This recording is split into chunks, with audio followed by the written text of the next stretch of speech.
Hello and welcome to my stream.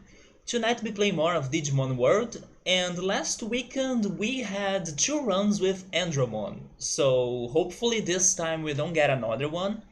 Maybe we could because we still have some things to do regarding him.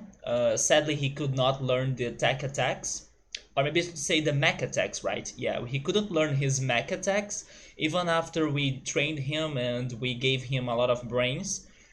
He could learn nothing.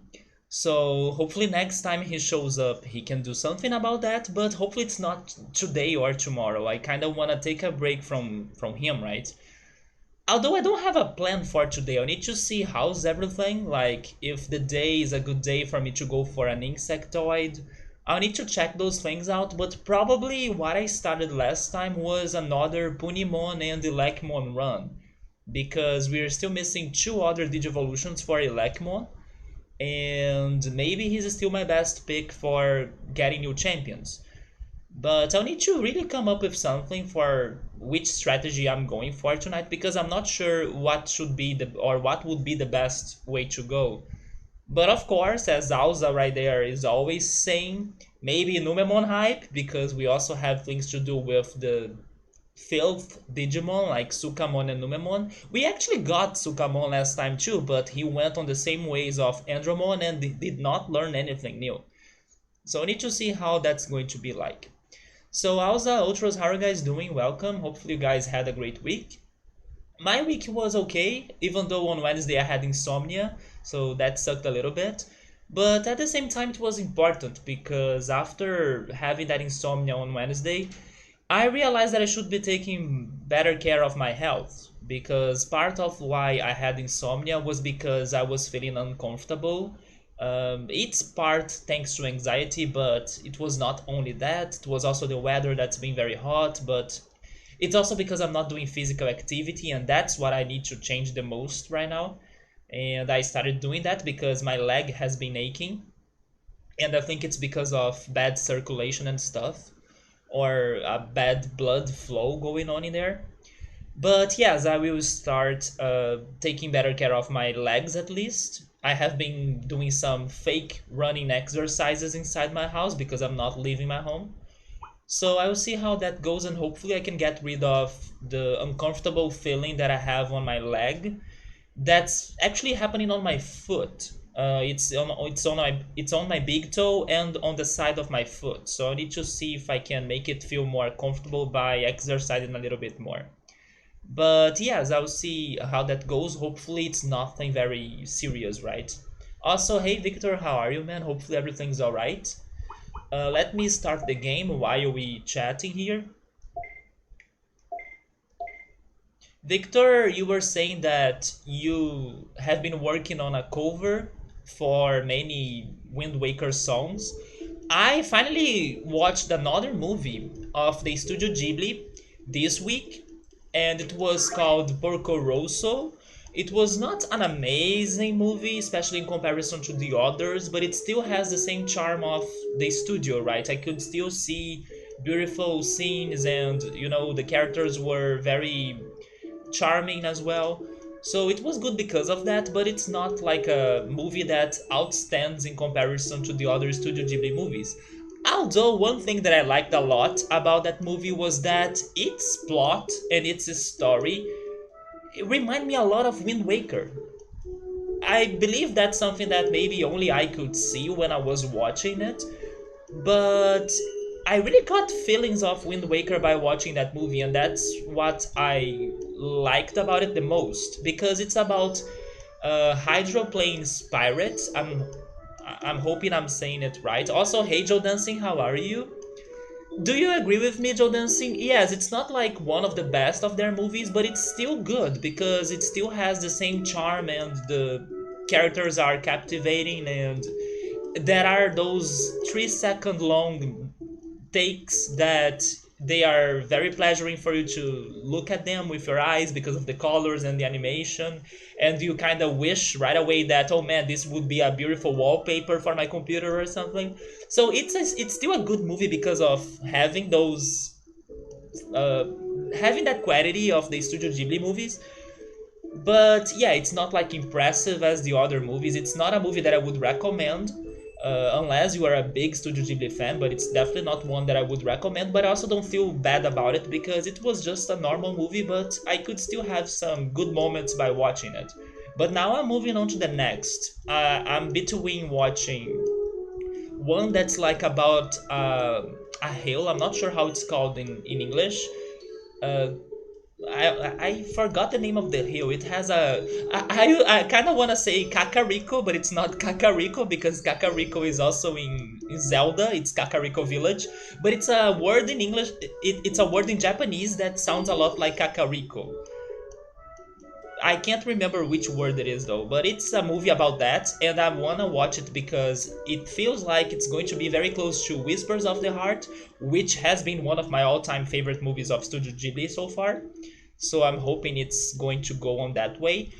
That or what was the other one I wanted to watch you? I was talking to my friend earlier today about my plans for Studio Ghibli. What was the other one? Oh yes, it was one that's also about planes and flying, but then I don't know how it's called in English. Yeah, I'm not sure how it's called in English, but because Porco Rosso brought that up, I kind of wanted to keep on going with those lines by watching the other movie that they have that's about flying and airplanes and stuff, you know. If I translate it to English from Portuguese, I think it's called like Lives on the Wind. It's something like that, but probably the English name is different. So Victor is a bit tired. Did you have problems sleeping, Victor? I had problems sleeping on Wednesday. I had this one insomnia, and I did not sleep at all. Like I couldn't even rest for a couple minutes. So I accepted that I was feeling like that, and I lived my day even while being tired, because I knew that I would have a better night of sleep on the following day, and that was really what happened. I could really improve my sleeping after Wednesday. So you were in a bit of a silly mood right now. That was me on Wednesday. When you are tired or when you feel insomnia or something, sometimes the best you can do is accepting it. It's the same about anxiety. If you're feeling uncomfortable about anxiety, you know what? Okay, I will feel like this until it's over because you know it's going to stop making you feel like that soon, right? Because it's not something that stays with you. So the less you struggle, I think the better you recover from it. But I hope you can sleep better or rest better, Victor. Ultras made a pretty decent noodle dish earlier. Today was a bit frustrating to me because I felt very hungry for the whole day. And because of what I was saying that I feel some leg ache or especially foot ache in the past days, I have been trying to eat like better or trying to hydrate as well better or more. But today I was feeling so hungry and I also didn't want to eat my own food that I was struggling for hours trying to decide what I would be having for lunch. And after checking the prices and checking the app to order something, I gave up about it. And then I went and I cooked some spaghetti. I ate the spaghetti and I stayed hungry afterwards. And then that's when I gave up. You know what? I'm ordering food and that's it. And I ended up going for unhealthy food. I bought some cheeseburgers from Burger King, even though I knew they would be like a little bit more expensive than what I wanted. Plus, I also knew that they wouldn't come in a very good quality as I wished. And everything was exactly like I thought. So I'm a bit frustrated because of that. I could not resist the temptation of ordering food and especially ordering burgers. But at least I'm not feeling hungry for now. Later, I will be definitely hungry again, but then I will, I don't know, find something that I can eat with milk. Chocolate milk, cereal, whatever. And yeah, this Saturday I was feeling really hungry. So I ate the spaghetti and 4 cheeseburgers, and that's the only way I could finish my hunger. Oh yeah, anything with a Wind Waker vibe is bound to be good, right, Victor? It was a movie with lots of airplanes, and then it had many ocean takes as well, with little islands that the characters had to go to as their hideout, or some cities, and there was an island that had a restaurant. It gave me that exploration feeling of Wind Waker. Not to mention the pirates, and then sometimes there were some combats between the airplanes. Hopefully the word hydroplane is correct, because that's how the airplane looked like. It's that airplane that can either float on water or fly. Hydroplane, right? So it was good because of that connection I made between that movie and Wind Waker, but besides that, it's a movie that's not very, I don't know, impressive, or the plot's nothing amazing. It's not a bad movie, but in comparison to the other Studio Ghibli movies, it won't make you a fan of the studio, you know. It's going to be a good movie for the fans, but it's not a good movie for people to start becoming a fan. Maybe that's a good way to put it. That's a good advice. Yeah, Joe Dancing, I feel like, especially on situations that are kind of out of your control, for example, insomnia and anxiety, of course you can do some things like, oh yes, I can take a hot shower to try to relax and then sleep better, or I can drink some tea, or I can take this one medicine. You can do those things, but even after that you still feel like it's not working, then don't lose your time anymore. Like, accept it, get ready for the next day, and then you have your better rest on the next day, you know.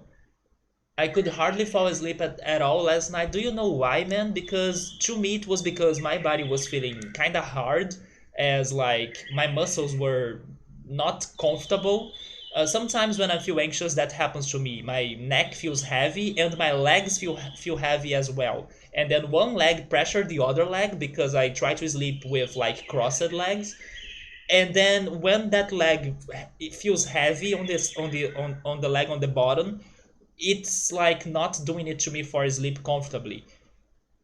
So yeah, I was feeling my body feeling very stuck and, uncomfortable, and then I had to relax somehow before trying to sleep, or I decided to give up about that actually.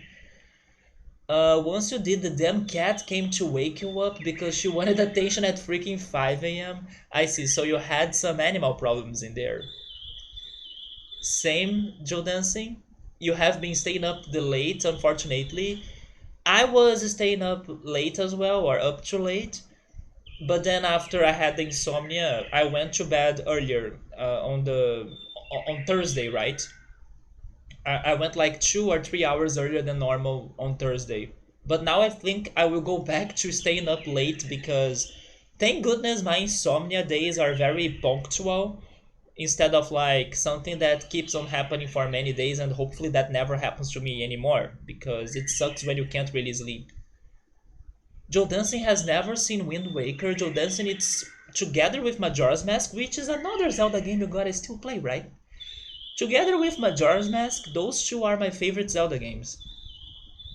But the difference between them both is that I can see myself going back to Majora's Mask or watching people playing Majora's Mask, while Wind Waker, in my opinion, is something more like a one experience only.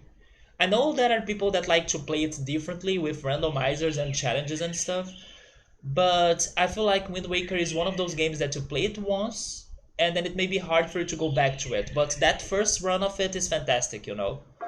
That's how I feel about it. But Majora's Mask, I love seeing people struggling with the game or getting surprised on it. But Wind Waker, I could have a harder time on watching people playing it again, you know? Not because it's a bad game, but I feel like it's better when you are playing it for the first time. So I have Punimon. So yes, I wanted to go for Elecmon again, right? By the way, Joe Danson, I have something to tell you. So a hydroplane is actually a term for when you lose traction driving in the rain. Oh, really? When like the friction of your tires is spinning glides over the wet road, hard to explain. I know exactly what that is because I almost had a car accident once with my family because we lost control of the car on the road after a rain. but also thanks to oil on the street or on the road. It was not only the wet road, it was wet road plus oil. But thank goodness my father somehow was able to control the car so we did not lose complete track of it and then fell on the cliff like next to the road. And also thank goodness no cars were coming or close to us at the moment. And then only after we finally stopped the car from spinning, the other cars appeared right on the road. It was a very crazy day. But you know what's also crazy? It's crazy that I was so distracted and daydreaming during that event that I did not notice that we were under an accident. So probably I would like die without noticing that I would be dying while the rest of my family were going all crazy. I swear to you, I was so like, I don't know, watching the scenery out of the window that I did not notice anything serious was happening. But I remember the afterwards when they were telling me that everything was alright, even though we almost died, right?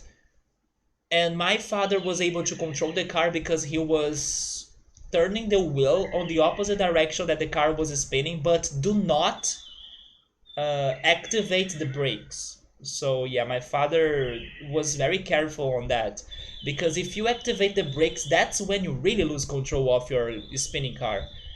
So somehow he was able to not do that and he could save us basically, right? That was a very crazy day.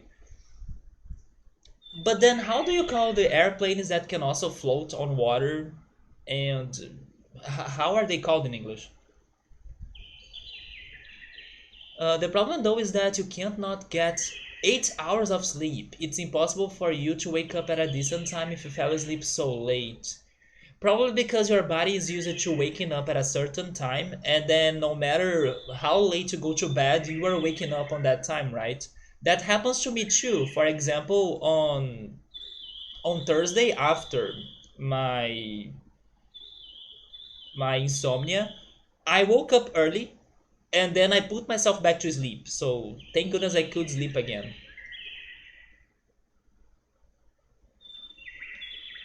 Derry, your cat does the same thing. It's probably something all cats do.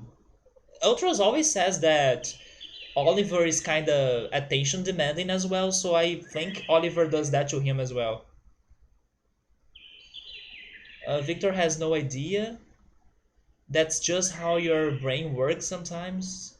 However, you don't think it helped that you decided to watch a four-part Norwegian black metal documentary in the middle of the night, and then each part was like 45 minutes long. Yeah, you kept your brain active, and then it's hard to turn it off, right? No, Joe Dancing, Zelda Wind Waker, come on. Although it would be a great movie. Weren't they working on a Zelda series, by the way? I'm pretty sure I heard some rumors about. I don't know if it's Netflix, HBO, or Amazon. Somebody was coming up with a Zelda series. Have you seen that? If I fall asleep too late, then you just can't get up before noon. Your body refuses. Yeah, you're basically like floating on the water for a second with your tires.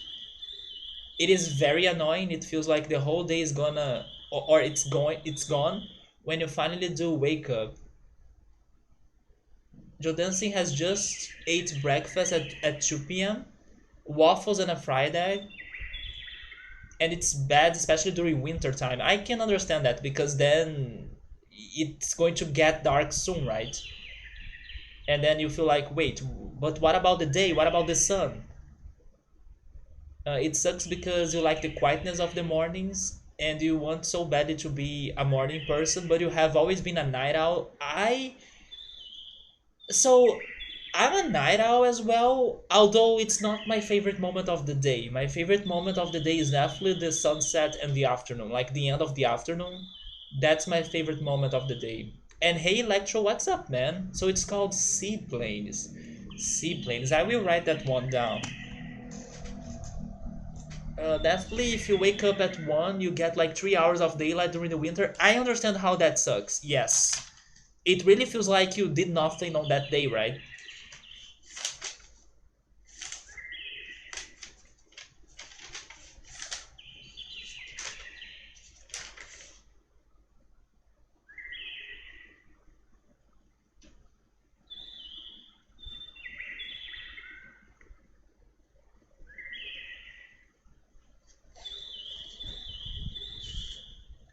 Yeah, I was confused with hydroplane. That's true. I was translating the word from Portuguese. In Portuguese, it is like a hydroplane, but I wasn't sure because I don't remember seeing it in English. So thank goodness I asked you guys because I would not know it by my own. You forgot what we're going to say, Ultras? Your cat is literally on top of you as you try to type. No, Joe Dancing, it's all good, but I hope you can get into Majora's Mask and Wind Waker because I believe you like them. They may not be perfect games, but they are very unique, and especially Majora's Mask. Majora's Mask is such as unique. Wait, it's such a unique game, right? I feel bad because he wants to get comfortable in the worst spots. My other cat never does that, but the kitten that's not supposed to be in my room at all, doesn't care if I sleep or not. When she wants attention, she will do anything until she gets the attention. Well, thank goodness I don't have a pet, I guess. I'm pretty sure there are good and positive things about having a pet, but a big reason of why I don't want to have a pet is because I don't like that attention demand they ask for, especially for dogs. But as everybody here is talking about cats, I guess for cats as well. Sunsets are great. I should get a cat, no way, Jonasi. My cat's sleeping next to you right now. He normally likes to sit on your stomach and stare at you like, be my pillow, right? Be my pillow, Joe Dancing. The nice thing though is that you spent all day today practicing synth solos. Yeah, of course, synth solos, that's a must, man. It's a must because it brings us back to the past. And I also gotta say something about that. But let me continue the chat and then I'll bring that up. Hydroplane is also a type of a craft, more like a fast boat. Like a hovercraft. I also know there is a hovercraft, right? Donkey Kong Country 3 taught me that, a hovercraft. But how many times will you use the word seaplane in my life, right? That's a good point. This was the first. And especially because of that, that's one of the qualities of that Porco Rosso movie, like I said when I was talking about it. Its plot feels creative because you do not see content or movies or things about seaplanes that often. So I thought it was a somewhat different and unique plot or idea, although it's a very simple movie, so the plot will not surprise you and nothing like that.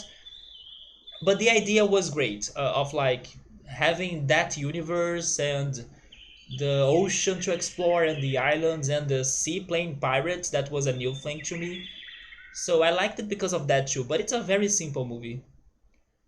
It's like one of those movies that you should not have expectations for it.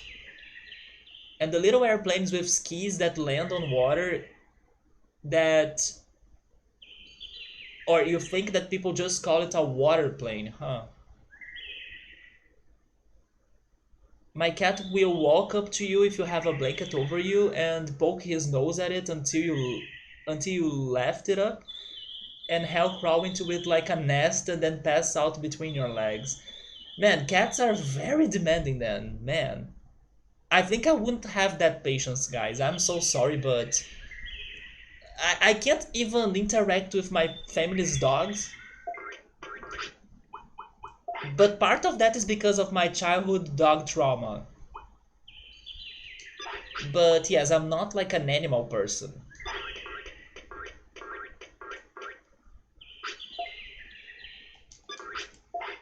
A good cat doesn't demand attention like that though. Kittens do, but once they get a bit older, they enjoy being left alone at times. Can you easily understand when they want that time or not? Is it something very clear for you to notice, or sometimes it can be confusing? Like you think that they want attention, but then suddenly they attack you and then they try to scratch you because no, leave me alone. Maybe with time and living with the cat, you can learn uh, those moments. But I don't know how easy is it for you to really know what your cat wants, you know? Your cat is very your cat's very much a kitten-like mentality. He isn't wild getting into trouble or anything or climbing anything. I remember you told me once that he doesn't like to go outside, right?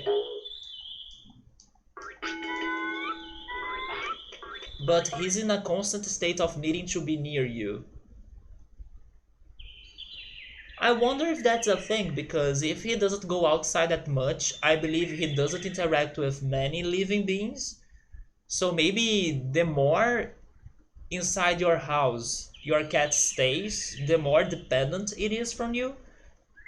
Because probably if you have a cat that goes out a lot, he probably wouldn't care for you that much, you know? He probably will interact with, I don't know, other cats, other creatures, other humans outside. And then he won't feel very sociable once he's back. But that's just an idea that I'm thinking right now.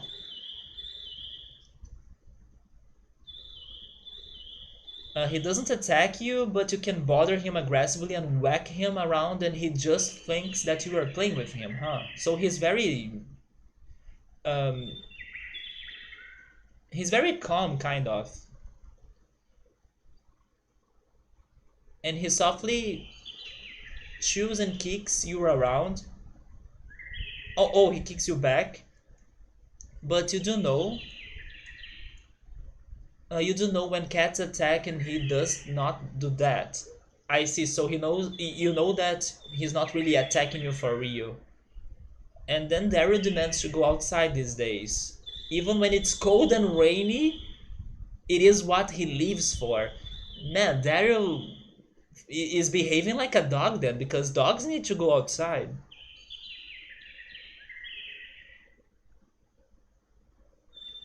That's funny because it's hard for me to imagine people really walking out with their cats. It's something that dogs do more than cats. It's funny to imagine somebody going out with their cats, you know? It's something that I don't see that much. So Ultros is saying that he thinks that Oliver is like an anxious cat. He just likes to be around you. Maybe my family's dog is the same. He barks a lot for any stranger, you know. He only feels comfortable with my family. It's Yorkshire. And now an orange cat has been hanging around outside the house. How is Daryl dealing with that?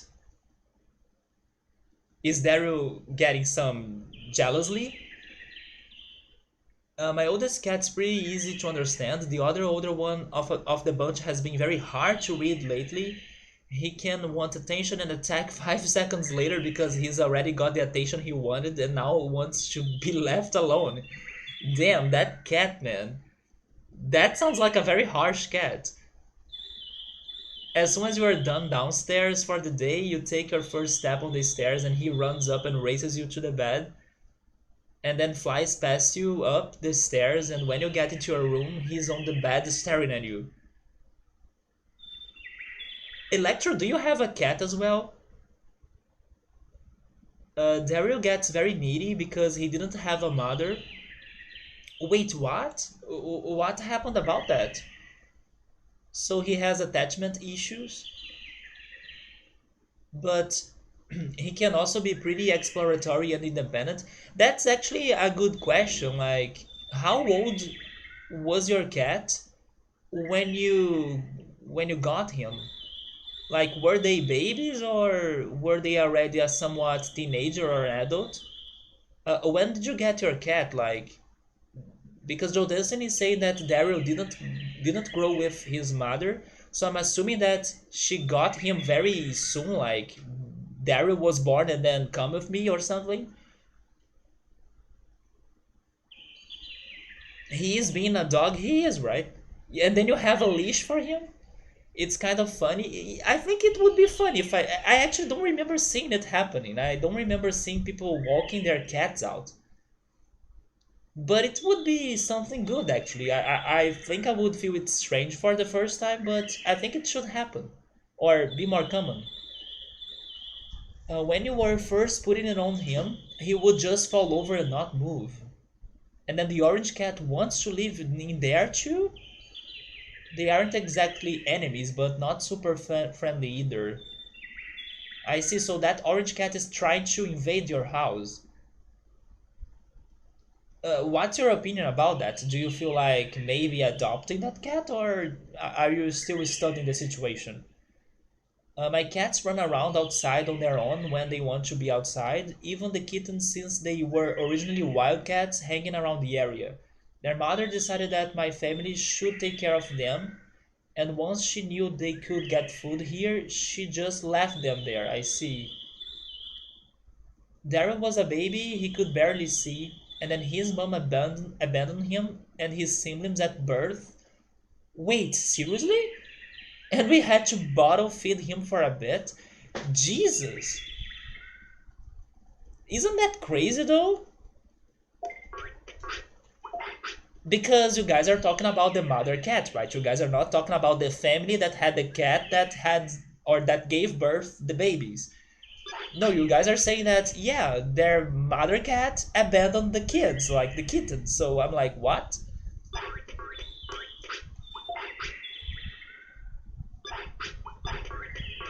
That's very messed up. The orange cat is very cute, but he can't live in there. He seems well fed, and you think he has a home with a neighbor. But he'll try to get in the house.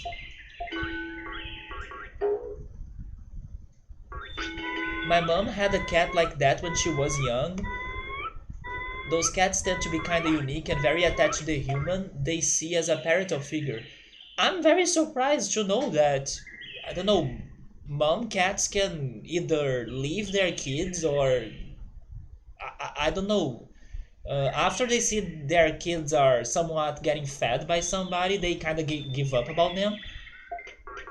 I never stopped to think that situation would be happening in the animal universe, like not with cats. I always thought it would be something hard to happen, like the mother doesn't want to get separated from their kittens or something. Especially because of how stressful is the situation, because sometimes some of their babies can die or some of those kittens can die and not survive. So the mother would be like overprotective.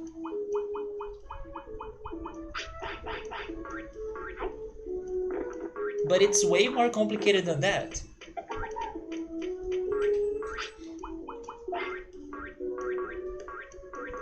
So my mom had a cat like that when she was young. Those cats tend to be kind of unique and very attached to the human as they see a parental figure.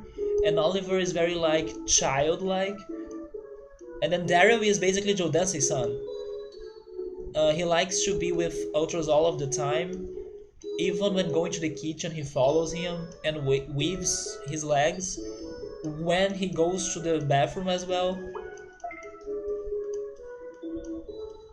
I'm glad that you guys don't mind that happening that much, besides when it's, of course, getting woken up by them. But it does demand a lot of attention and patience as well. It's we are going to the bathroom. Yeah, it can be like something good because definitely you'll never feel lonely if you have a best buddy cat like that. But at the same time, as your cats can have their own particular time sometimes, you may also want to have that at times too, right? And also, hey Sabro, how are you, man? It is quite common. I didn't know that. They don't always care if there is someone taking care of the kitten. What the heck?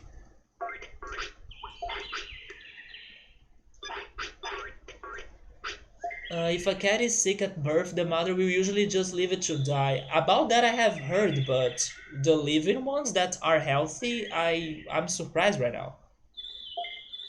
Yeah, but then nature being cruel, yes, that's something for sure. Joe Dancing think it can be annoying. Yeah, it could be annoying. But Joe Dancing, let me tell you the thing that I wanted to say earlier. This week, For some reason, I'm not sure why, but maybe it has something to do about how for the past days or past streams I have been saying that I have been feeling nostalgic for playing some Flash games that I played some years ago and stuff. And then, thanks to everything that happened in this previous week, I could buy one of the games that I want to play soon before starting Golden Sun. It's like Super Fancy Pants Adventure. It's one of my favorite Flash games, and I do not remember if I have ever beaten it. At least not the first one, because I believe this is a sequel, I guess. But I got that game, and I'm feeling nostalgic for playing Flash games. So we may be having some Flash games after Digimon World. But yeah, that has been giving me nostalgia. But then this week, another source of nostalgia happened. And this source of nostalgia was an attempt of my present me to connect to my 90s me. So basically, what happened is that I felt or I had a crazy nostalgia trip to rewatch or remember many shows that I used to watch in the 90s as a kid or as a teenager. And I found that one of those shows that I could never watch it all or I could never finish it back in the day, I found all of the freaking episodes of it on YouTube. And I'm talking about The Adventures of Pete and Pete. It's an old Nickelodeon show, and I was really going into a time machine or a time traveling machine to rewatch and remember some details of those shows I used to watch in the 90s, like Boys Meet World and Blossom. Although I don't think you guys know Blossom because I had that talk in the past and then nobody knew what the heck I was talking about. Pete and Pete Adventures, Global Guts, The Legends of the Hidden Temple, and some other ones too, like Clarissa Explains It All or Sabrina the Teenager Witch. I used to watch all of those things, but I found Pete and Pete Complete on YouTube, and then I started watching it again.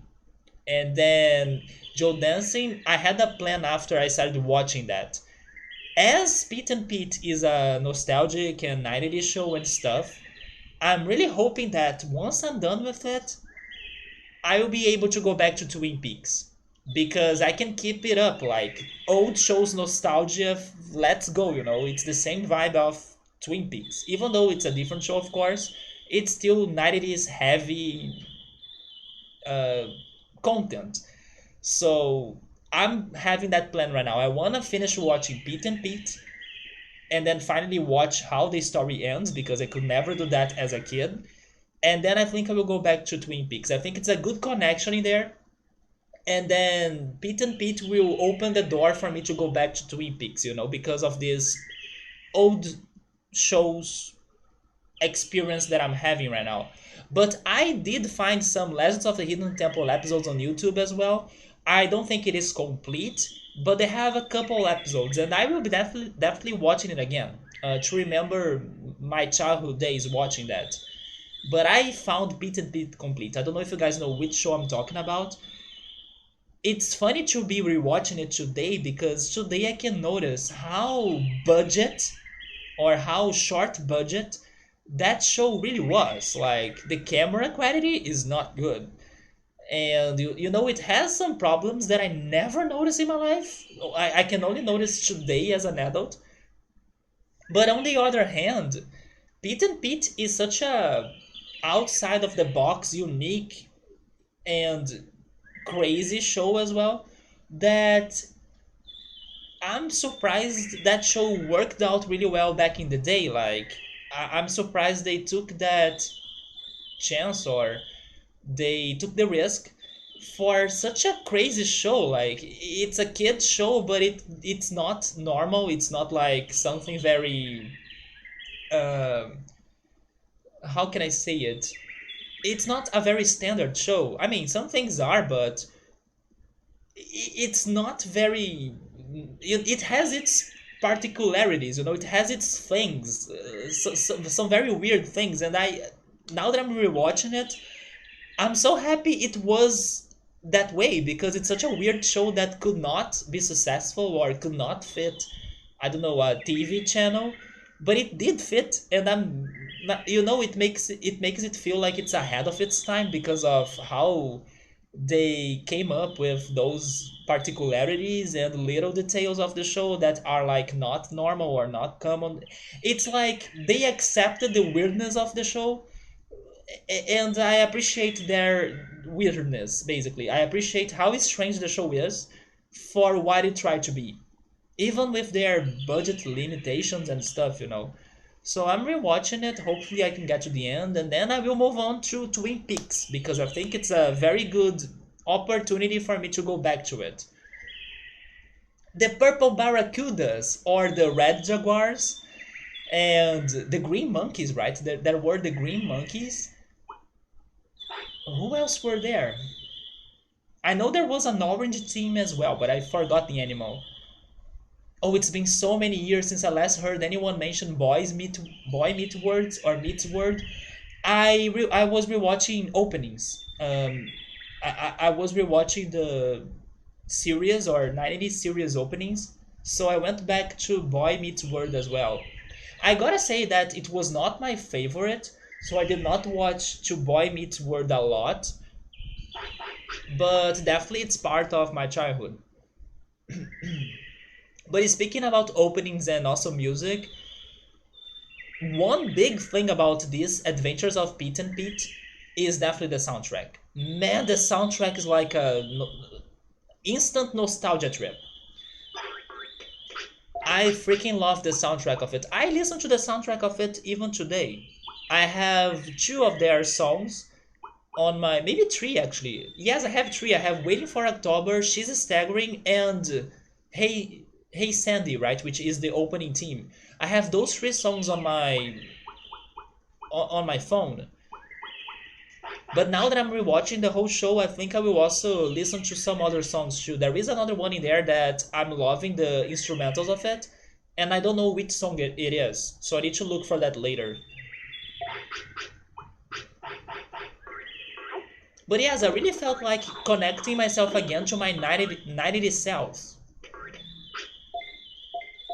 Not sure if you guys have ever felt doing something like that before. But yes, I remember that I never completed watching that show or finished watching that show, and let's do it now, right? Why not? That's fair. Yes, Jodansin, I'll be able to go back to it. It seems that Scapuni also got stuck. I was talking to Scapuni last time I was by his stream, and he was asking me about Twin Peaks, and I told him that I got stuck on season 2, and he was like, yeah, that happens to everybody. So I believe he also got stuck on it. But I will also tell you something. I'm a bit scared. I'm a bit scared because when I was watching Twin Peaks, of course, it had its weirdness and its crazy things, especially on season 2, actually. But if it's funny, when I was watching it, I was taking it. Like, I was not feeling scared of it. Maybe because I was already into it and then I was curious and then I was, ready for whatever is going to happen because I'm curious. Now that I stopped watching it, I'm a bit scared of going back because I'm now remembering how weird it was, and then it's probably going to get worse regarding how weird it is. It's a bit like, am I ready for this? But I need to go back to it for sure. I need to see how that craziness is going to go like, but I may be getting disturbed. Because the more it was happening, the crazier it was getting. And I'm a bit worried about my sanity by the end of it. But sure, I will need to finish it. Especially because I want to check on some discussions. I can't wait to go to YouTube and find theories, find discussions, find reviews, and all of those things. That's one of my biggest goals about watching Twin Peaks. It's like, after I'm done with this, I gotta listen to the world. I wanna know what people think about this. So, yeah. Boy Meets World is Joe Danson's childhood as well. Victor's too. I have definitely heard of Blossom, but you have never watched it or know anything about it. Yes, it used to be on Open TV here. during like the noon, it was like, oh, it's lunchtime, and then Blossom was being aired on TV. So I have memories of eating my lunch while watching that. But I know it was bigger in Brazil. When we had that talk before, almost nobody said they have heard of it. When I were little, or when I was little, my things were Reboot, Beast Wars. I actually have watched them both, especially Beast Wars. Goosebumps, I avoided it because it was scary. Are You Afraid of the Dark as well? Rugrats took me some time before I got into it, but I also watched the Rugrats. Arthur, I watched it a little bit too, not much. And then Magic School Bus, it didn't become a thing in Brazil for some reason. I know it's huge in other countries, but I do not remember ever watching it. But I know it's big in other places.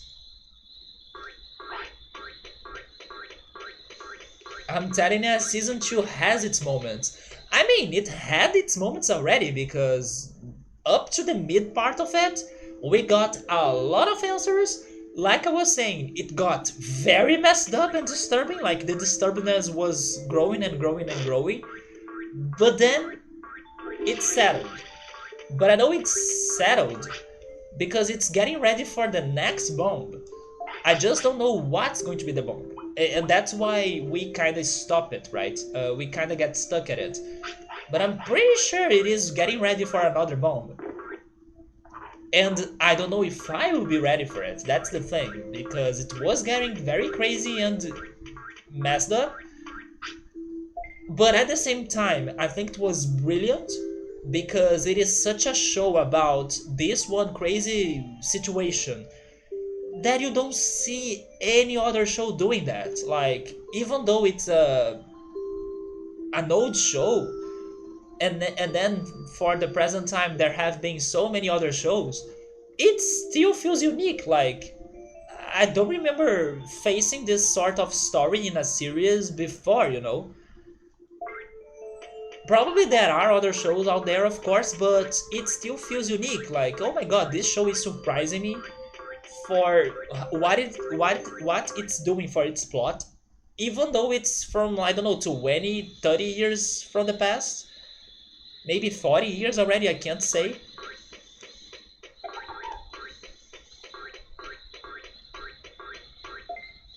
Oh my goodness, Ultras. Angel Dancing. Wishbone?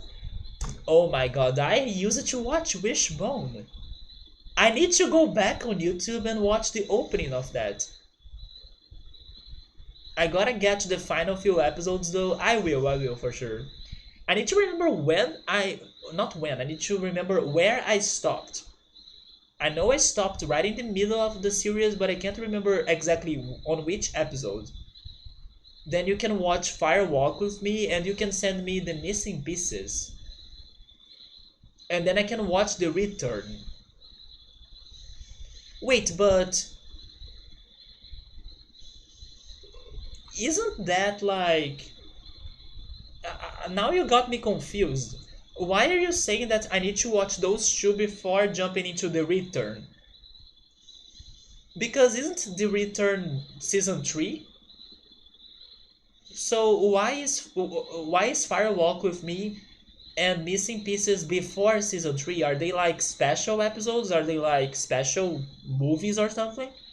Because I was like, okay, I'm watching season 2, there are maybe 15 episodes left. Then there is season 3, which is The Return, right? So can't I go straight to that? My sanity is at risk. I'm pretty sure it's going to get so messed up. But I gotta say, Joe Dancing, it is messed up and disturbing. But more than just the idea that they are going for, but also because of the freaking visuals and sound effect as well. I think I have never told you this, but on every end of Twin Peaks episode, when they are showing us the portrait of Laura Palmer, and then they are playing that beautiful music, and then the credits are rolling. After the credits roll, There is, I don't know, a promotion of the company that did the show or something, or worked on the show, and they have such a loud noise that I think it's a thunderstorm noise or something, lightning noise. It makes me so uncomfortable. So every time the episodes end, I like jump from my bed to close the episode, or to pause the episode so the credits don't roll, to get to that freaking loud thunderstorm sound effect, because it makes me very uncomfortable. I hate that. So yes, every time the episode ends, I'm like, no, get to the monitor, pause this, because yes, it triggers me. It's like so freaking loud that it drives me crazy. I do not want to hear that thunderstorm sound. That maybe I scream as well. It's probably I scream. So even the credits of Twin Peaks is disturbing to me. So that's just to give you an idea. But it's a very unique show for sure, with a very interesting opening as well. I was like, what the heck is this? Joe Dancing and Scampuni told me to watch a wood mill based series. What the heck is going on with like the cutting wood and stuff? I was like, what the heck am I jumping into? That opening is like so, it's so like misleading. I was like, is this a documentary of some sort? I thought it was a series. So let me go back to this Wishbone talk. I had a Wishbone VHS. It was Mark Twain stories. I actually found it on YouTube, and then he got high and watched it recently. You see, so Ultras is also connecting himself to his 90s self, right? Like I'm doing. You need that in your life, the Wishbone VHS. I'm telling you, children's programming has gone really, really downhill and really, really stupid. I agree with you. Yes, I agree with you. I don't watch them today, but I can see what you're saying. Oh, Victor, you have never watched Wishbone? It's one of those, I don't know, dog shows or dog series like Lassie. Who in here has watched Lassie as well? Lassie is like a classic. Lassie, Beethoven movies too, right? I have the feeling I'm forgetting another famous dog, but I can't recall who was it. Watch the shows from the 90s and compare to the same age target of today. It's as though they are purposely keeping children mentally unprepared. Yeah, they have changed a lot, man. Speaking of that, I just remembered one messed up story that I learned about when I was doing my YouTube binging of the 90s this week. I learned something about another series I used to watch a lot, and then I hope you guys will know it because it's a somewhat more recent series than the others. I didn't know what happened to the actor though, but let me finish watching, or let me finish reading what you guys are saying here, because Sabri is talking about Blossom in there. Oh yes, yes. Sabri is saying that the actress that played Blossom now is part of the Big Bang Theory. That's true. It's that female nerd, right? That wears the glasses, and I think, I don't know. I haven't watched the Big Bang Theory, but I think she kind of dated. Uh, how was he called again? The biggest nerd. I forgot his name now. Um, Man, why did he has his own kids show too? Like young, it's almost coming up to my brain, but I really forgot his name now. Sheldon. Yes, Sheldon. That's true. I think that that actress dates Sheldon on the Big Bang Theory or something. Yes, Sheldon. But that's true. She's that girl, right? She used to be Blossom as a kid or as a teen. It's a Jack Russell Terrier reenacting old stories, like Mark Twain, Shakespeare, and he's in a costume and he's a good actor. What's the story, Wishbone? I need to go to the intro as well. I'm totally doing that after the stream. I'm not kidding. Watch a whole damn episode, you enjoy it, even as an adult. I know all of those shows used to be so great. Like Pete and Pete. Pete and Pete is surprising me still. You know another show that I used to watch too? The Wonder Years. Have you guys watched the Wonder Years? I'm just not as nostalgic for it as I am for Pete and Pete because I have watched the final episode of it already. So because I was able to complete watching it, I feel like more good about it. But Pete and Pete, I don't know how it ends, so that's why I feel more tempted to watch it again. So Fire Walk with Me is a film and work of art, all from Laura's perspective, and then Missing Pieces is a feature-length assemblage of deleted. Oh, and then I think I know why you're saying that's important. It's because if I'm not mistaken, the return happens like 25 years after season 2, isn't it? So basically, those two things we're saying right there, Firewalk with Me and Missing Pieces, they are probably going to add more things in those 25 years gap. And then they may be really important because it's a big amount of time. Like the series, the city, Twin Peaks, is going to be completely different after 25 years, I believe. So good for you to tell me that because I would normally just jump into the return, but probably I should really check those two things out.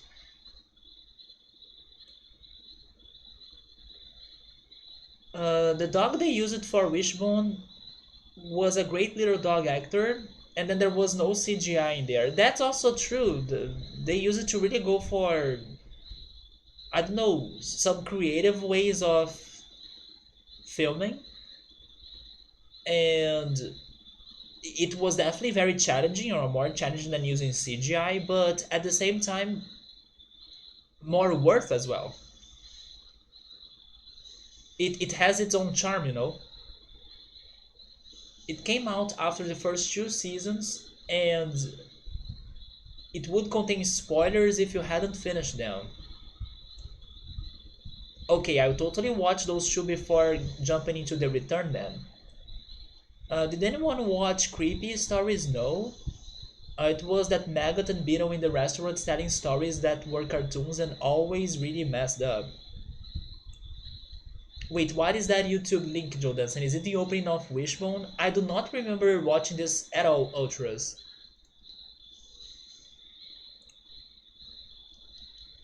Oh, that's Wishbone! There he is! Man, it's been so long! It's the opening, I'll definitely watch it after the stream.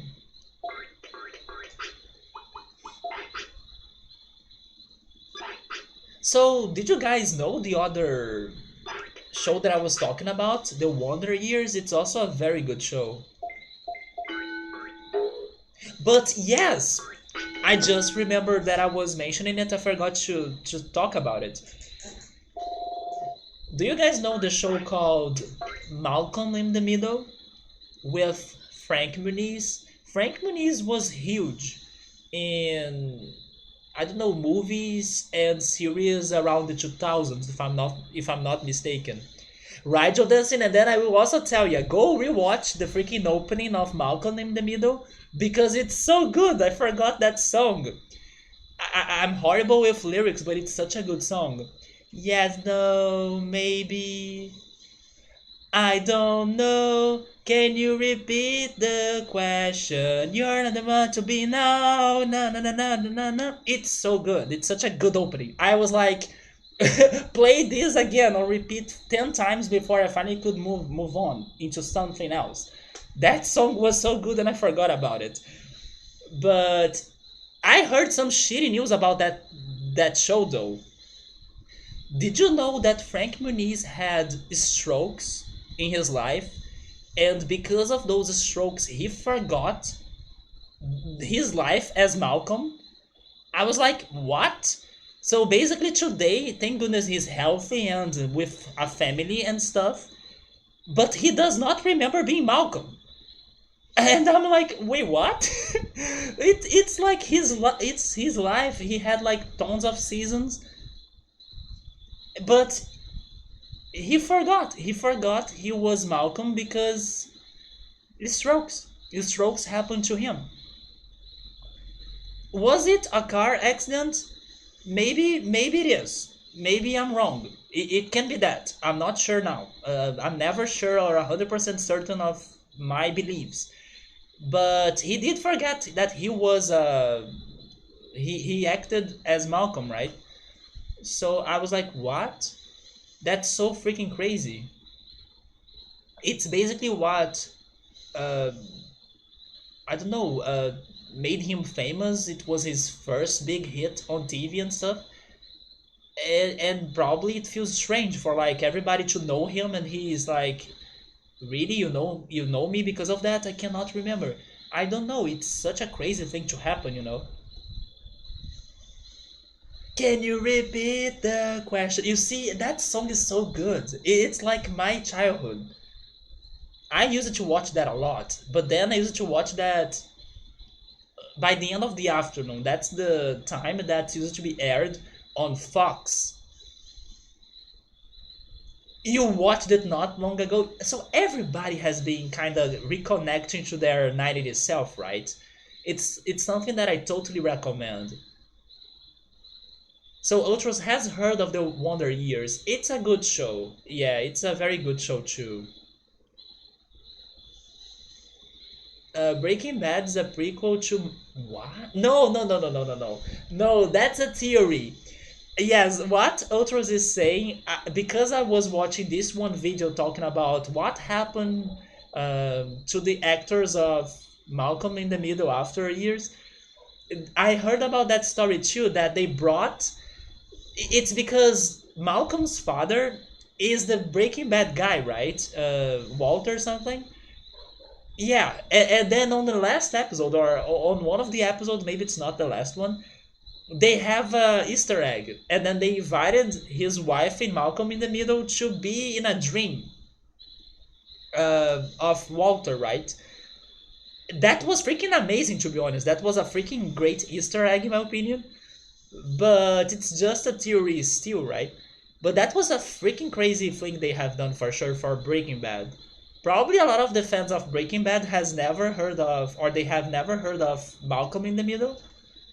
But I thought that was freaking amazing. Of course, does Victor know which show? Maybe he's saying, of course, for Malcolm in the Middle, or maybe for Wonder Years. I used to watch that show and eat cereal when you got his own TV for Christmas for your room. That was one of the things we were happy to watch. He doesn't, right? You remember that interview? He said he forgot the entire chunk of his life. I imagine how crazy that could be. It is wild and scary. The question. I'm nostalgic AF. I'm so sorry, Joe Dancing, but I have been nostalgic AF too, so I had to share that feeling. But it's good to be nostalgic, in my opinion. It's not that bad, especially during a freaking pandemic. That's the time you gotta really reconnect to, I don't know, the past, or to things that used to be happy for you back in the day. Like those shows, or even some music and bands too. So Victor has heard about that too. It is scary. I was thinking about that a little bit as well during the week. That how does it feel like to forget basically a big part of your past? Like that could be so crazy. It makes you wonder how fragile life is, and I don't know how some things we take for granted, but like I don't know, it can be completely different.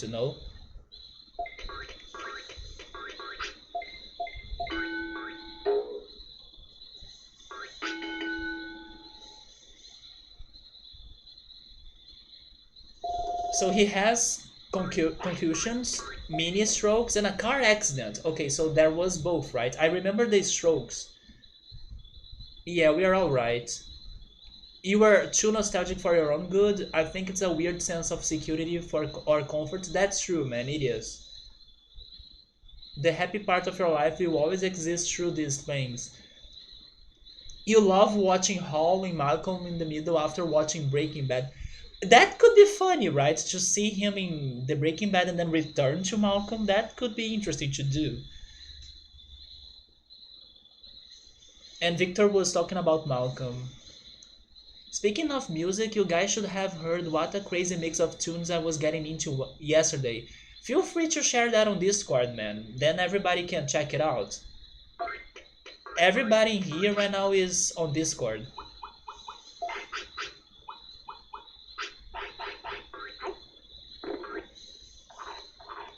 My friend who I have mentioned who stopped talking to you cold turkey after a pristine problem-free friendship. He had two concussions, and honestly, you think they have something to do with the treatment you are getting? You know what, Ultras? Maybe you did not tell me that before, but I can see that being a part of it. Yes,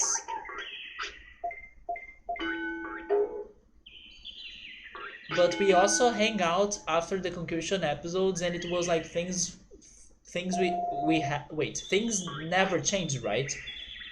But then one day he just disappeared. You think it's the injuries? It is really hard for you to know for sure unless he speaks it up, but I believe he may never do that. But it could be connected. It's totally something that will change somebody's life, like to have a concussion or to have a stroke. It's a definitely life-changing episode in my opinion. Either the person keep their memories or not, so it could be a part of it for sure. You were discovering some awesome 80 pop tunes.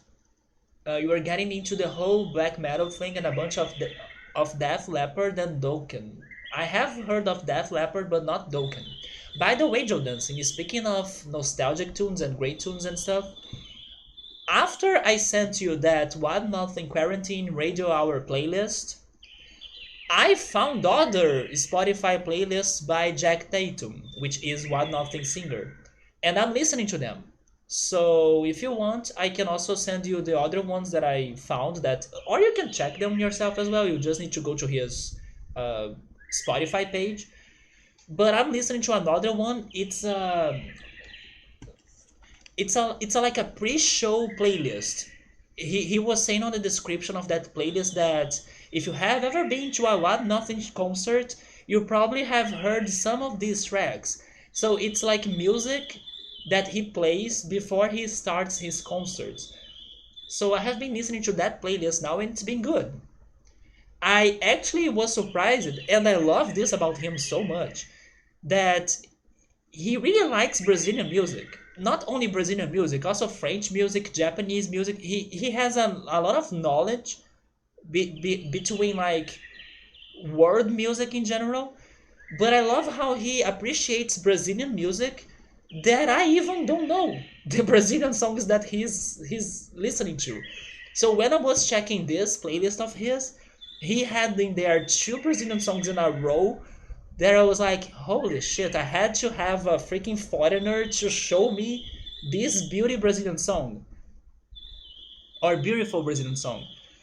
So yes, I feel so surprised for his world music knowledge, and it's been a very good experience for sure.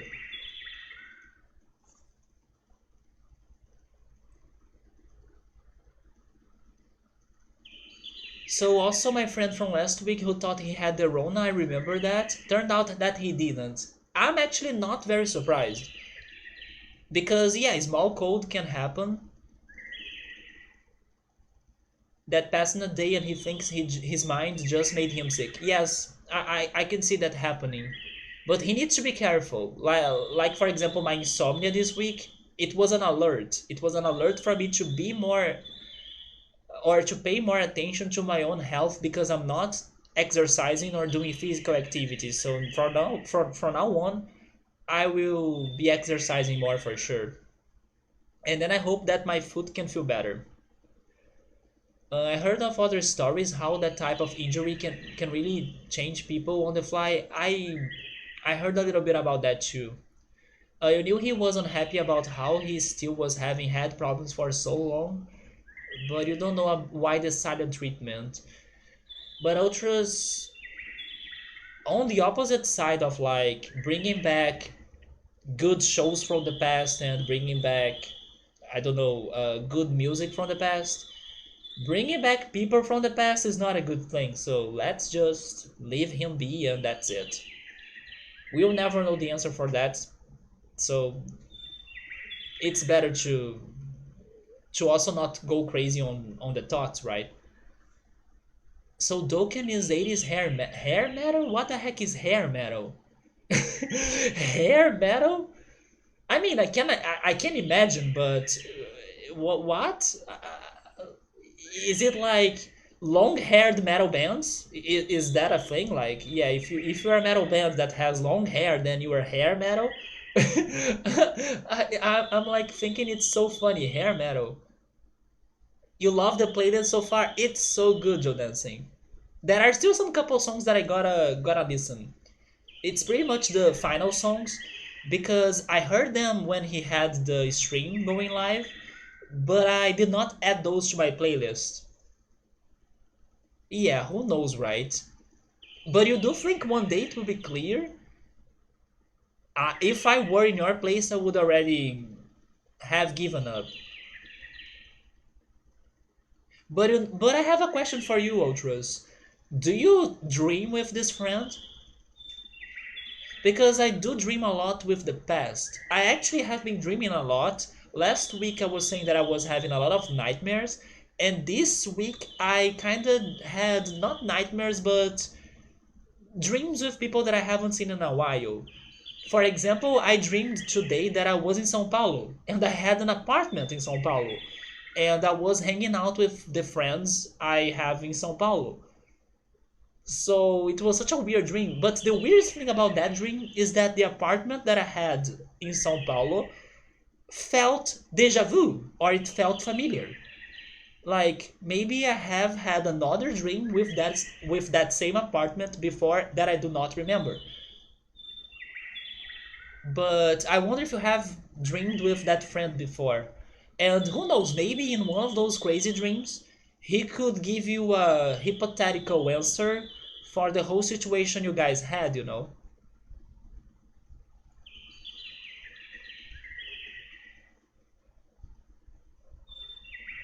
We are definitely the type of friends where we both mutually understand each other to the fullest.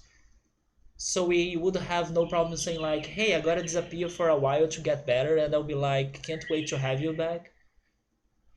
Unfortunately, Ultra's life is not like that, right?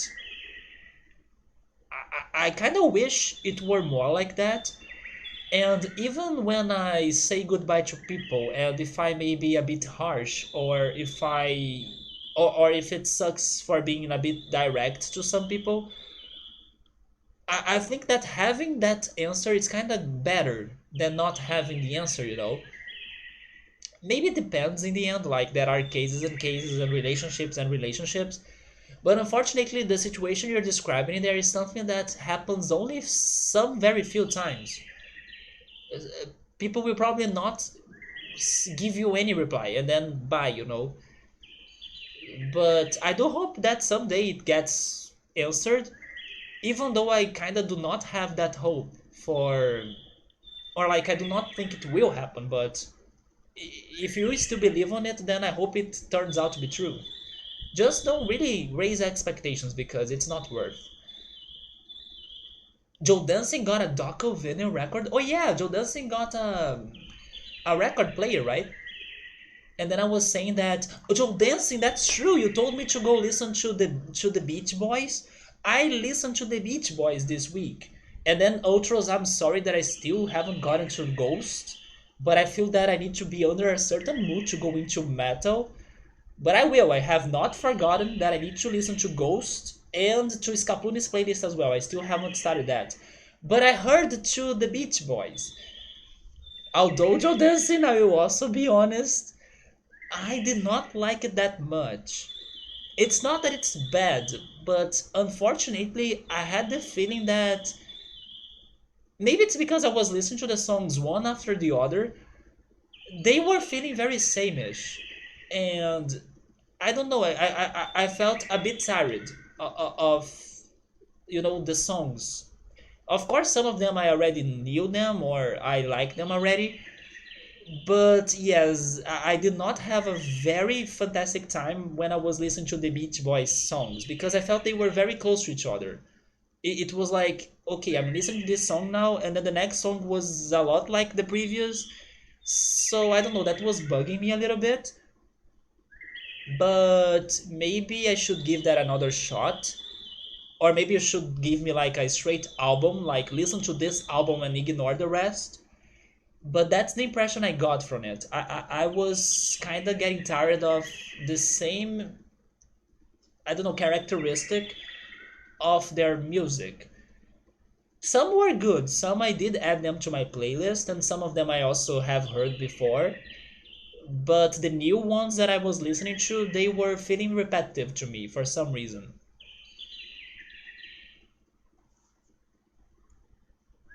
I don't know if you would agree with me on that. So Joe Dancing got Dawkins Breaking the Chains vinyl record. I know this is out of nowhere, but this video was shot where you grew up. I gotta check that out later. So much feels by seeing the old area from the 90s. So much has changed. My life is about to be changed?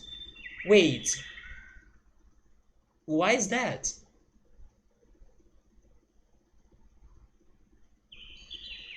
You haven't listened to it yet? Breaking the Chains is super good. To be honest, not often. He's probably been present in a dream for sure, but nothing you can remember. But you know what? It's been a while since I last had a dream with the people that I fought like through the life, or the old friends I used to have. It's been a long time. So thank goodness they do not haunt me that much in my dreams.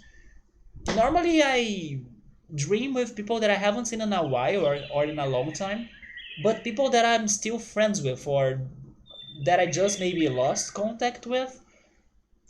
But yeah, the people that I fought or that I tried to like forget their existence, I normally don't dream with them. That's something good, I would say.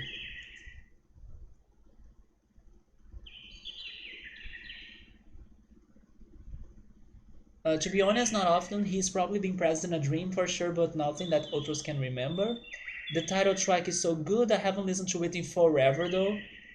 So here's what's asked about your dreams. My dreams are always going back to some places you have never been. Well, this São Paulo dream, for example, was weird because I felt deja vu in an apartment that I have never been to it.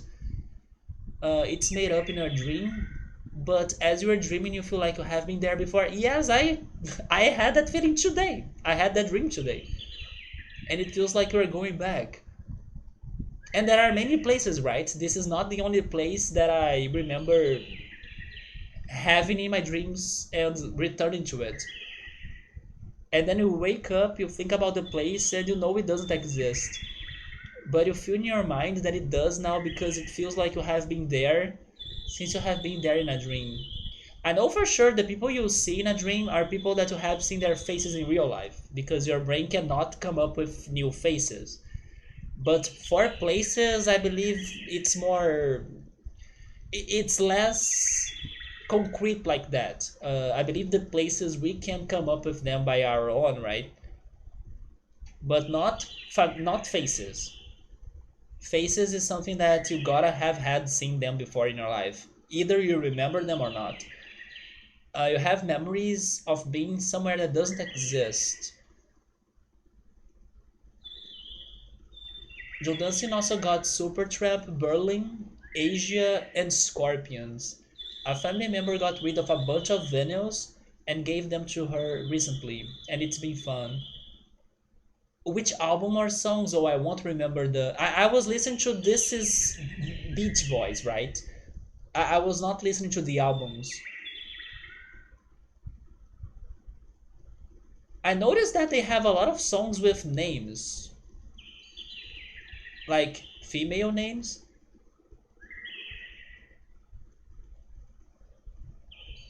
If it was anyone else, he would agree with me, but this friend, you know that someday he will give you an answer. And to answer my question about what is hair metal, yes, what the heck is hair metal? Flinker the Bon Jovi. Every time I hear about Bon Jovi, I will always remember my sister. Because my sister went to freaking Rock in Rio to listen to the Bon Jovi's early songs, but then Bon Jovi only played his recent songs that nobody cares.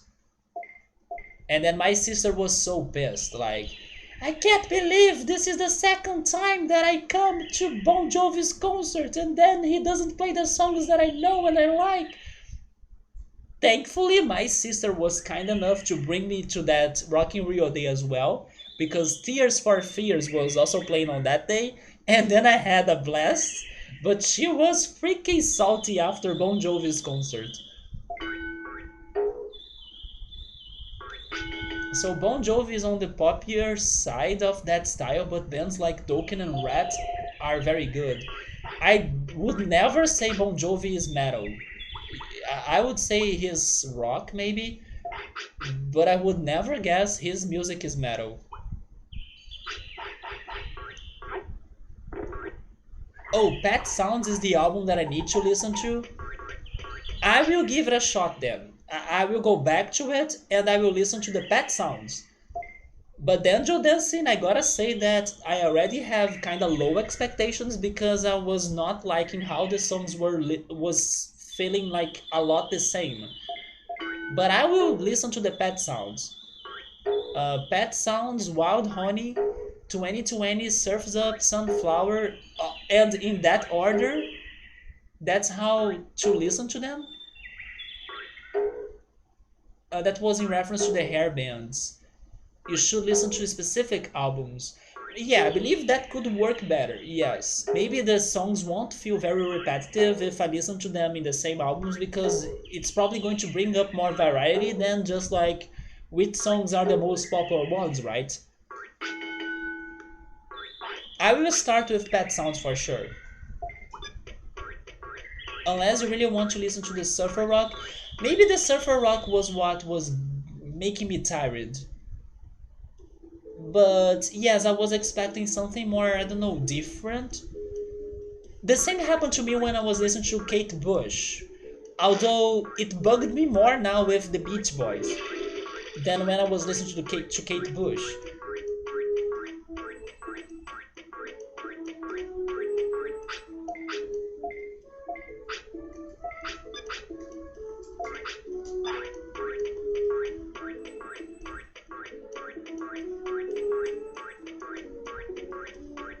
Hair metal is like the big sounding hard rock with a big sound that it's a guitar riff driven, and normally the band members had big hairstyles. Okay, so I was right about that at least. Although, let's say one thing in here, probably 80% of metal bands will have long hair, but yeah, it's at least a pattern that happens for that specific hair metal genre. It was radio friendly metal in a way.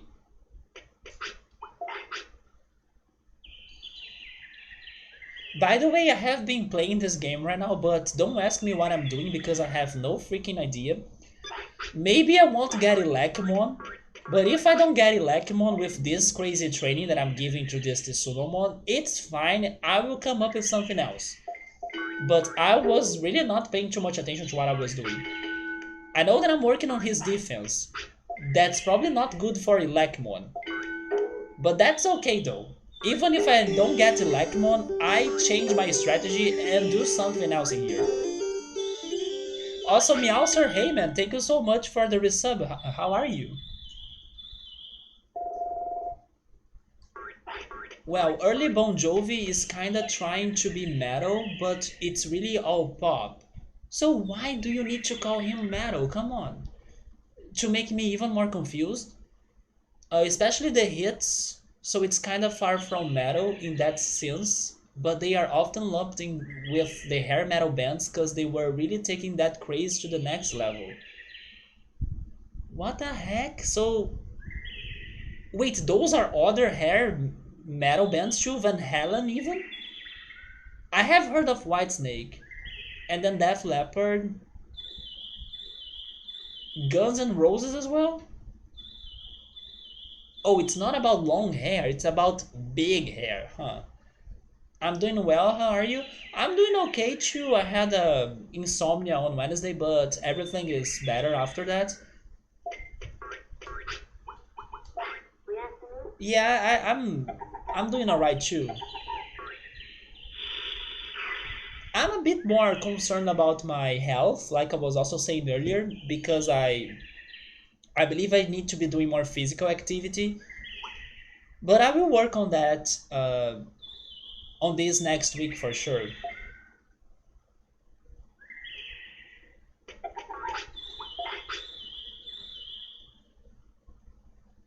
Well, I guess I will continue training his defenses, but probably I'm getting Biomon, right?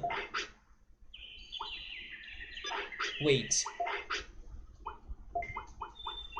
Um. Oh, it's Penguinmon. Okay, I. Well, that's bad because if he turns into Penguinmon, I got all of the champions already.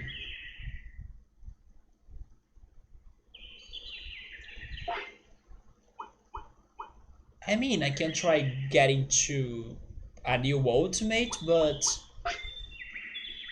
Penguinmon won't be that great. Bon Jovi is musically dressed up as metal with the huge drums and guitars, so that's where the connection is. I can't remember what I have said about my next game, so Meowser, some things have changed. The next main game will be Golden Sun, but I feel like as I have been playing Digimon World for so long and I still gotta play it for some more time as well, that I don't think I will jump into Golden Sun that soon. I think I will play some other variety games and indie games before jumping into Golden Sun. And I have some couple titles on my mind. The next game that I'm planning to play just after this one, it's an RPG that seems to be very close to Chrono Trigger, called Cosmic Star Heroine. I don't know how long is that game, but I'm expecting it to be not that long. And then after it, I'm thinking about playing a platforming puzzle game called Hue, and I'm really excited for it because it feels very creative and beautiful. It's an indie game that deals with colors, and then you need to be changing the colors of the background to solve puzzles and do platforming. I'm very interested on that mechanic. And then after Hue, I was then thinking, oh yeah, let's go to Golden Sun. But then in the past weeks, I have been feeling very nostalgic about Flash games. And even this week, I was able to buy one of the Flash games I used to play a lot as a kid. It's called The Fancy Pants Adventure. I don't know if you have ever heard of that. And I kind of want to go back to those Flash games. I actually had three Flash games on my mind, but one of them was very short. It's called Sprout. It's actually free on Steam if anybody wants to try it. Although there is a problem about it, because it was so short, I decided to, I don't know, let me play it in here without streaming it. And then I did that this week as well. But sadly, Sprout has a camera glitch that's very annoying. Thank goodness it's a short game, so you won't get too frustrated by playing it. But yeah, the camera is messed up on the Steam version for some reason. So thanks to that, it's good that I decided to play it myself instead of streaming it. But yes, Sprout was one of the Flash games I wanted to play, and then I did it myself. And the other two I'm planning to bring to the stream. I'm talking about the Fancy Pants Adventure, which is a platformer, and a tower defense game that's called Bloom's Tower Defense. I don't know if you have ever heard of it, but it's kind of like a classic. My friend Draco has played it too. He knows that game as well. So I believe I will play all of those games: an RPG, a platformer, a puzzle platformer, and a tower defense. And then only after that I will jump into Golden Sun because I feel like I need a good break before jumping into another long game, you know. So I believe that's the plan. So a lot of variety games are coming up soon, and we'll see how that's going to be like. All right, Joe Dancing, thank you for stopping by. Have a great Saturday. We talk again later. Motley Crue, even Kiss would be in that hair metal crowd. You were fixing you some munchies. Munchies are food, right? If I remember it right, it's food, right?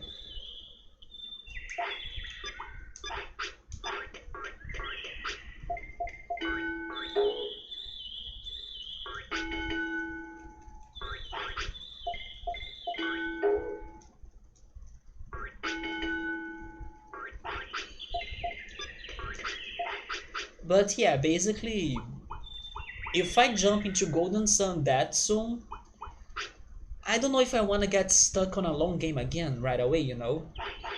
So I will play those other games, and I won't feel in the rush of playing Golden Sun.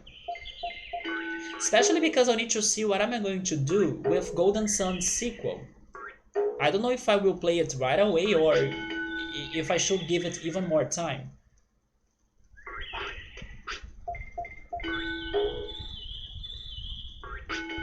And another franchise of games that I wanted to start playing this year is Dragon Quest, because I'm also watching the Dragon Quest anime.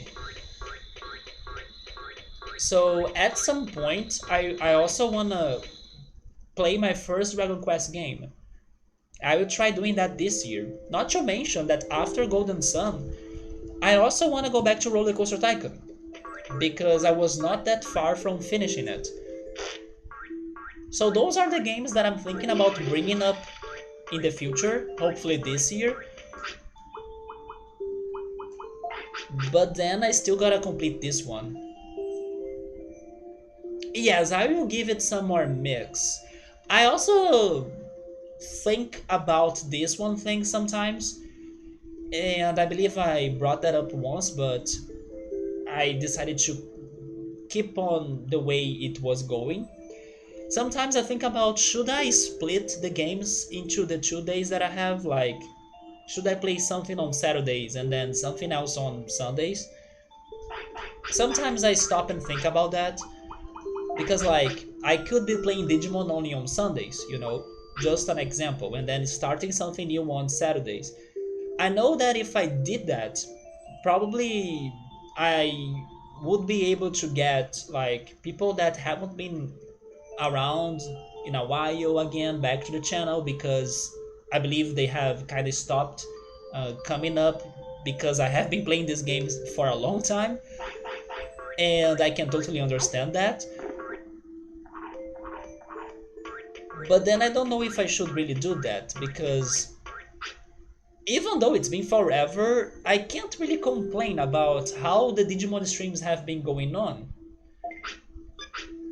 We have been we have been having a lot of great conversations in here, and even in the times that this game feels punishing for not giving me what I wanted, I'm not getting too frustrated, or I'm still very patient towards it. I don't know how to say it, but there is something about doing this that feels chill. So that's why I'm not feeling stressed or not in a rush of like really finishing things up. But I can understand if like for a viewer it could be a different situation than that, right? But I sometimes stop and think about that. Should I maybe just skip this game on Sundays and then start one of those other games on Saturdays? Or should I keep on going for the 2 days because then I would be finishing this faster?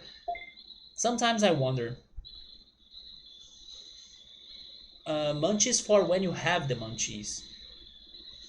I have played a couple of the Dragon Quest games. I think I will start with the first one, but I will probably go for a remake because probably the NES version is, let's say, probably it has aged.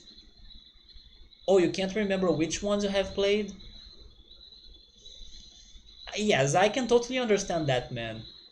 And I'm pretty sure you're not the only one. There are some people that I haven't seen in a while, and I think it's because of Digimon. Because it is a very repetitive game. It's totally understandable. But it's also because, like I'm saying, I don't know. It's something chill. Maybe it's because it doesn't demand a lot of my attention, and then I can have the talks and talk to people. And sometimes I get unexpected results on it. Maybe not now because this is gotta be Penguinmon, right? I mess it up. Of course it is. But sometimes there are surprises on this game still that keep me interested. I'm just here to chat at this point. Sometimes you forget there is a game, right? Ultras, last weekend we were saying, wait, there is more to this game? Like you can fight in this game? I also can understand that. This is a slow game, and I'm making it extra slow because I'm really trying to fill this up right here. You can call me crazy, but I don't know. This is my chance to play a Pokemon like game, and I do like to get them all in Pokemon games. So it's going to be a nightmare when I start playing something like Temtem, which is a recent game that's like Pokemon. I don't know how hard is that game, but I can see myself trying to get all of the collectibles. So at the same time, this is taking forever. I'm also really loving it because I love side questing and stuff. Victor still has no idea what the game really is, to be honest. I also should go for the final boss fight to understand because the plot of this game is not its strongest. It's a very simple plot. It's like the Digimon forgot their past and their memories were lost and everybody got separated and your job is to reunite them all in Fire City. That's the plot. And then I will be understanding who was the reason to separate them all when I fight the final boss, I think. But that's the plot. It's like, welcome to the Digimon World. We got separated. We had amnesia, so please bring everybody together to Fire City. That's it. There is nothing else more than that. And then in the process to convince the Digimon to go to Fire City, we had some fightings, we had some side questings, mini games, and all sorts of crazy stuff. But that's the plot. There is like nothing that's destroying the Digimon world, I think. It's just that they got separated and they use it to be, I don't know, more peaceful.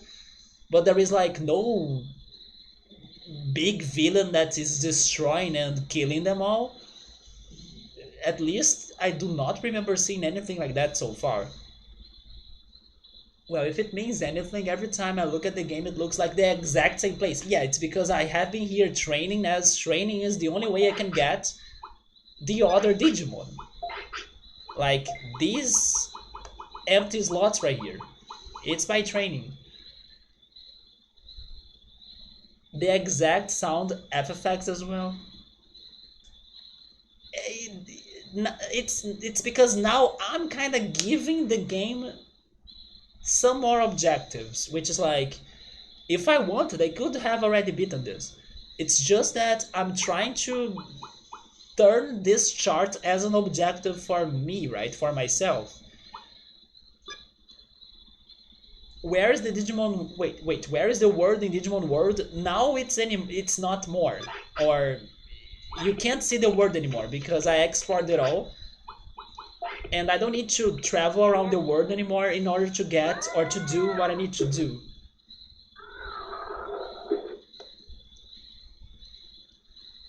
But honestly, how do you guys feel about splitting the streams then?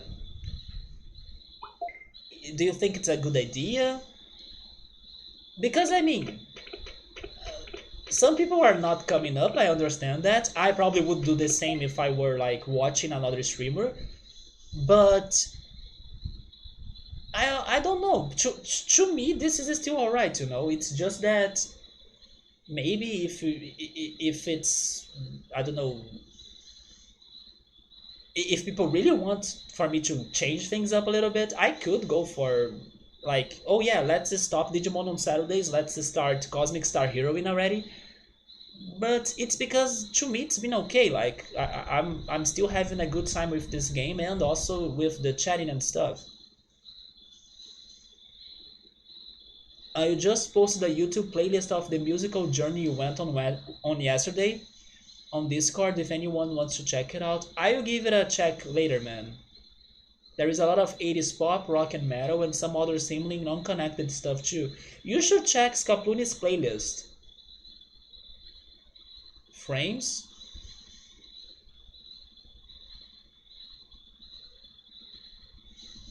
Okay, is it back?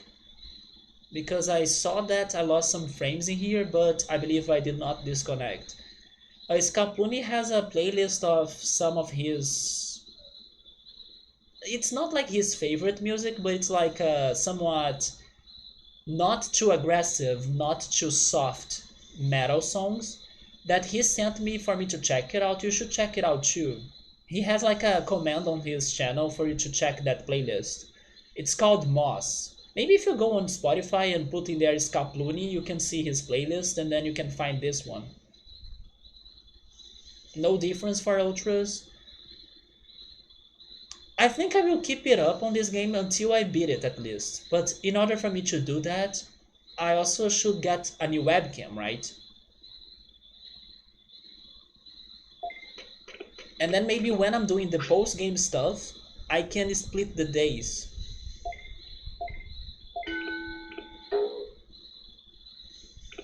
It could be nice to see a game that's not Digimon, but at the same time you really don't care. That's the thing, like, many people are not, I don't know, caring that much for the game. So I'm also feeling good about this. But now that I remember the webcam, I don't know if I wanted to start a new game without a webcam. That's a good reason for me to not split it up.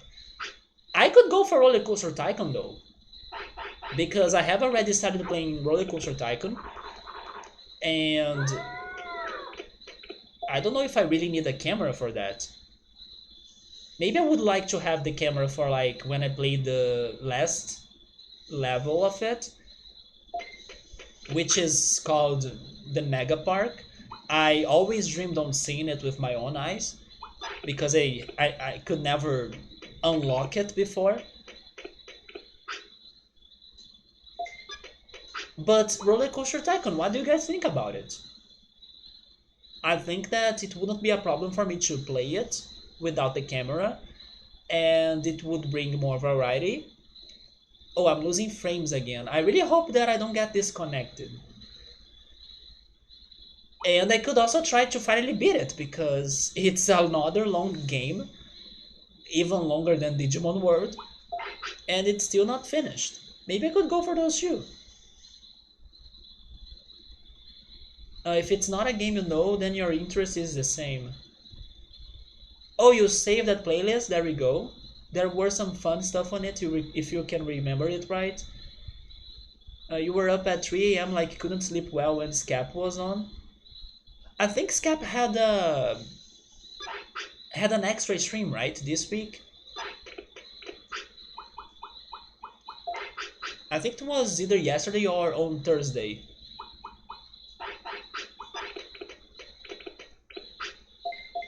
But this week I was not too active on Twitch. I only saw that he was live, but I did not stop by.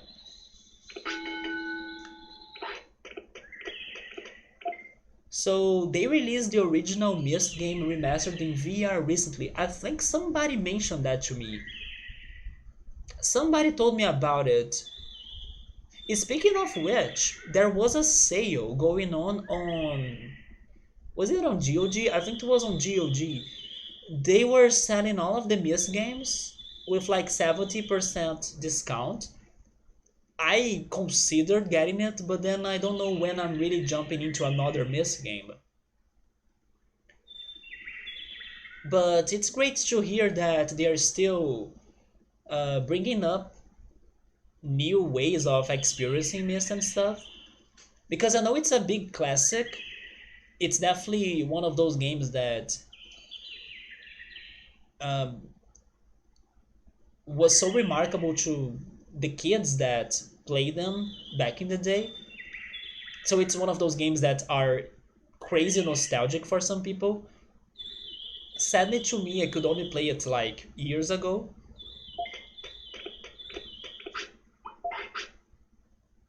But it's great to hear they are coming up with a VR experience of it.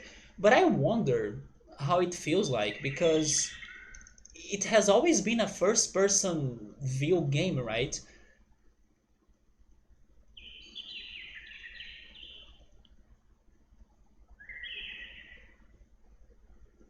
Like in the VR experience, do you really walk? You probably do, right? You walk in the universe.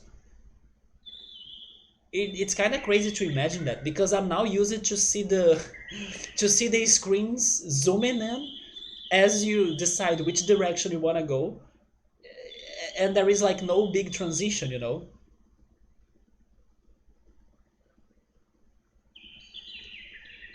You remember him on Wednesday night mostly? Yeah, that's his normal schedule, yeah. But I think this week he was online on another day too. How much would a new webcam cost? I think it depends.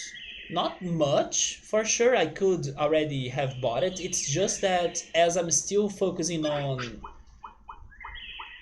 this side questing right here, I kind of felt like it's not too urgent for me to be getting the webcam, but it's not that much expensive, I imagine. But I gotta say that I'm also very worried about even with a new webcam, if my computer will make it work. I'm worried about that too. Because I thought it was very weird that even after updating the camera software of my computer, it did not responded. Like the newest version of the camera software was not working. So I was like, what if this is not a problem of the webcam per se, but more a problem of the computer, you know, and then the computer recognizing the webcam or something. That's what I'm really worried about. But getting a new webcam, it won't be a big issue. It's just that, I don't know, it hasn't been my priority at the moment because the streams are still alright and I'm still focusing on getting these Digimon, so showing my reactions is not too important. Although I also understand that my streams could be better if I had the reactions. But I don't know. I'm in a moment that I'm more passive about this situation of getting the webcam. I kind of have other priorities going on in my life right now besides getting the webcam, you know. But also because this game is still giving me those empty slots to fill up, and for me to get them, I don't need the webcam per se. Unless I really decide on changing the game that I'm playing. But then, just like I said right now, if I go into Roller Coaster Tycoon, I also still don't think I need the webcam that much. So you walk, but by using a joystick or by teleporting. And then you turn around in real life. Yeah, but I'm curious to understand how is the step like? Because I'm used to see the zoom ins, you know, when it's zooming in.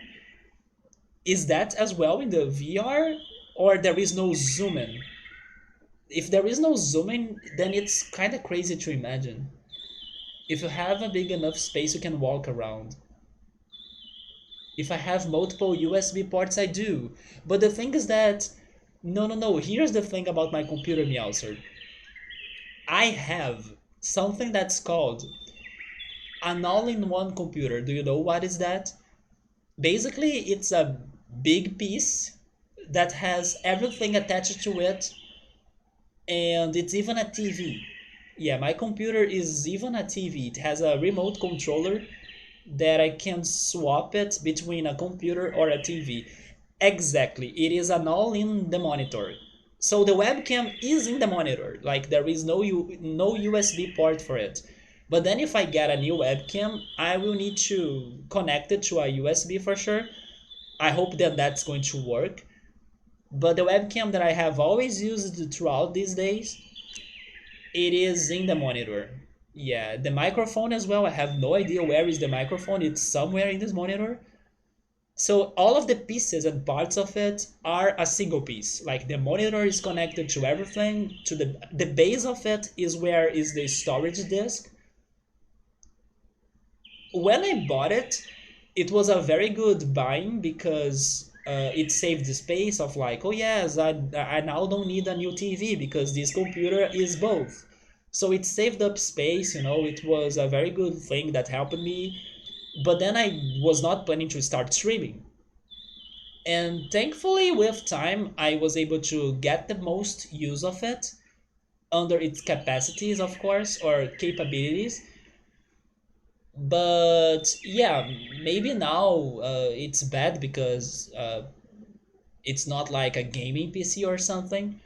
And then I have this hard time of changing its parts because how the heck can you open an all-in-one computer? I have no idea.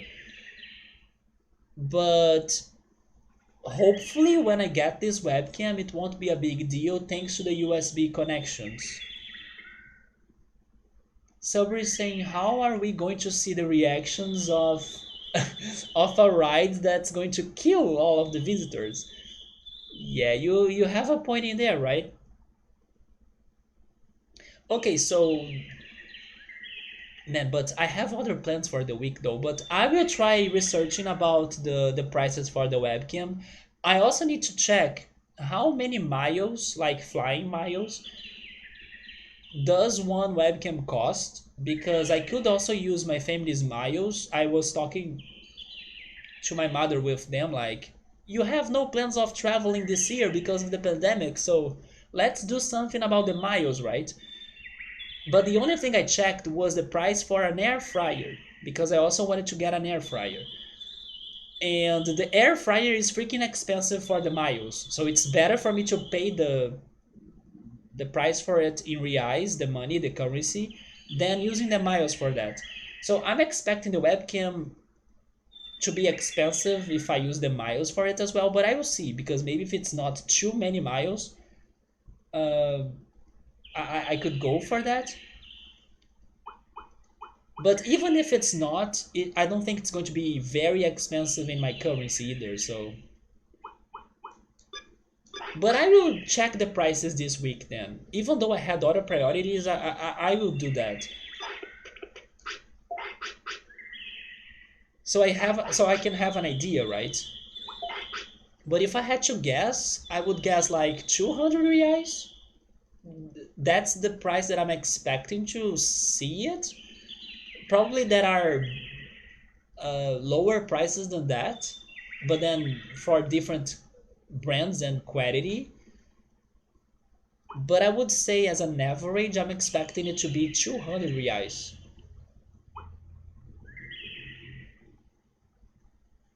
So let me check Penguinmon right here.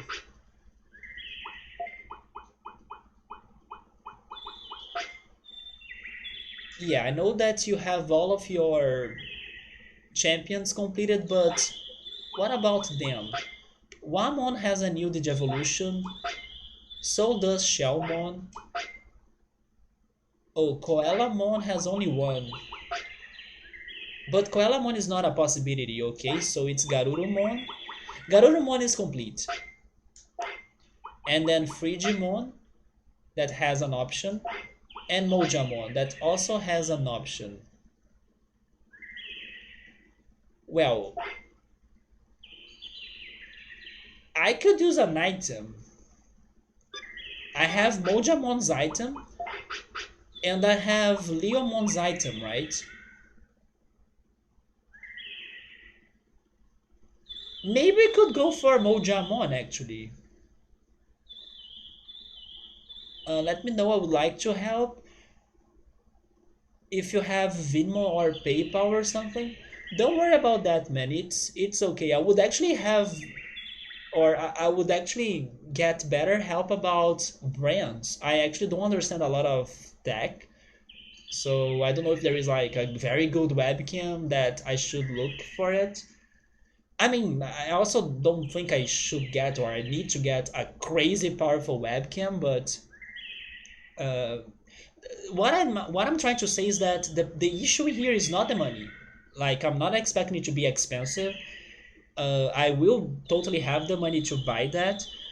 It's more that as the way things are going on right now, like I'm still playing this game, doing the same thing and trying to complete that chart. It's the urgency, like it's not being urgent to me. So when things are not urgent to you, you kind of postpone them. That's my situation towards the webcam. You can get a decent one in there for around $20, so that's like 100 reais. Okay, so maybe it's more cheap than what I was thinking. But yes, I'm not expecting it to be crazy expensive either. Thankfully, it's just a webcam. But I'm a bit concerned that maybe my computer will not identify it. That's the situation that I'm worried. Because you know how those computers that have like specific softwares for them to be running specific devices? So it seems that my LG computer, that's the brand of my computer, I don't know, it has this CyberCam software installed to it, and maybe it's the only software that will work properly on this computer because it's the pre-installed one. And then I tried to update it to the newest version, and then it was still freezing my webcam. OBS was not even linking to it, like they were not capturing the image of this new cybercam software. So I'm concerned about those softwares and capturing problems. But getting the cam, it's going to be okay. I just need to do it pretty much. But I will start researching this week then, and then probably soon we will be able to have it back.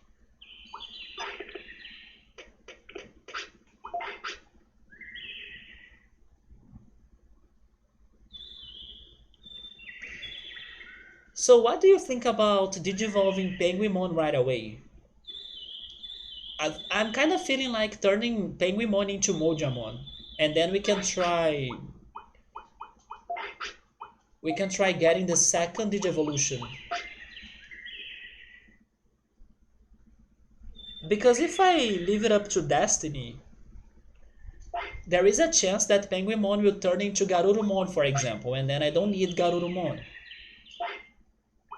I could also turn her into Leomon, but I'm tired of Leomon. We worked with Leomon last week, both Sunday and Saturday. Summer, what do you say about that? Should we go for Mojamon?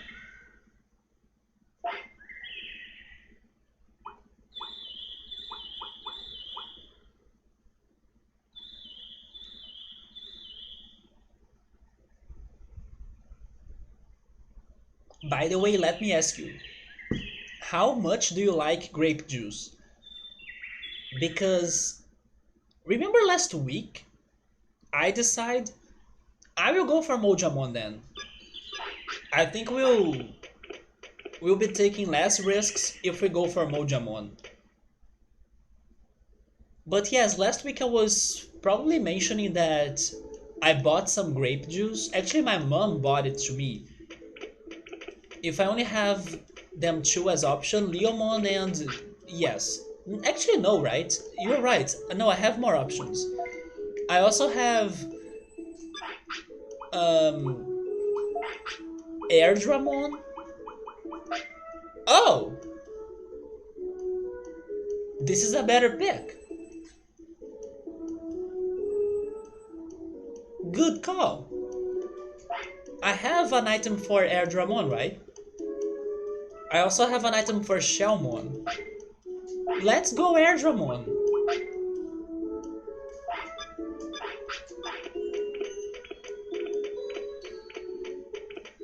But yeah, my mom bought me grape juice. There is this crazy web store for the grape juice producer or seller that they are having a very good price for it and free freight or free delivery. So my mom was like, "Hey, as you are not buying those grape juice from the supermarket, I'm sending you 10 bottles of them." And then I got the 10 bottles, and man, it's been good. Especially because of the hot days we are facing in here. In day one, I drank the whole bottle in a single day. Like 1 liter of grape juice right into my body. I don't even care. And then now I think I'm up to the fourth bottle. It's such a good grape juice, and it's like pure grape juice. It's like whole grape juice. It has no extra sugar, no other chemicals. The ingredients is just 100% grapes. Man, it's good. You drove through the Welch's grape fields last year. Is it close by you? And did you buy their grape juice? But yes, I have been so addicted to the grape juice. And my family and I we will still be buying more because it has a freaking good price. It's more or it's cheaper if you order them on the website than if you go to the supermarket. It has a better price in there than going to the supermarket. It's kind of unbelievable. So we are probably never buying it in the supermarket anymore. So Welch's is a big commercial brand. Let me Google that.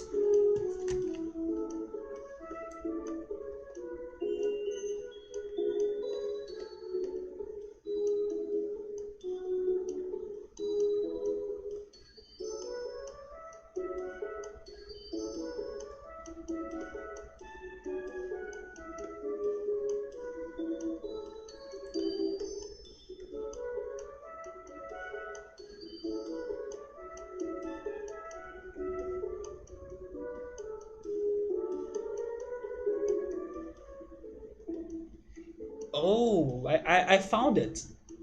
And it seems to also be 100% of grape juice, right? They also have like a soda and fruit snacks. Oh my god, they have a whole selection of products. They have even gelatin. Is that yogurt? Oh no, it's the grape juice again.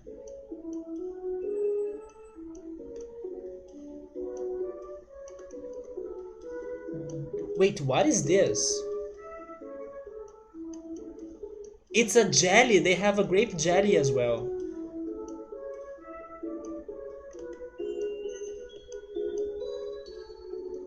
So you drove through it up near New York, which is about 13 hours. Okay, it's far. Yeah, it's far from you. But I did hope, or I do hope you stopped by them and then you got some of their products. One good thing about this quarantine is that many companies or many producers they are really adapting themselves to accept online orders or to have a better delivery going on or an easier way for you to get their products. I was actually shocked that this one grape juice producer of Brazil was actually delivering their products in the way they are. Because when you think about it, it's like, man, isn't it going to, I don't know, go bad in the transportation because it's coming from the South region. It's kind of far away from where I live. And then it's on a freaking glass bottle, so it can break and everything. But then once I got it in here, everything was perfectly packed. The box was not as huge as what I imagined it would be because it had a very good organization in there. I don't know, I got everything so safe and sound. That surprised me, not to mention the free flight. I mean, the free flight was under the condition of like a minimum amount of money you need to be buying in there, but it was totally worth. And I'm happy to see that many companies are really adapting themselves to have this online order service going on. When my mom told me that she was like sending me that, I was like, wait, what? Seriously? They are doing that? And I'm so thankful my mom did it because this week was the best because of the grape juice. And it's going to still be because I still have 6 bottles left. Why did I come here again? Oh yeah, to get the Air Dramon item, right?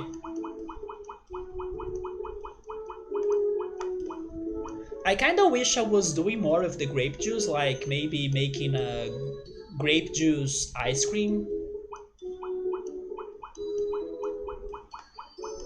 Or maybe some other recipes too. But I'm kinda out of ingredients. I need to buy heavy cream, I need to buy condensed milk.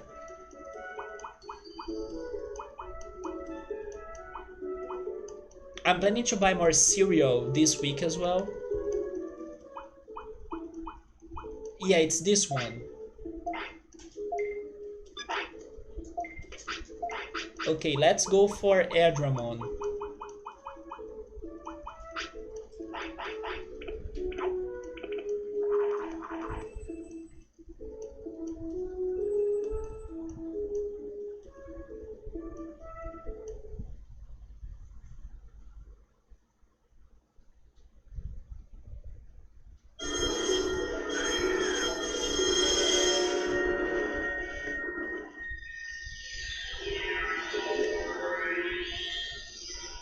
So now we have two choices or two possibilities of new ultimates. So hopefully that's greater odds. Speaking of odds, I was watching a video this week that was like about, I don't know, funny or cringy moments on TV. And one of the moments really surprised me because it was about, oh, never mind. The video was about people uh, quitting their jobs on live TV. Yeah, that was the video. And then there was this one woman that was covering an article or like interviewing people that were celebrating the results of a lotto. And she was in there super happy with them and talking to everybody that was a winner in the lotto. And then the plot twist was that she was a winner herself too.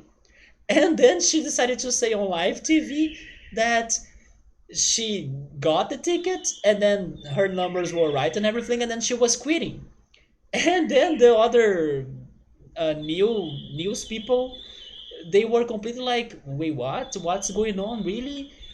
It was a shock for them. But the issue was that sadly, this reporter or this person didn't know that she was not the only winner for that prize. And then in the end, she didn't get the great amount of money that she thought so. So even though it was a good amount still, she would have been better with her job still. So yeah, she should have prepared herself a little bit more. But I thought it was so crazy that she was like, screw it, I won in the lotto, so here I go, I quit. I thought it was such a crazy situation.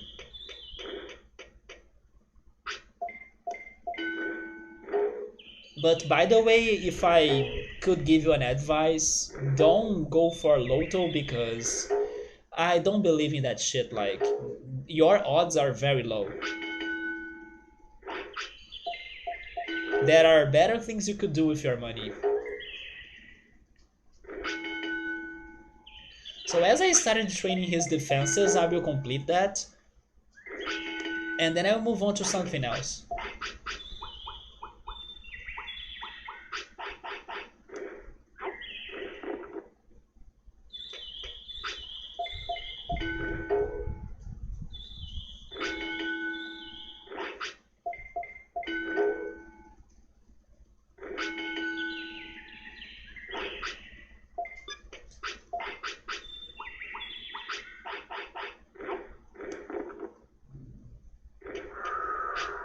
I think I have only won like maybe 4 or 5 times. I mean, maybe a little bit more if you consider some gaming giveaways and stuff, and maybe some books giveaways too. But I think I have won maybe, okay, maybe a little bit more, maybe 7 to 8 times from um,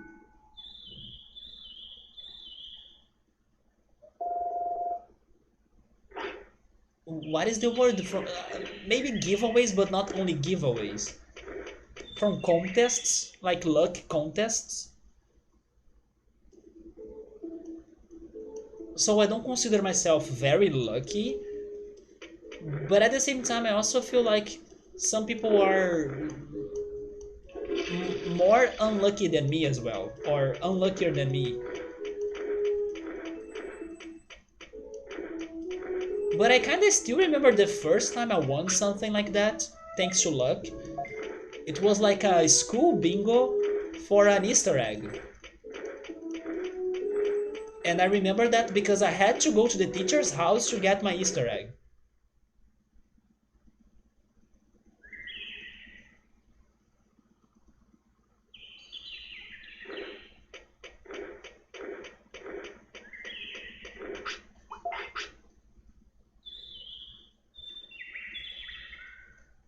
And then besides that, there was only one day that I got lucky to earn money.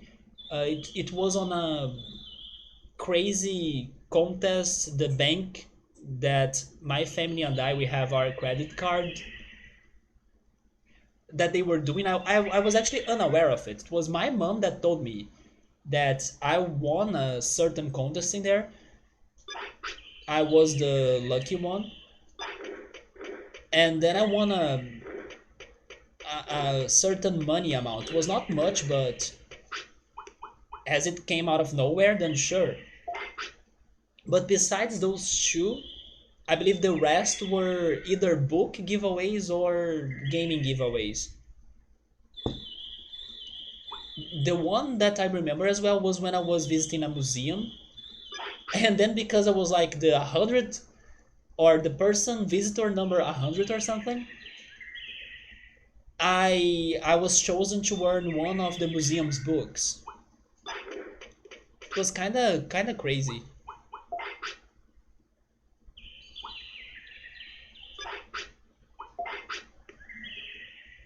Oh yes, I forgot to mention that we were able to get a lot of levels up for our tamer level, right?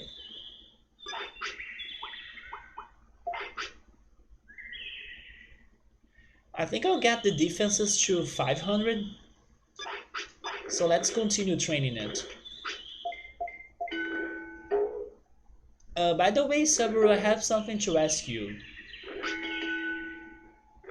I have been talking to some people from São Paulo lately, and I noticed one thing that surprised me.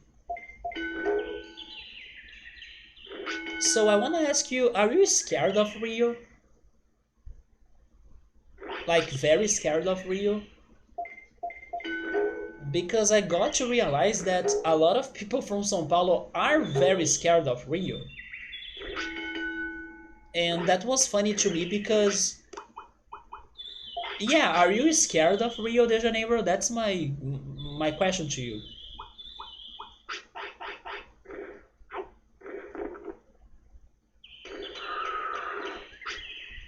Because like years ago, I used to think that São Paulo was as dangerous as Rio. I used to believe that before I went to São Paulo. Even after I went to São Paulo, I kind of continued thinking like that. I always thought that Rio was as dangerous as São Paulo. But then this week, as I was talking to some people from São Paulo, I kind of realized that they are more scared of Rio than the city they live in. For example, you are not afraid of Rio, you don't come here. Wait, no, no, no. Give me a serious answer.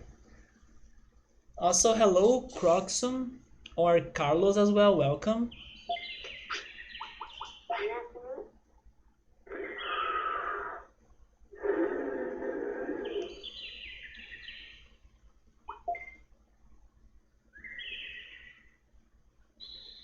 So, for example, I was talking to them and they said like, "Oh, but I have never heard shots being fired." And then I was like, "Really? Because here in Rio it's kind of common and stuff." So after they said that, I really realized that maybe Rio is indeed more dangerous than São Paulo than what I used to think. So Subway is saying that any place is dangerous only there. Wait, I did not understand the final part of your sentence. Are you saying that where you live is less dangerous?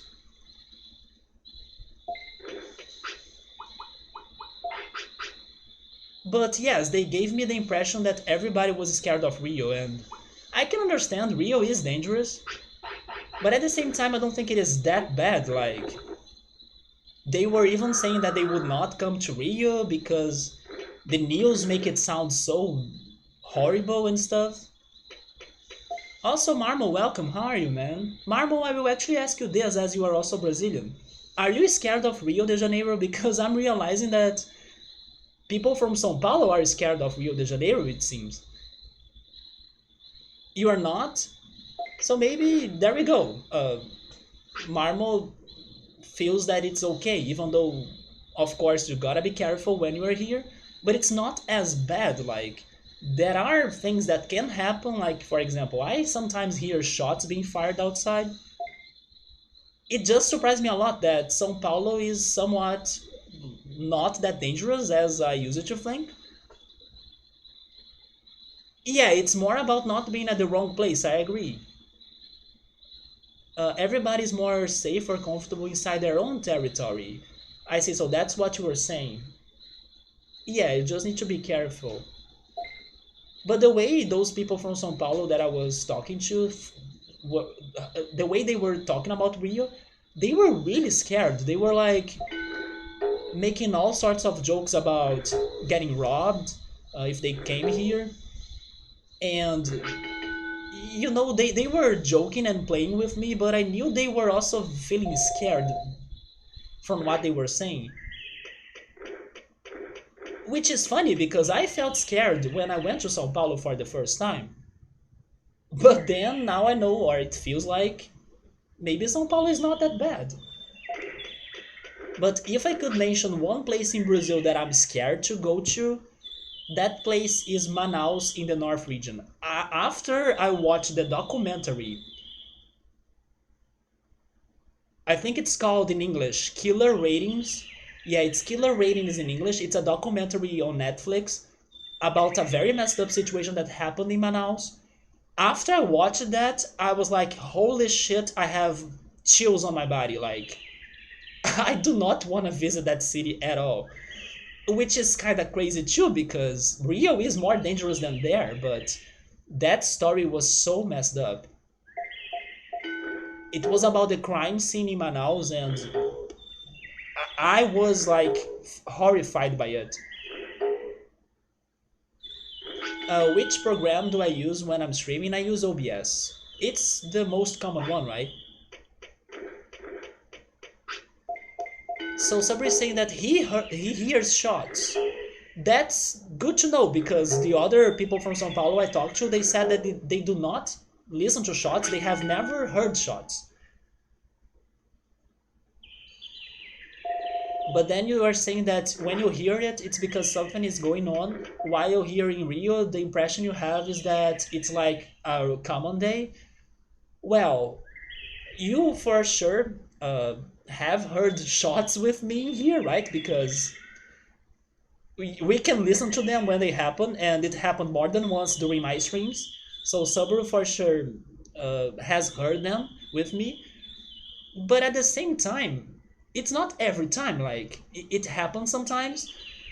And it's just what Marmo said. It happens on a certain location, or it's not that somebody's really going to die or get shot, or you know, it's not as bad. But you know what is bad? And then I think that some people may not be too scared of it when they visit Rio for that reason. Carnival. Carnival, in my opinion, is the worst in Rio. Like, you go out and then you get robbed. It's simple like that. If you're not careful, and if you don't have like a group of people with you, or if you don't know what you're doing, or if you get too drunk or something, you will get robbed. It's simple like that. It's not going to be like crazy dangerous of people pointing guns on your face or something, but thieves may get your wallet, thieves may get your money, like they did to me, and then I couldn't notice it. Carnival here is like super dangerous in my opinion, and everybody still kind of feel excited for it. Or foreigners come to Rio for Carnival, people from Brazil come here for Carnival. In my opinion, it's a freaking tourist trap.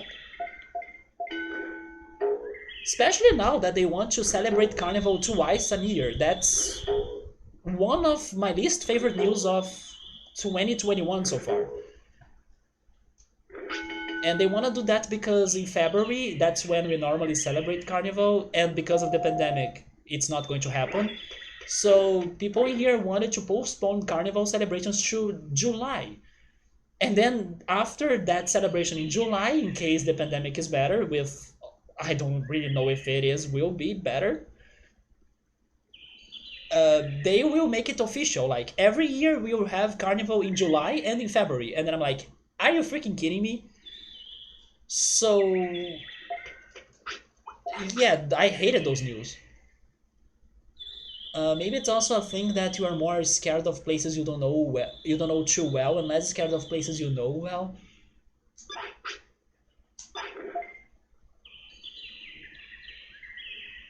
Yes, yes, maybe it's what Victor is saying, because before I went to São Paulo, I used to think that São Paulo was as dangerous as Rio. My mom was like going crazy, like, you're going to São Paulo, it's so dangerous. She was like overreacting, of course. But after I went there and after I heard those people, I kind of felt like maybe Rio is worse. But that's true, it's because I didn't know São Paulo, and then after I went there, I saw it has problems. The two biggest problems I saw were that it has a lot of trash, like a lot of trash. It's totally something that has more than Rio. You go to São Paulo's downtown and you see a lot of trash, but it also has a lot of homeless and people living in the streets, and then they may stop you and ask for money and stuff. In Rio, you have that too, and sometimes they can even try to rob you. But most of times I wouldn't say it's dangerous. Most of times you can kind of ignore them and life continues, you know. But I noticed a lot of those people in São Paulo too, a lot of homeless people. But like violence, I did not see anything that sounded violent in São Paulo. And then after people said that they have never heard shots being fired, I was like, are you freaking kidding me? It's more about the location. People that live in dangerous areas listen to gunshots every day. Well, in Rio, there is the thing that Rio has a very regular terrain. It's actually very well known for that. So basically, the the population, or rich people and poor people, they are not very well divided, or like people are very mixed up. You can have a somewhat classy neighborhood, and then on the next corner you have a hill with a favela and then poor people, you know. So Rio has that crazy mix of poor and rich, and then maybe that's why I don't know. Even if I don't live in a favela, I can hear two shots being fired because places are kind of close by each other. Maybe in São Paulo it's more different. Maybe the neighborhoods are more separated, but I'm not sure about that though. In Rio, it's very mixed. Like, it has so many favelas everywhere that You know, it's a big mix of people.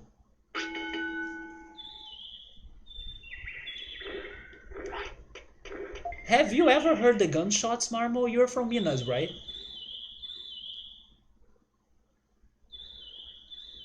If you live in a good damn place, you are not hearing gunshots. Yeah, but in Rio it's a bit of an exception because poor and rich they are very mixed in here. A friend of mine was once mugged leaving Rio Rodoviaria. It's a dangerous place. Yes, it's a gloomy place. That's why I think it's dangerous. I do not feel very safe while there either. I once went to a New Year's Eve in Rio. Oh my God, you went? You went to it? Was it in Copacabana? Where was it? Because when I went to the Copacabana one, which is the most famous one, it was not safe. It was not safe for, I would say, three reasons. The first reason is because it is too crowded. There was even a street in there that I could not cross it. I was with a big group of friends. Oh, you went to the Copacabana one? Okay, so I have a question to you. Where in Copacabana did you stay? Or where did you stay at? Because if you were close to Copacabana Palace, the hotel, it's a nightmare. It's so damn crowded. That's where I had my first New Year's Eve in Copacabana. Never again. In the second time I went there, I went to the end of the beach, like almost Ipanema, the other beach, right? Because right there, by the end of the beach, it's way better. It's more empty. It's not too crowded. It was way more peaceful. You do not recall? That's okay though. But thank goodness you had a good time. Because in the first time I went there, I had three situations.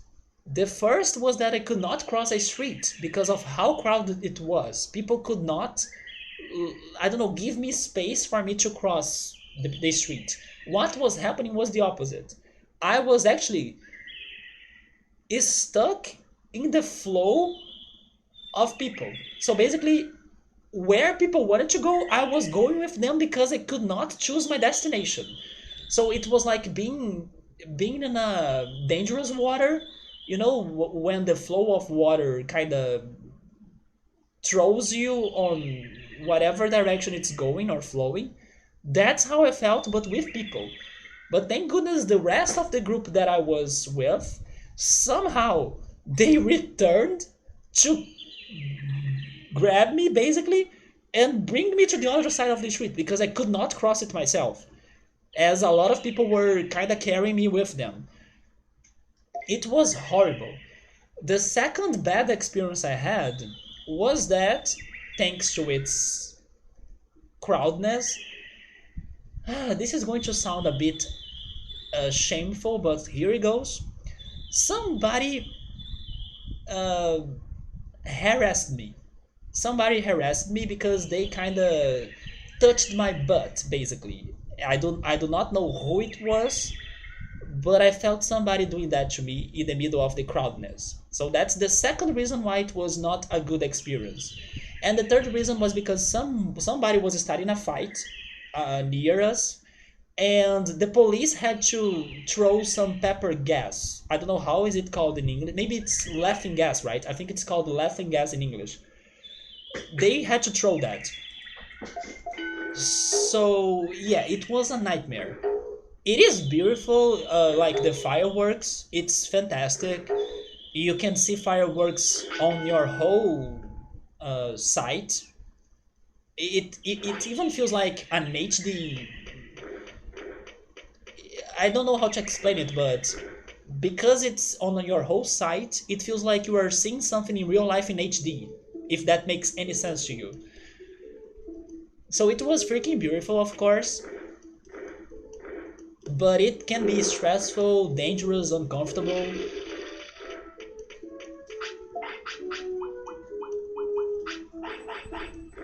It's called tear gas. It's not laughing gas. So what is laughing gas actually? So it was in front of the street your cousin lived back then. That's a good point as well. If you're ever going to that Copacabana New Year's Eve fireworks, show, you'd better sleep in Copacabana, right? Because living in that place in that day can be stressful. So when I went there, I was also staying in a house of a friend in Copacabana. Yeah.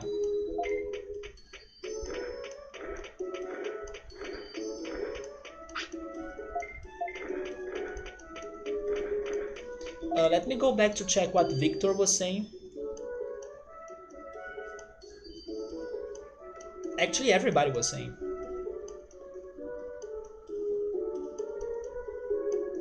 So Subway is saying that in there they can hear a noise. It can be a shot, it can be fireworks, or it can be a blowing pipe.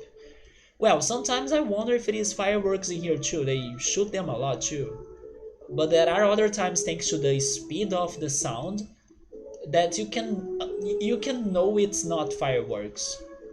Like the rhythm they are shot. I mean, when you go on vacation, you just go to the nice places. Yeah, that's true. Unless you really don't know how to navigate through the city and then you end up in a bad place. You see the nice side of a place, and as long as you stick to that, you'll probably be safe while the worst areas of a city have much more violence and crime. Yes. Sometimes there are crimes that can happen in a good place too, but it's a matter of like self-care. You gotta be alert, you gotta not like show off your money or show off your items. That's actually one thing that I think that every foreigner should be paying attention when they visit Brazil or visit Rio in particular. It's not the same. Like, you can for sure, I don't know, get your phone and then use it outside, but be aware of your surroundings, because I would not feel comfortable doing that outside unless I'm inside a shopping mall, maybe, or inside a restaurant. But like in the middle of the streets, in other countries, I believe people would not mind it at all, but in here, you can do it, but take a look around first, you know? It's better to be avoided.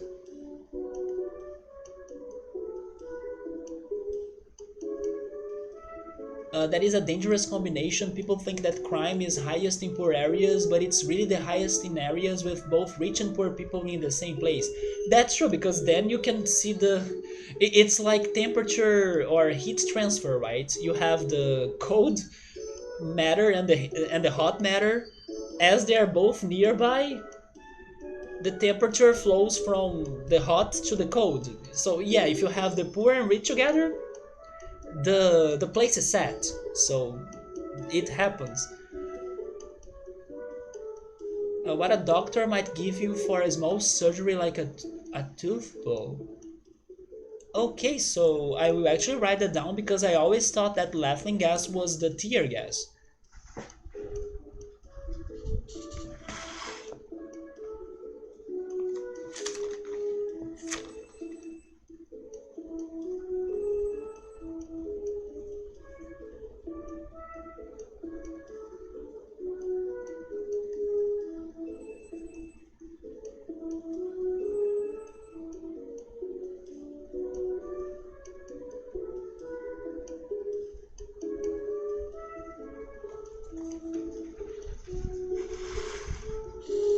So you went on YouTube for a Nightwish hole. You have been listening to the Annette area. Wait, Annette era.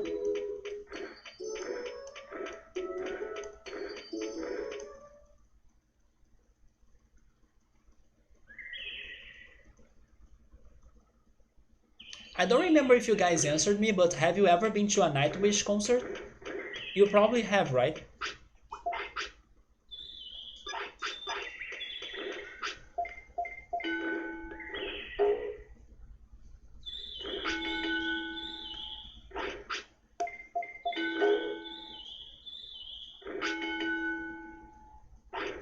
Wait, you went to 6 concerts? Damn.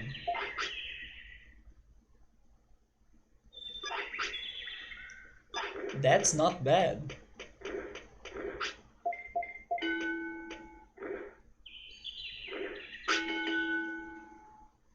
those seven, were they all great, or was one that you would say that was disappointing or you did not enjoy it that much? So, you probably have heard of this electronic music artist called Fatboy Slim. I went to a Fatboy Slim rave party when I turned 18. It was my first rave party, and I really liked it. But years later, once he returned to Rio and I went to his concert again, I did not like it at all. So I was wondering if something like that happened to you with Nightwish. I even gave up on keep on watching his concert, and I don't know, I decided to go home.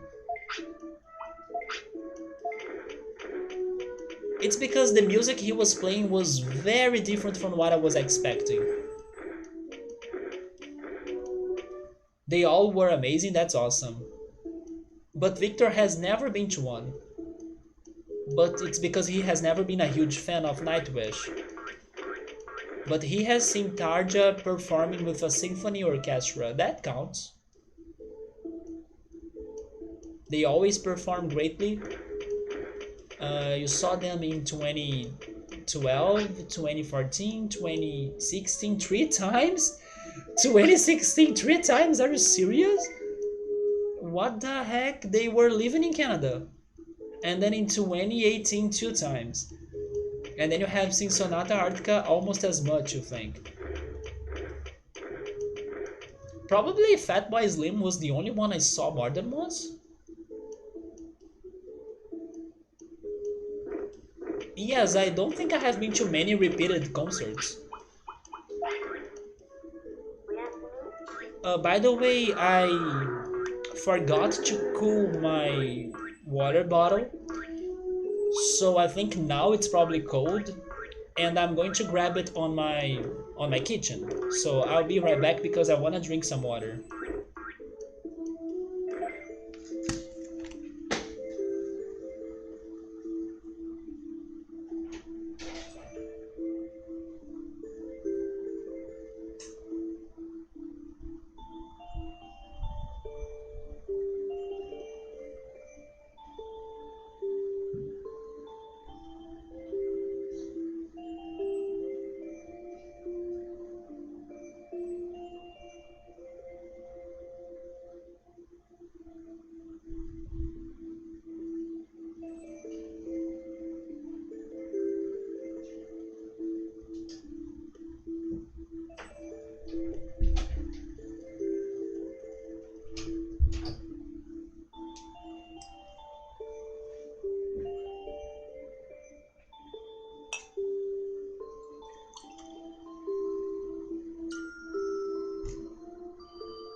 So two cities in February, then they came back in the summer for a festival, and then it was three that year. You keep seeing bands you like if you can. I will do the same, but first they don't come here that much. They mostly go to São Paulo.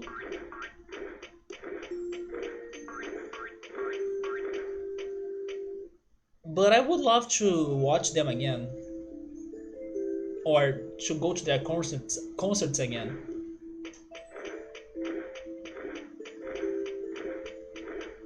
If the darn virus wasn't a thing, you would have seen Sonata Arctica last year, and you would have seen Nightwish twice last year, plus Rammstein twice. I would like to see Rammstein live at once, or at least once, just to experience the craziest spectacle. And then you have seen Stratovarius only once.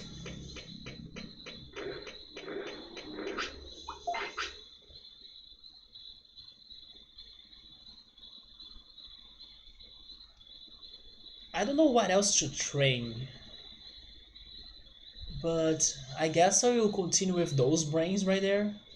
By the way, can you learn any new attack? You can't, right? I forgot to check that. Yeah, Ramon is alright about his attacks.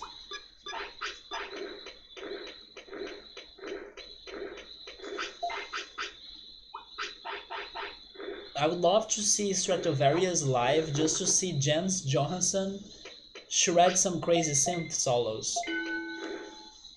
I can't remember if it's 2 or 3 for Edguy, and then 2 for Avantasia. I could only remember Fatboy Slim right now. I think everybody else I have seen only once. Like What Nothing, Beach Fossils, Moby, which was probably my favorite concert in my life.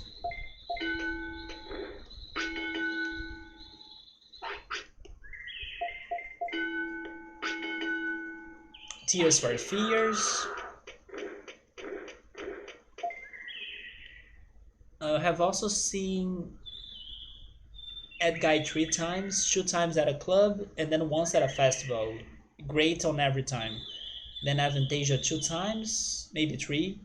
Metallica was around 6. What about Iron Maiden?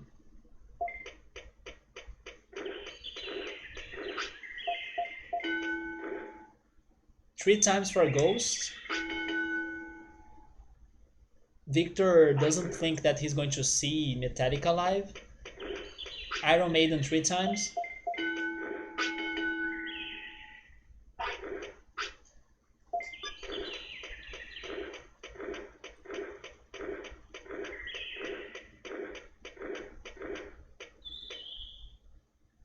Victor saw it 5 times.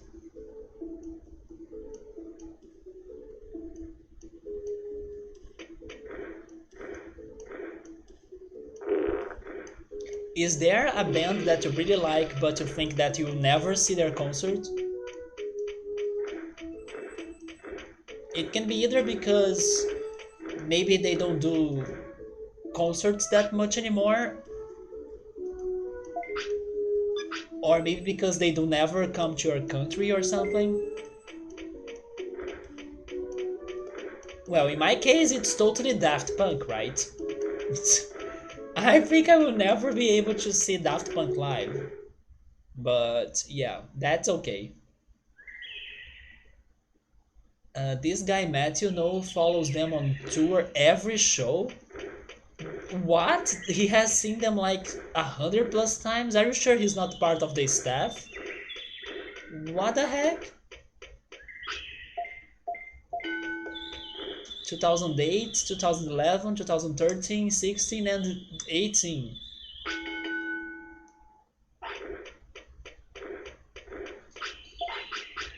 Do I remember the... No, I won't remember the years that much. I know some. Fatboy Slim, for the first time I saw him in 2008. Then Moby on 2010. What Nothing was 2017, if I'm not mistaken. No, no, no, never mind. 2016, and then on 17 it was Tears for Fears.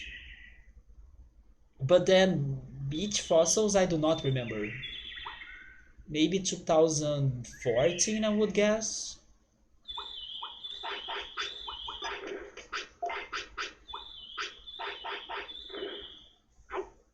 Michael Jackson Ultras, come on. Michael Jackson. But you know what's crazy though? You said Michael Jackson, and then I remembered one very messed up thing I heard this week.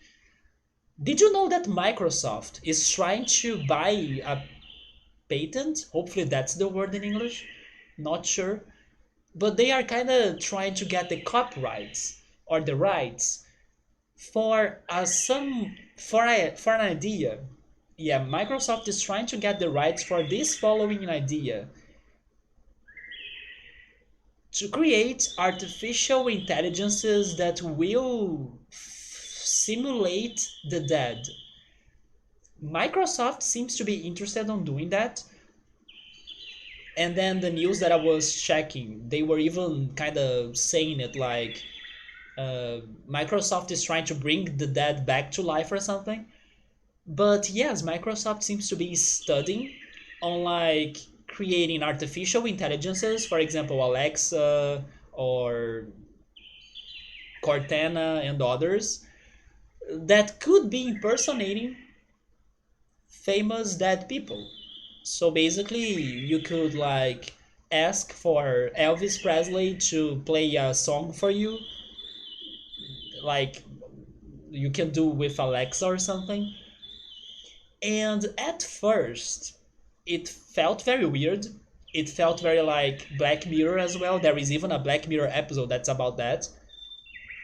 But the person that was telling me those news also brought up something interesting that maybe for educational purposes, that idea could be interesting for kids to be more interested on hearing from like the person that uh, I don't know was responsible for a revolution in history or I don't know something like that.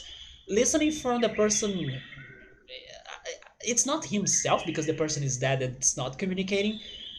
But Microsoft is studying the technology that it could really fake the person's traits thanks to like social media activities, thanks to like their recordings and all sorts of things, footages of videos and stuff. That artificial intelligence that could really get the way the person communicates and make it as an artificial intelligence or make it to be um, new ways, right? Used in new ways. So for educational purposes, I can kind of see it being a good idea, but in general, it's still kind of messed up because maybe I only get flashbacks from the Black Mirror episode, but the person was like giving an example of like imagine talking with Gandhi for you to learn about his ways of thinking and stuff. And then I'm like, but I don't know how far is technology going right now. Welcome back, Sabru. But just for you to know, Microsoft is studying on that. So don't be surprised if someday, I don't know, Michael Jackson is the new Alexa or something. Michael Jackson, Rush, and then the Cranberries. Yeah, but you picked like bands that people died, right? So of course you cannot see them anymore. No people buy tickets to go on the plane that the band flies that the band flies with to see them at every freaking place they play. Some fans have too much money to spend on concerts. You were lucky to see Rush once. That's awesome. This guy works a job to get like two from $3,000 of paychecks, then follows them around the world. Yeah, sociopaths. Huge companies are weird. Sounds about right. The last opportunity to see Rush was the same night that System of a Down played, and living in Toronto, Rush was a common thing, so you chose System of a Down. I totally get why you chose System of a Down, but missing your last chance to see Rush for that? But then he couldn't know, right? Plus, friends from the US were with him for that show. We also met Serge downtown too, so that was very fun. Meeting Rush isn't hard. My mom gets her hair colored where Getty Lee does. What? And then is this a connection again to that hair metal talk we were saying? Let's have the hair. Oh my god, let's have the metal bands in the same hair salon, and then that's hair metal there too. Jesus. But any existing band you like, you have seen already. That's actually a very good accomplishment. In my case, I'm missing out Daft Punk, and I will always miss that out.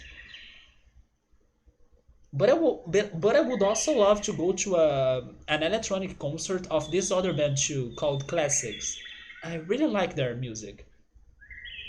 Maybe I have, or I will have some chances of seeing them live, but I don't think they have ever come to Brazil. But regarding rock bands, I was able to go to One Nothing. I was able to go to Beach Fossils. Is there any other that I'm super crazy for? Tears for Fears. I was able to go there too. Can't remember any crazy rock band that I'm a super fan that I would love to go to their concert. One Nothing was the number one, and then I did that. With the exception of hip hop groups which you never attend a concert of. So I made some a somewhat hip hop playlist. I created that, but it's not like straight hip hop songs. I would rather say that the songs that I'm putting there are songs that have some influences, but they are not like only hip hop, because only hip hop, then I would get tired of it. I'm not a fan. But I do have a hip hop based playlist now. Although I do like the 2000s hip hop. Yeah, 2000s hip hop is good in my opinion. But today's hip hop, then I'm not a big fan. But there are some electronic songs or some other songs in there that they may have some hip hop vibes, but they are not like hardcore hip hop. What I would never attend a concert of is a dubstep concert. Then you should not invite me for something like that. Me and Victor, because I know Victor is with me on that. We are not attending a dub. I want to say dubstep because they forgot to add a B in there, right? A freaking dubstep concert. That's what I would never go to. But there are a lot of Brazilian genres concerts in here that I also would never attend. Brazilian funk? No, I pass. Some friends brought me to a freaking country or Brazilian country concert as well. That was so bad, in my opinion.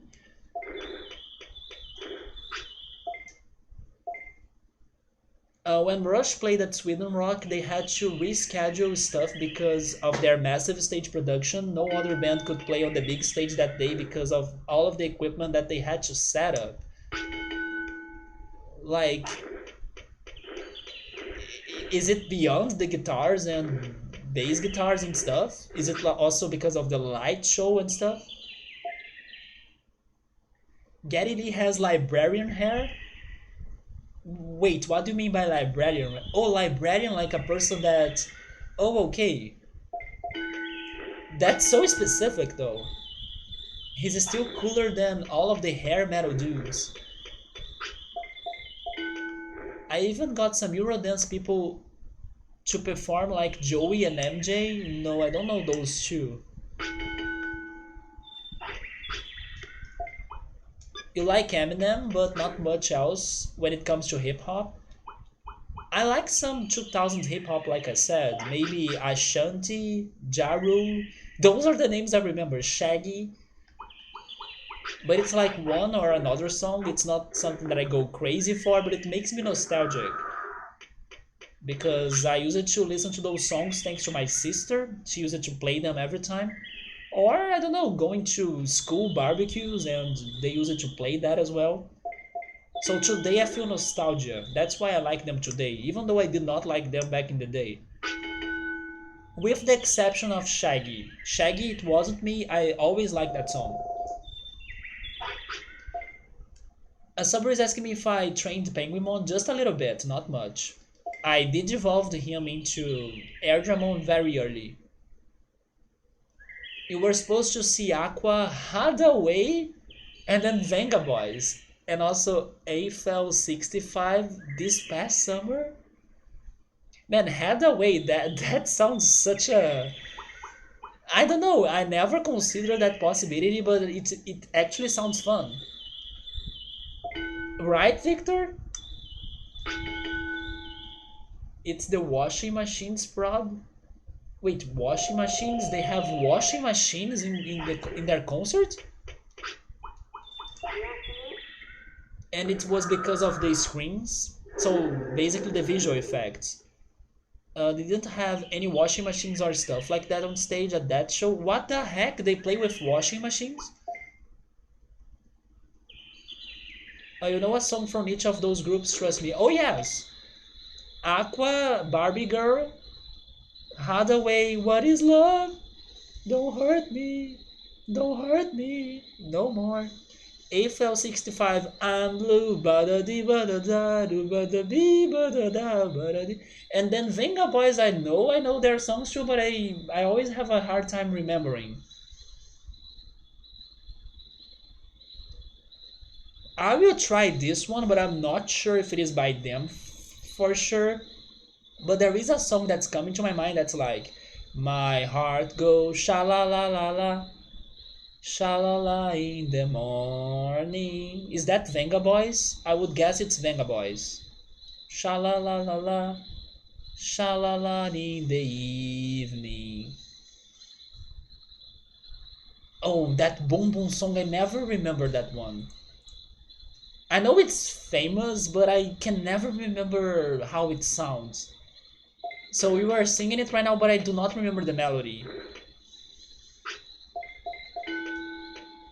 So Rush puts washing machines on stage for some reason, and they're just doing. Wait, what? They're the washing machines are not for making sounds. It's just for laundry.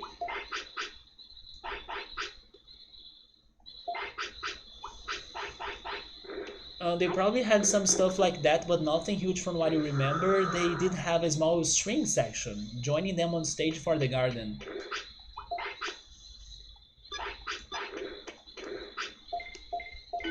I had the metal version of that on a CD that you got as a kid. Oh, so the Shalalala is right? There we go. Shalalala, also known as that character from A Link to the Past, that gives you like one of the first hints of what you need to do in the game. Those that are in the A Link to the Past community may know who I'm talking about. His name is Shalalala. I was actually making jokes with Draco one of these days that of like there should be a quiz game with the A Link to the Past fans, and then I wonder how many players will know how to spell his name correctly. The Shalalala guy. Yes, I can't remember. It's Sahara La Shara. I don't know. It's such a weird name for a character. So he's simply known as Shalalalala. I will get the brains to 500. You don't know that song though, you just see that it's on YouTube. And then I don't know the Boom Boom Boom. I never remember the freaking melody to that. They also did Venga Bus and similar songs. Oh my god, Victor, it may be close. It is something like that, Victor. Yes, it's Sahasrara. It's something like that for sure. Maybe you got it right actually.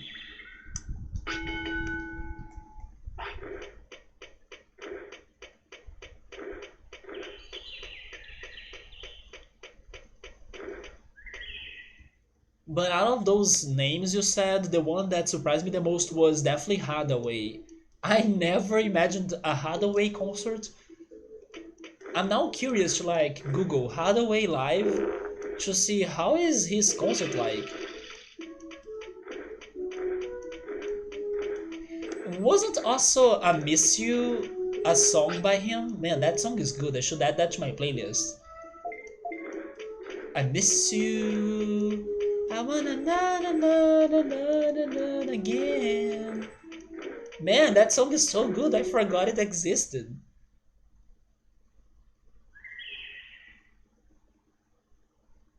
Because you only remember What Is Love for sure, but he has other great songs too, right? I do think you got it right, Victor. That's what I'm saying. I'm like, man, Victor knows it. Nothing makes you more of a man than a Venga Boys concert. Don't let people tell you otherwise. Come on, for sure. I would be down for that freaking lineup. Damn, I actually nailed the spelling. I thought I just got the syllables. I do think so. Devil Townsend made a fun metal cover of Vengabus. Yeah, I don't know the Vengabus song.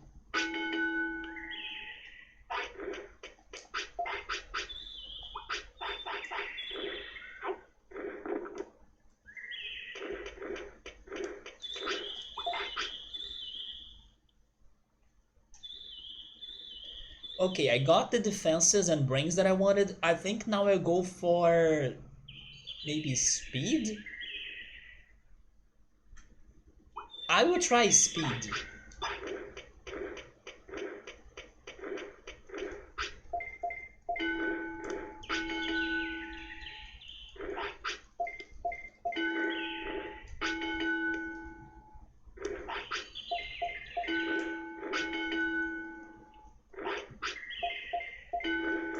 Speaking of Boom 4 times, you found the version you knew as a kid?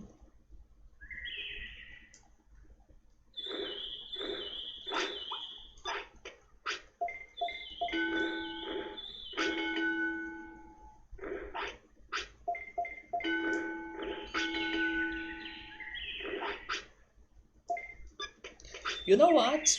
I think I would love to go to the concert of my favorite Brazilian rock band, like when I was a kid.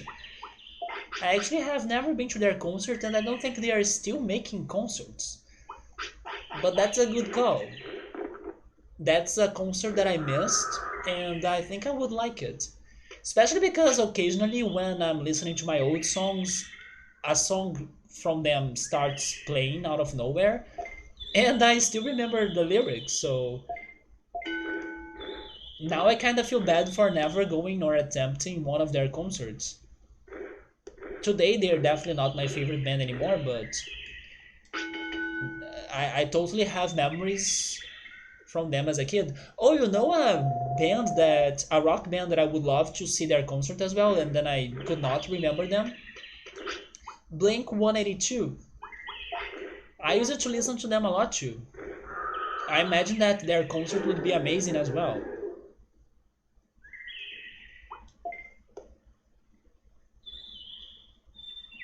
It's not nearly as metal as you remember, but it has cool distorted guitars at least. I like cool distorted guitars.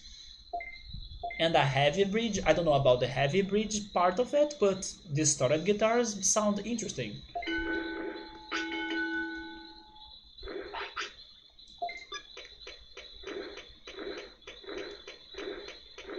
Travis is amazing, but Blink, they are not good musicians. But it's okay. I mean, as long as it's fun, I'm down. Mark's a good bass player, but wait, for the genre, but they're not good. Even when Tom was there, they're not good. But don't you think it's going to be fun still?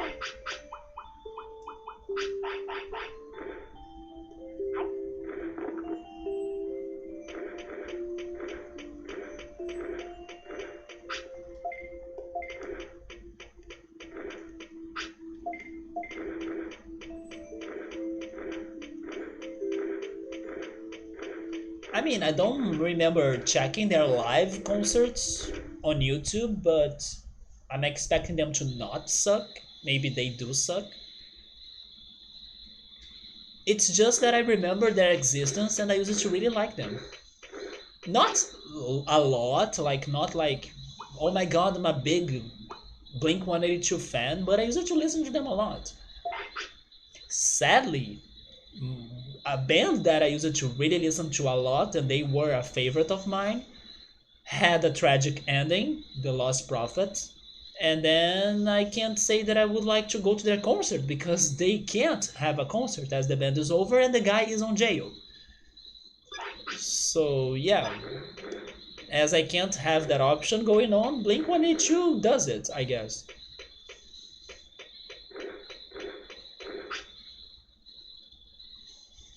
Oh, your band covered a few Blink 182 songs? Which ones? There were some really good ones. Ta-da-na-na now. I'm feeling this. Ta-da-na-na-na. How was it again? Fell short this time, her smile fades in the summer. Your hands in mine, na na na na na na. I still remember a little bit. Yes, I love that one. Feeling this is so good.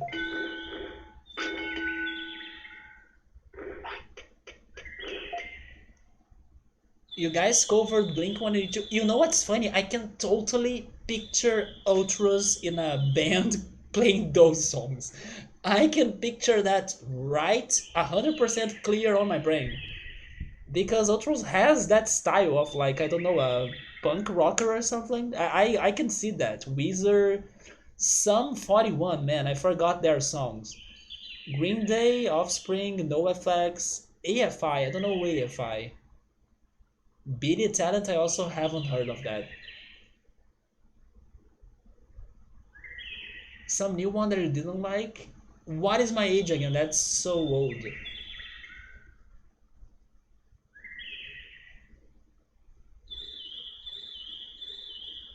AFI had a few good ones. I don't know who are they. I also really like Always from Blink 182. I Miss You, of course. What is the other one? Um, oh yes, Down. Down is so good too. Do I remember some lyrics of Down? Tidal waves me, na na na na. Na na na na na na na. Kiss me, I miss you so bad. Down, down, down, down. Man, I wanna listen to those songs again. Yes, I can only remember the tidal waves me and then rip my lyrics.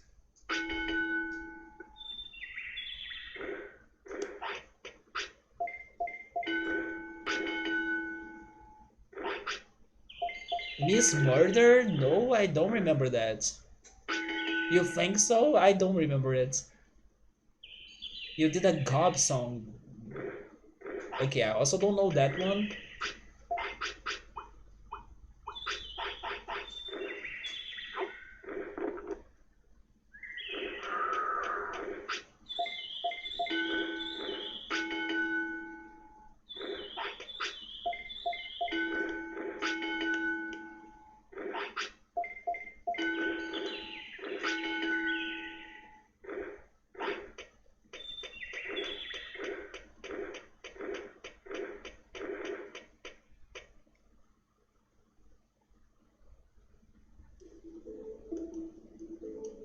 I just remembered another band that I used to listen to a lot, and there are a lot of jokes on that today here in Brazil, especially because there are rumors that she would be coming for Rock in Rio. I actually hope those rumors are right, even though maybe this is not the best time for a Rock in Rio concert to be happening.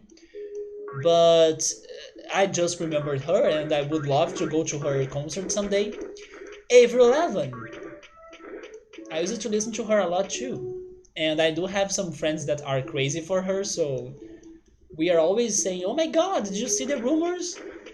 She's coming!" And then they are like, "Let's go, let's freaking go!" We have some memes with her as well because there was this one place we used to go to hang out and eat, and they were always playing an Avril Lavigne DVD in there. They were either playing the Avril Lavigne DVD or a DVD of The Doors, another band, right? So we have some fun memories of going there, eating croissants. It was a croissant restaurant, and listening to Avril Lavigne and then being like, man, they are always playing this DVD here, right? But I would love to go to her concert because I think her old music is fantastic.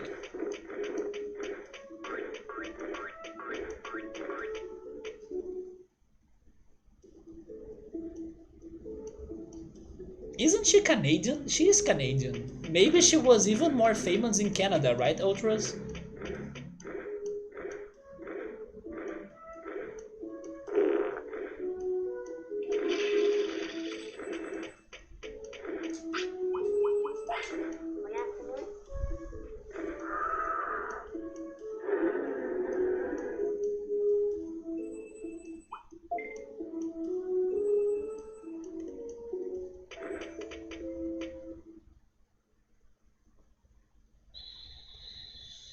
I really hope this works out because even though I'm not really focused on the game today,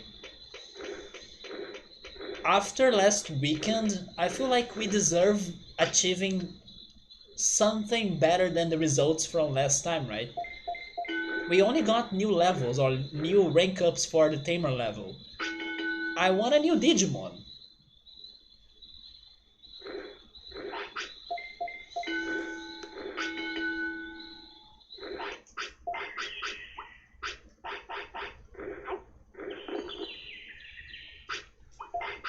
So he's 7 years old right now. I still have a couple of days to keep on training him. So I do think this will work out well. We may be finishing speed today or tomorrow, and then we'll have 1 day and a half for offense. That I'm hoping will be enough. HP and MP, I'm always ignoring those for now. They seem to not be important for the Digivolutions.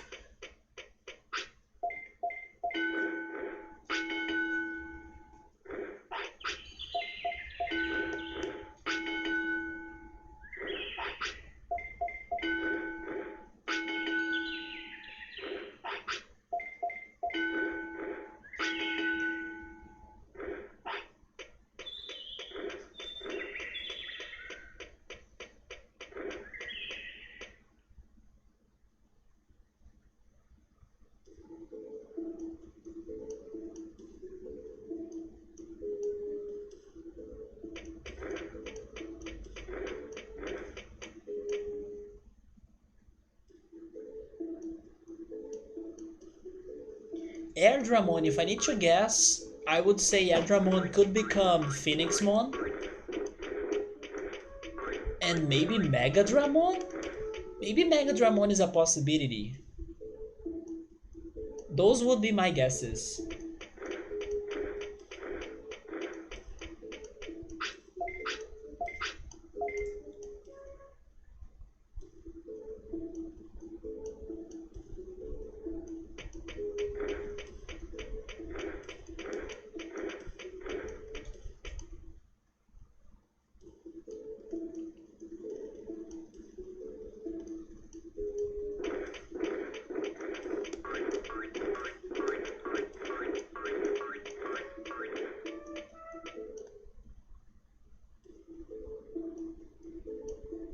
Oh, you know what happened? I forgot to check the day. Oh, it's day 16? Okay, so maybe it was a good choice for not going for Kunemon.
Okay, now I feel like I gotta go for offense.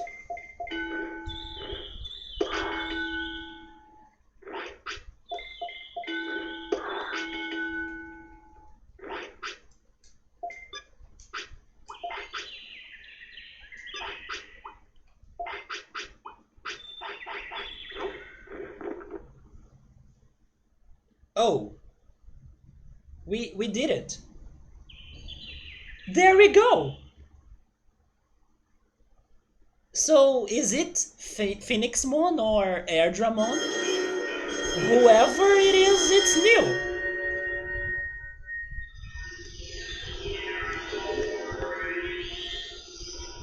It is Phoenixmon. There we go. Whoa. That was a crazy flight right there. Also, nice to meet you because this is the first time I'm seeing you in this franchise. I have never seen you before in an anime. But I knew you were a thing because of the cards.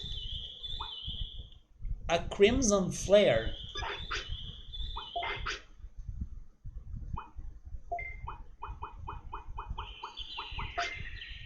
So it's Birdramon, I'm not surprised. Not Pegasusmon. It's Unimon, right? Unimon, and because of Victor, I said Pegasusmon probably. I still remember Victor was saying, "Who's that? Pegasusmon?" Yeah, but Pegasusmon is another guy. Unimon and Airdramon. But then there are two champions that can also turn into him, huh?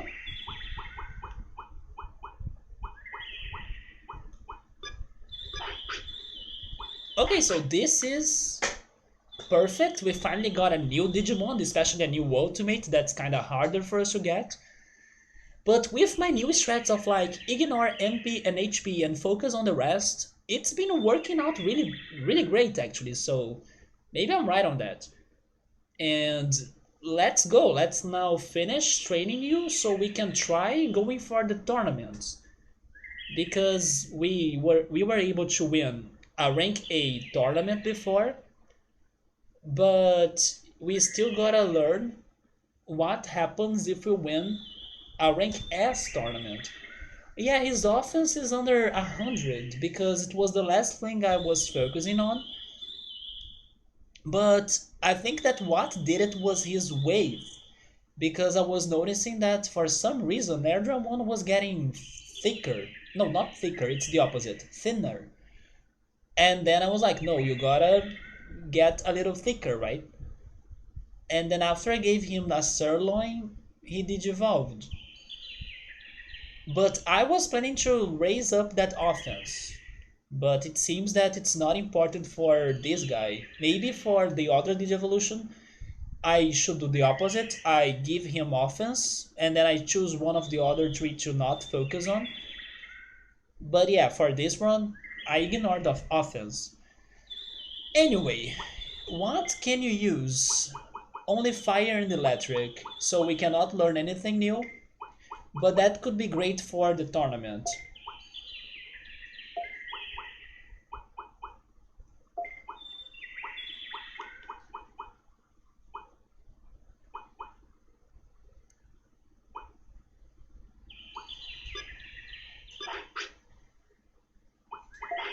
And then he's 8 years old. We still have a good amount of time in here, but we gotta train his HP, MP, and offense.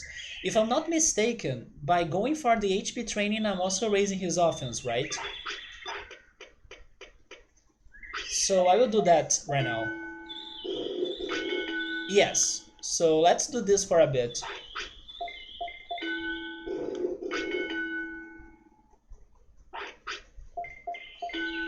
Subaru, is this Digimon the one that Garudamon digivolves into?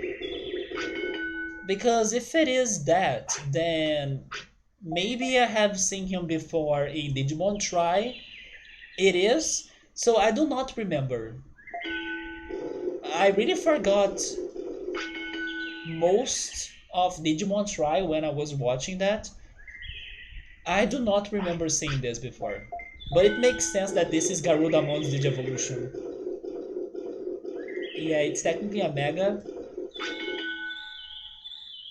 Maybe I should go back to Digimon Try, right? Because I really forgot everything.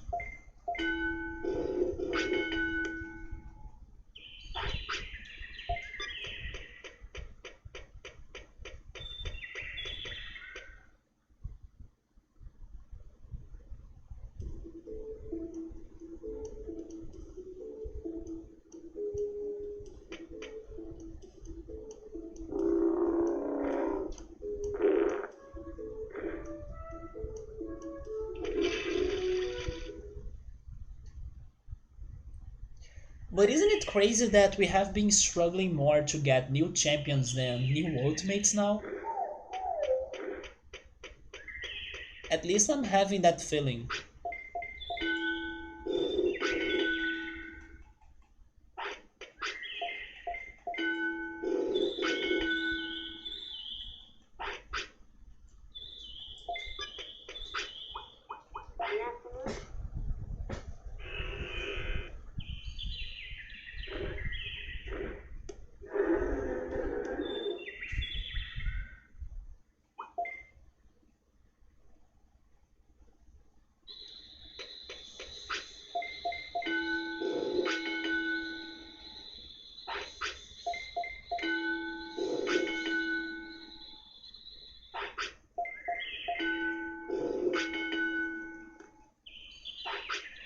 It's because I have gotten a lot. I got a lot, but I don't know, there is still a somewhat good amount.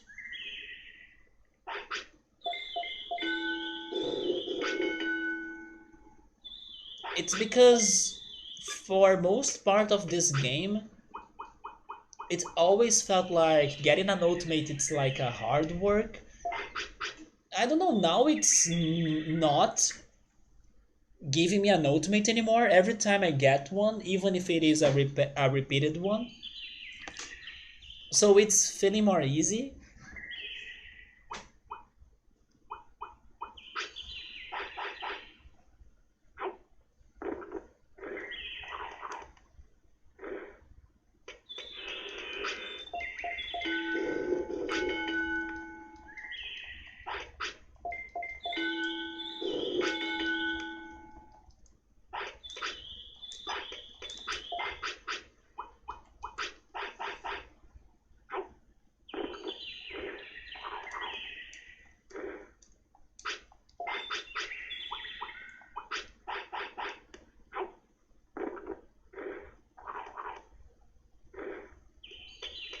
This is a very animated Digimon.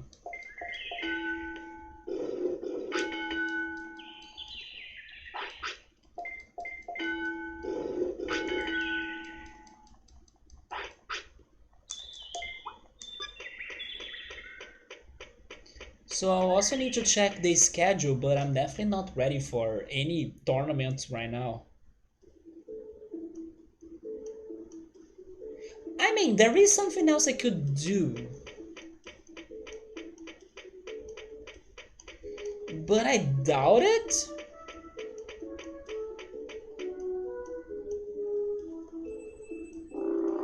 But I guess I gotta still check it, right?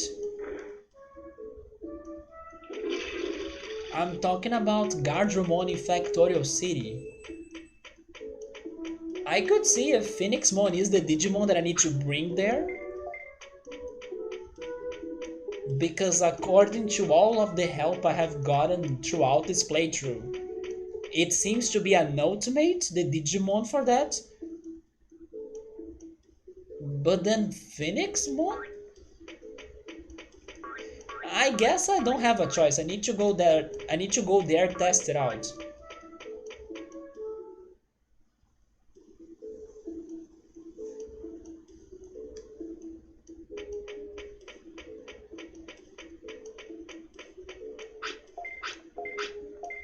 So let's do this right away.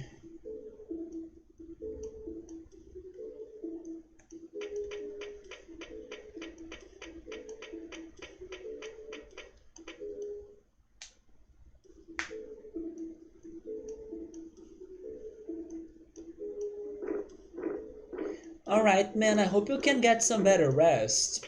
Yeah, hope to talk to you again tomorrow too. Thank you for stopping by. But sleep well, man. Thank you so much. Goodbye.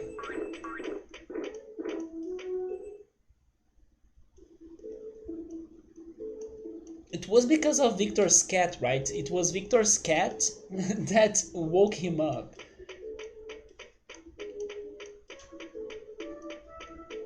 I think I would feel pissed as well.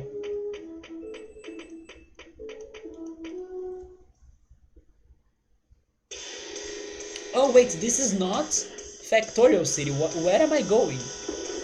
No, no, no! Leave this.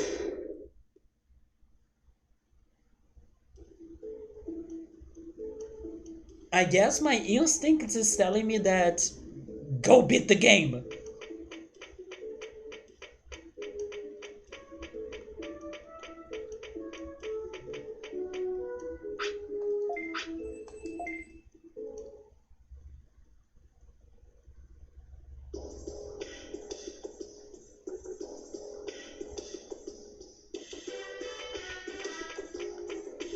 Ah, Factorial City.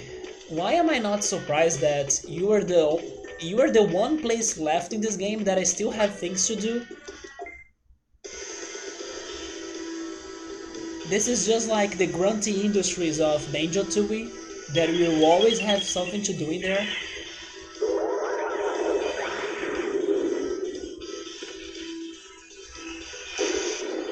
By the way, I have no freaking magic points. Oh, but I'm good on floppies.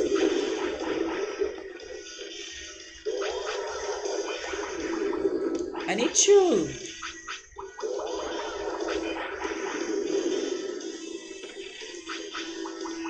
I need to sort these items.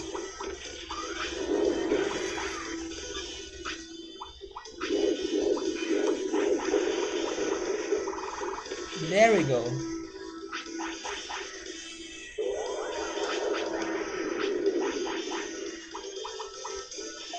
I'm going to wait to see his finisher.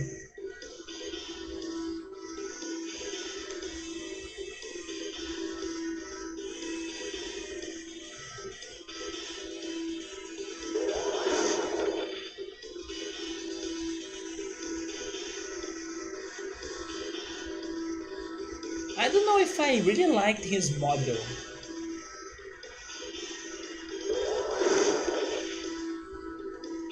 I like his body but not his head.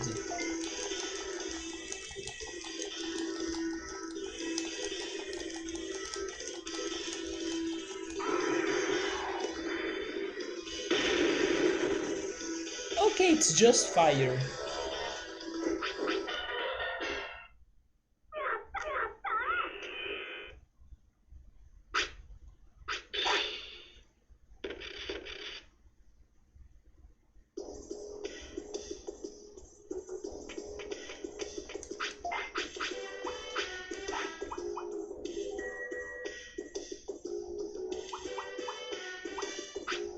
You think that he's like Ho-Oh?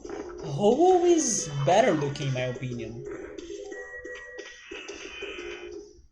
Speaking of which, I was watching a video that was talking about Logia, and it seems that Logia's development was way crazier than what I thought. Because first of all, Lugia was not made by Game Freak, it was made by the same guy that kinda wrote the Pokemon anime episodes.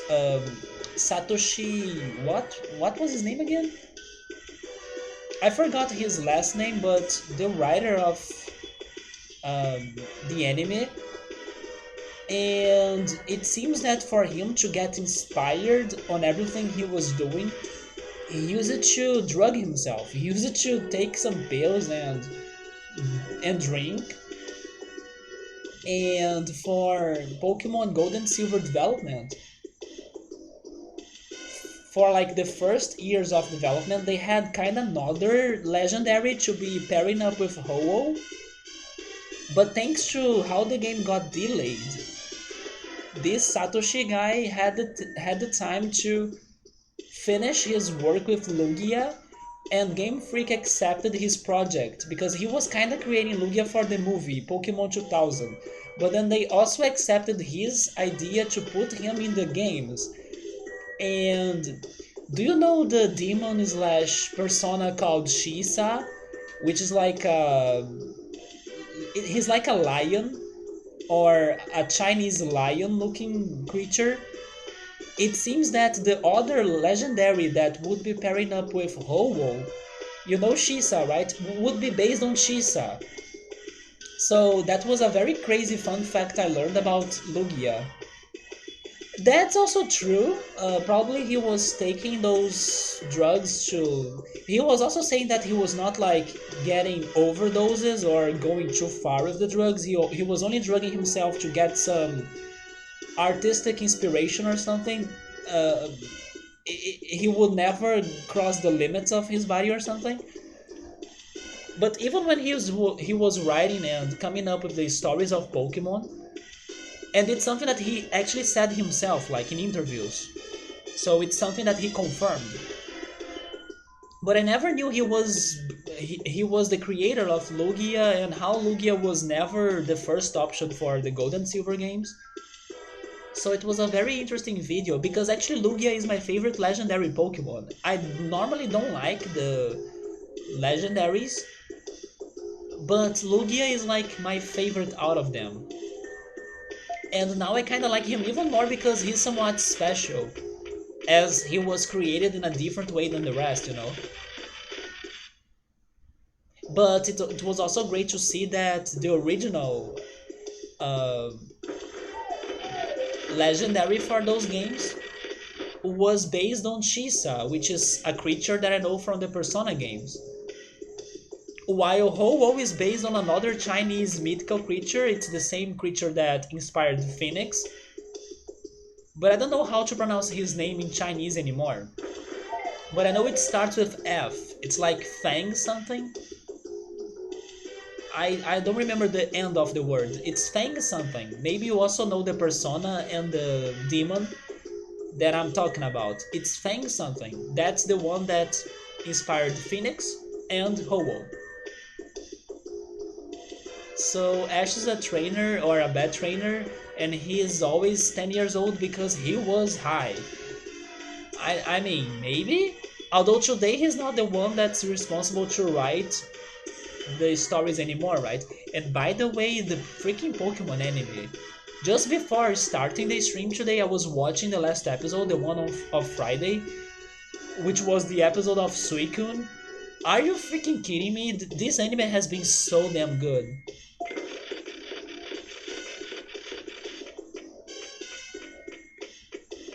Man, this season of the Pokemon anime, I'm so glad that I'm watching it.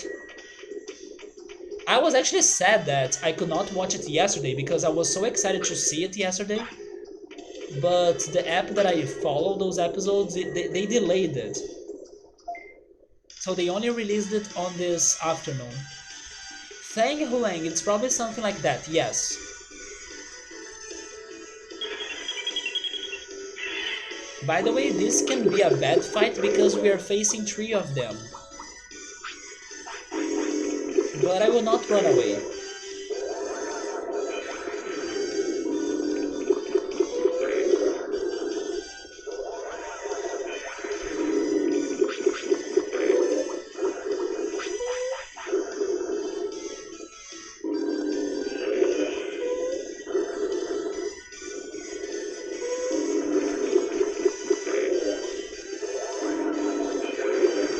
Another thing that the video told me was that originally the second movie, Pokemon 2000, would not have Ash and his friends as the characters. But then the Pokemon Company kinda insisted for them to be part of the movie that they decided to add him. And also this Satoshi guy, sadly I forgot his last name, he had a free pass to write whatever he wanted for the second movie thanks to the success of the first movie. They were kind of worried of like making a very dark story for like Pokemon, the first movie, Mewtwo Strikes Back, and then because it was kind of very dark, it would not be successful for the kids. But no, the movie was a blast, and then the Pokemon Company allowed him to write whatever he wanted for the second one.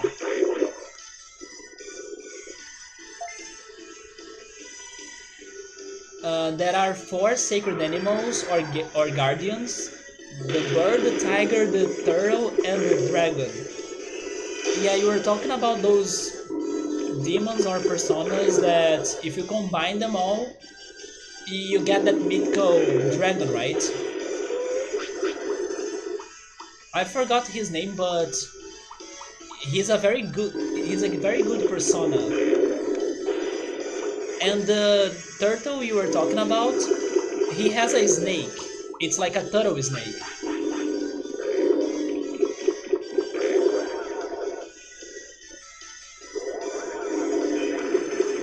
Yeah, the bird is like a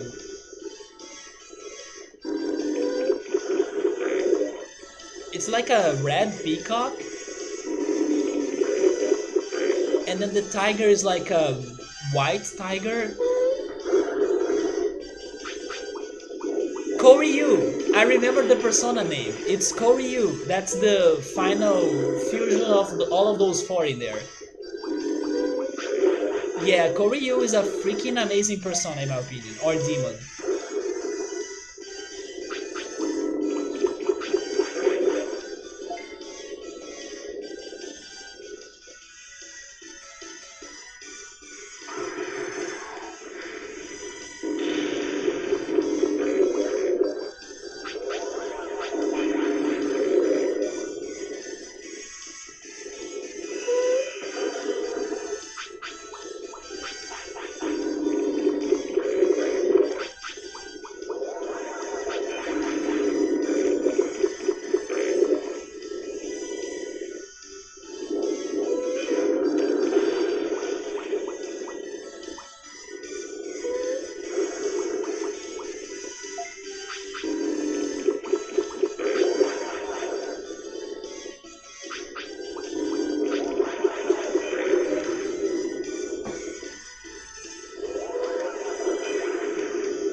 Man, the dad, Gearmon right there, you can see his eyes blinking. That's very disturbing.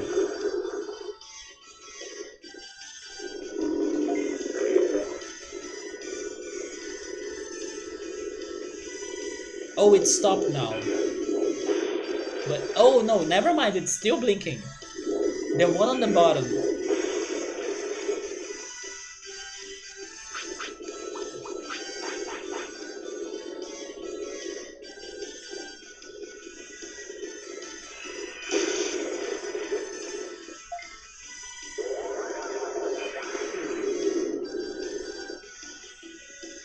I know that I killed him, but I didn't want to see his eyes blinking after he's kinda dead.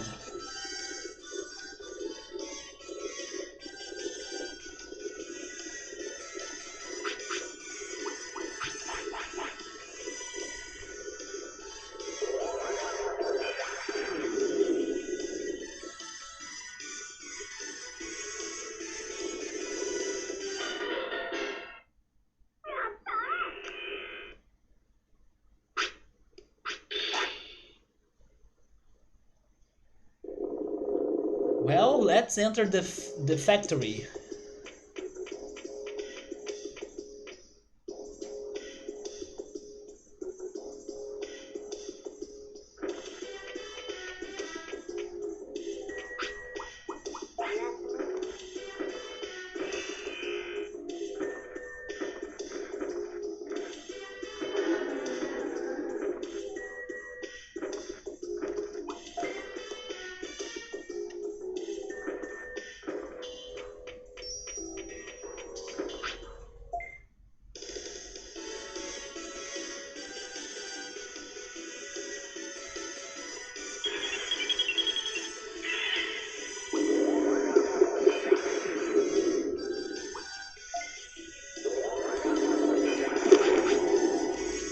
That's the attack that I wish I had.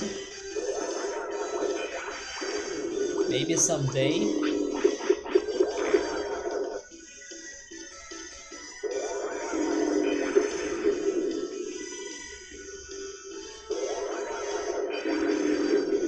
You know what? Maybe Platinum Sukamon is Sukamon's Digivolution.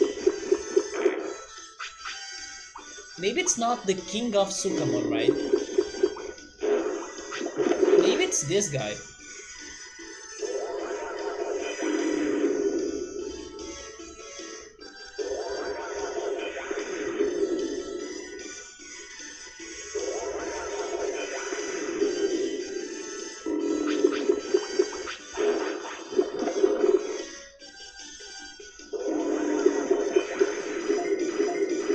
Computer? Why don't I try getting a Sukamon? I had one last time.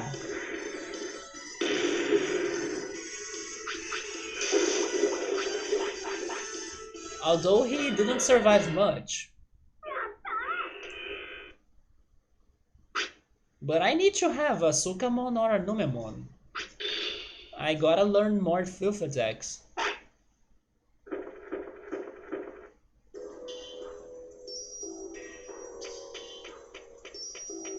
I just don't hope that by I don't know allowing my Digimon to poop on purpose and not in the toilet, I just hope that doesn't make my rank to drop or my tamer level to drop.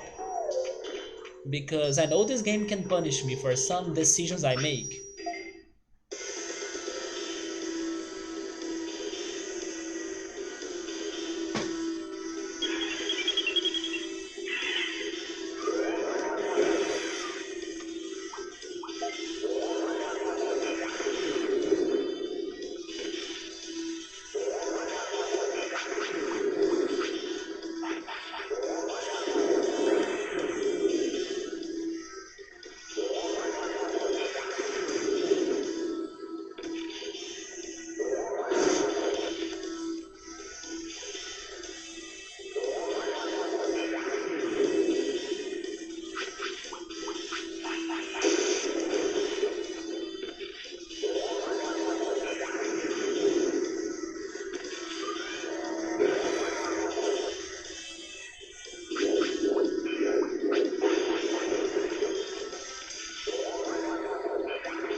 Well, we are getting to the right room, but I don't know about you, but I kinda don't have high hopes for this.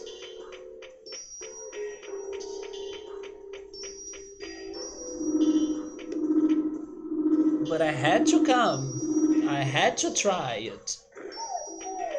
Let's see what happens. Here we are, Gajramon, is this the one you are looking for? Of course not.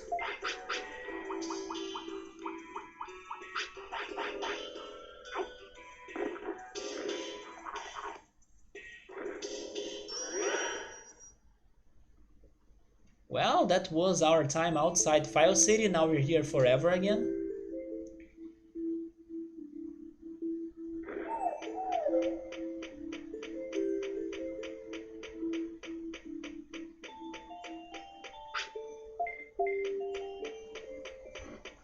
In this playthrough of File City World.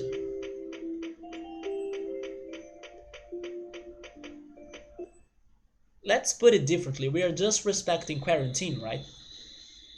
The real reason of why we are not getting to other places.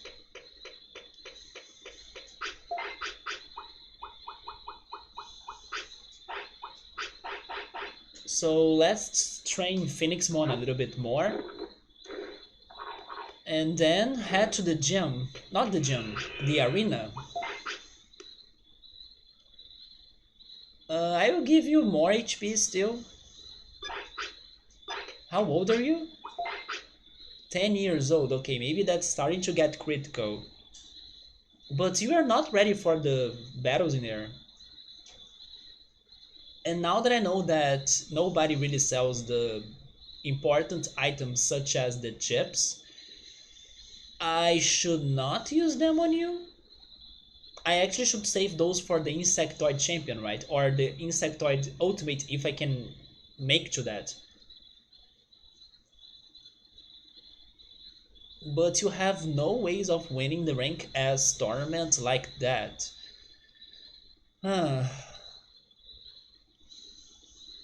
Anyway, I hope you survive for longer then because you still gotta train.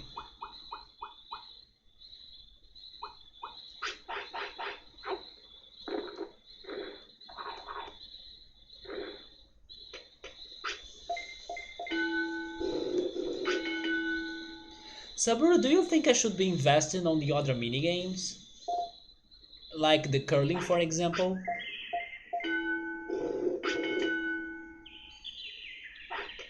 I kinda gave up on Dreamojamon, but now his chips can be helpful. I believe I was getting chips from the curling as well. And then I'm still trying some tournaments in the arena, right? So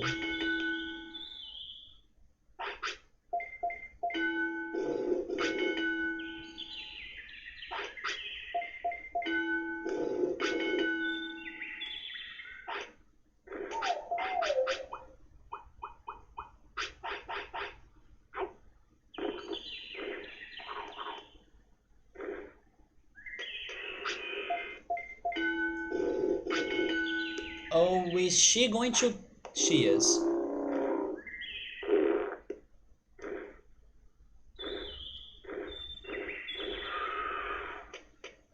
I can try winning something new or the same as before. Wait, in which minigame?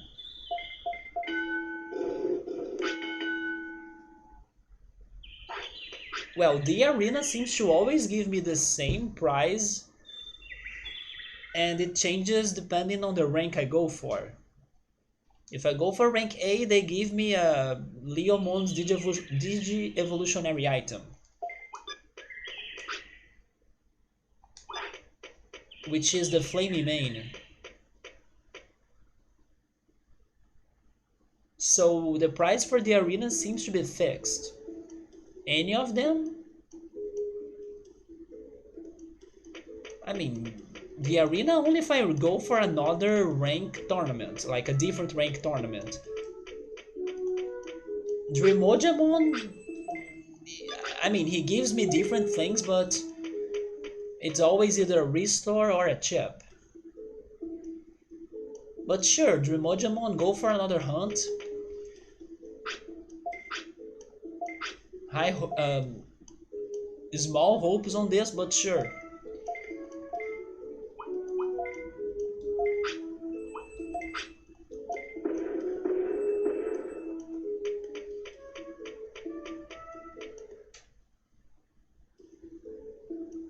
Then I will go rest,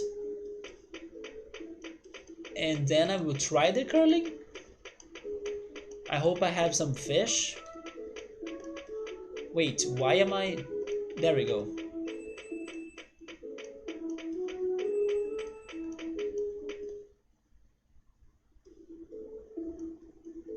But if I'm not mistaken, the curling has only been giving me the chips, right?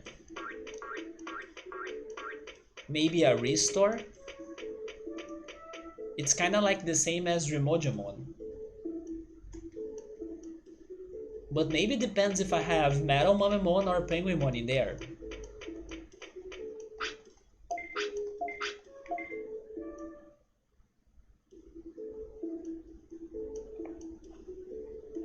It's just that the arena seems hopeless for us right now. I don't think that we can win the rank S tournament, and I don't wanna win the rank A again.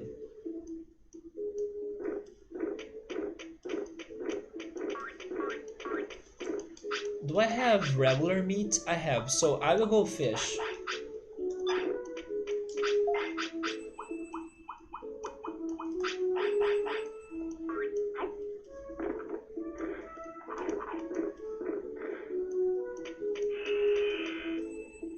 But having the digivolutionary items, it's really helpful, especially now that the options are decreasing. The options of new Digimon are decreasing. And for example, having that Airdramon item gave us this, so it was a very good strategy.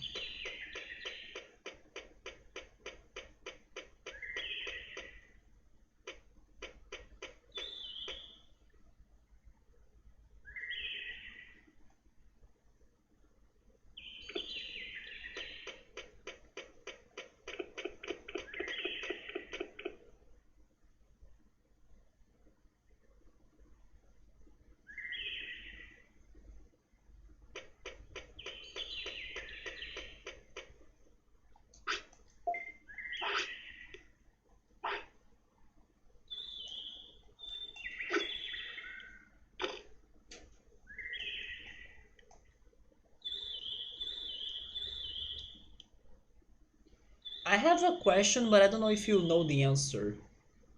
Does the fish that I get and then I give it to the curling person, does it matter?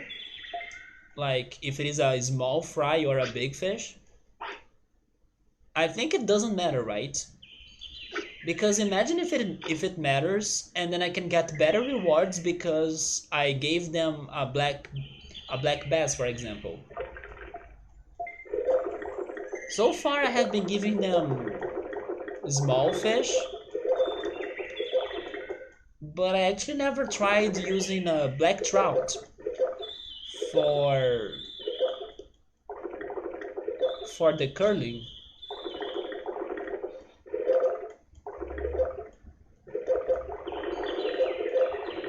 Really, this fish is pushing it hard, to my surprise. There we go, come closer.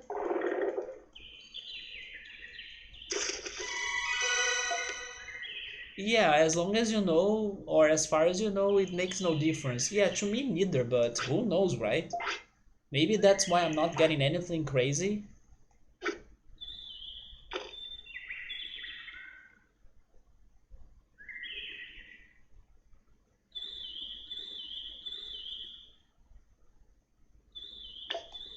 Oh,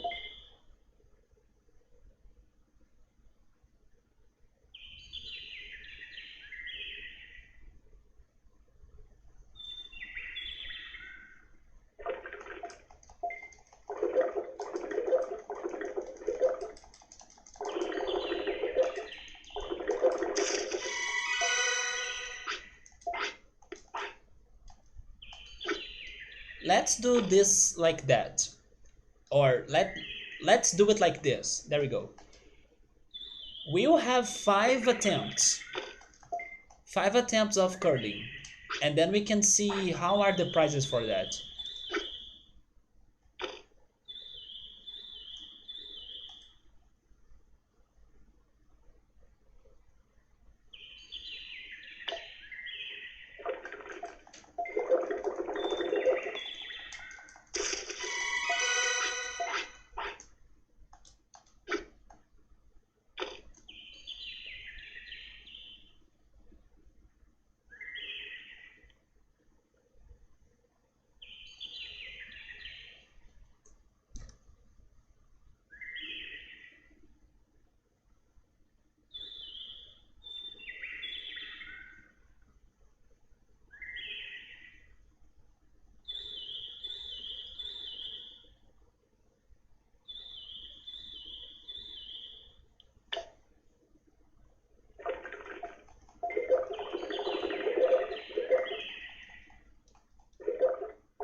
This minigame right here is making me miss the Street Pass games on the 3DS. There used to be a fishing minigame in there. I really miss playing that. The 3DS was such a good, a cool or a good console.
Took forever for a fish to get the bait, but like 2 seconds to fish the fish.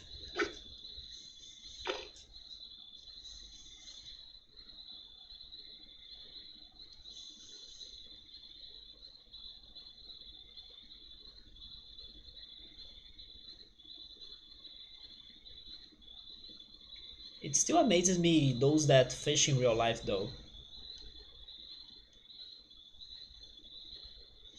For some reason it feels that it's harder than how it seems, but people actually do that like, yes, I'm out for fishing and then they do get fish.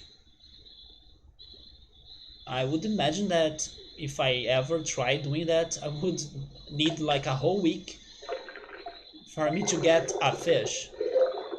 Also, hey bookmark, they are trying to be smart about the bait. They are getting smarter. Maybe they are seeing that some of their friends are disappearing. So then they're like, what the heck is happening? Should I be more cautious? They are getting smart in here for sure. I just remember another thing. As I was watching that Studio Ghibli movie that's about the seaplanes, I realized that there is an activity that people can also do in the air, like by using the air, that it's very common in here in Brazil, but I actually never did that in my life. So I have a question. Have you ever played with a kite? Kites are very popular in here, but I actually have never tried playing with a kite in my childhood, which is a bit sad actually. But yes, have you ever played with a kite? Did you like that?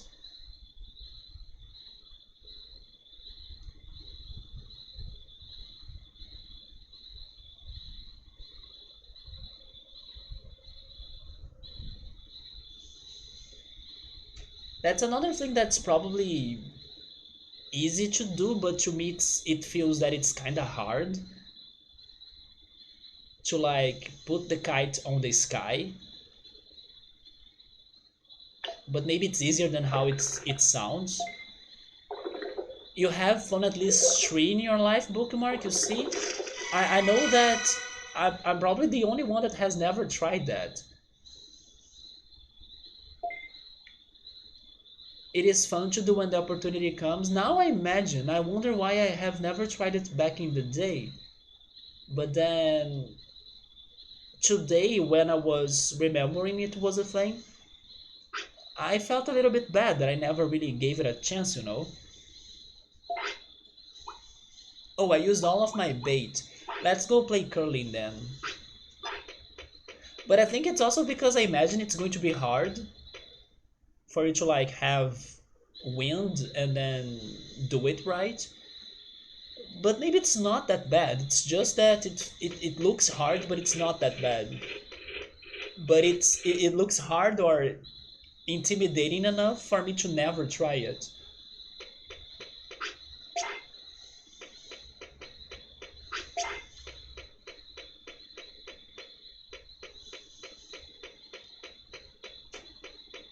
It's always easier when it's bigger open space with the wind. Yeah. It's been very hot days in here.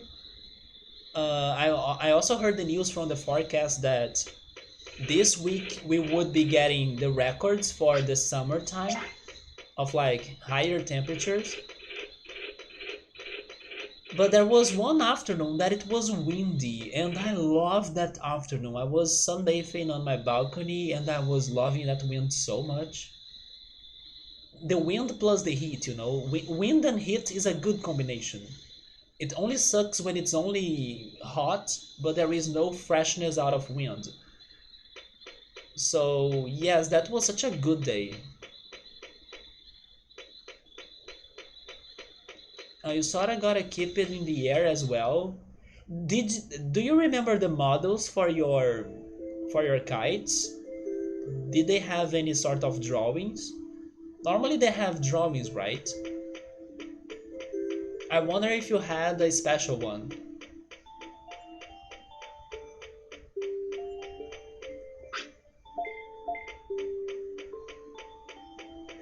And don't you think that it's becoming less and less common? It's one of those games or things that kids could play that you don't see many people doing anymore. Even though it's accessible, cheap, and maybe somewhat easy, I mean, I think I would struggle, but I also don't think it is impossible. It is kind of becoming less and less common. You know what would be cool? Oh my god, why is that not a thing yet? Sometimes I have the best ideas for games and I should write them down and develop the games myself, and then I would be rich someday. Why don't we have a kite simulator? Man, that could be so awesome actually. Very chill. You can customize your kite. Maybe you can have some battle mode in there as well that you can Beyblade the other kites or something. Why is that not a thing? One of these days I was remembering the existence of scooters and I was like, oh yeah, there is Tony Hawk Pro Skater, there is a snowboarding crazy game, there is a BMX game too, but what about the scooters? And then there was one PlayStation 1 game for scooters, but then never again. Like, let's make more games of, I don't know, unused things on gaming? Scooters, kites, what else is in there? Maybe there is even more things. Subway is saying that from what was aired on TV today, we had 44 degrees Celsius on Rio, and then São Paulo was on 34. So I don't know if I would say that today was the hottest day, but I will also be honest. I kind of had the air conditioner on for the whole day, or almost for many hours at least. So I did not feel the heat. And the only time I went outside to sunbathe, it was already 6 p.m., so it was not too hot outside either. So thankfully, I did not feel that heat of 44 degrees Celsius. But of course, it also depends on the neighborhood because there are places that are hotter than others.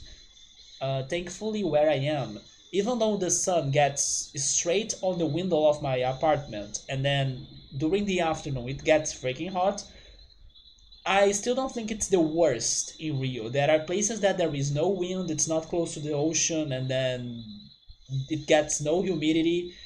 I mean, it's a dry and isolated place between mountains.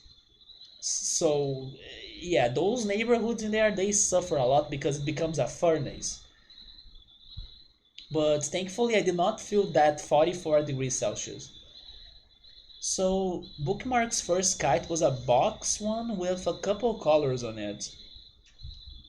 Wait, a box one? What do you mean by that? Don't they always look like how is that in English? It's not a square, but parallelogram? Hopefully that's the word in English. I'm not sure if that's the one. Is losango a word in English? It's probably not, right? I would say diamond shape. Yeah, diamond shape, I think it's a good way to say it in English. I was trying to translate from Portuguese. I don't know if I was getting any close.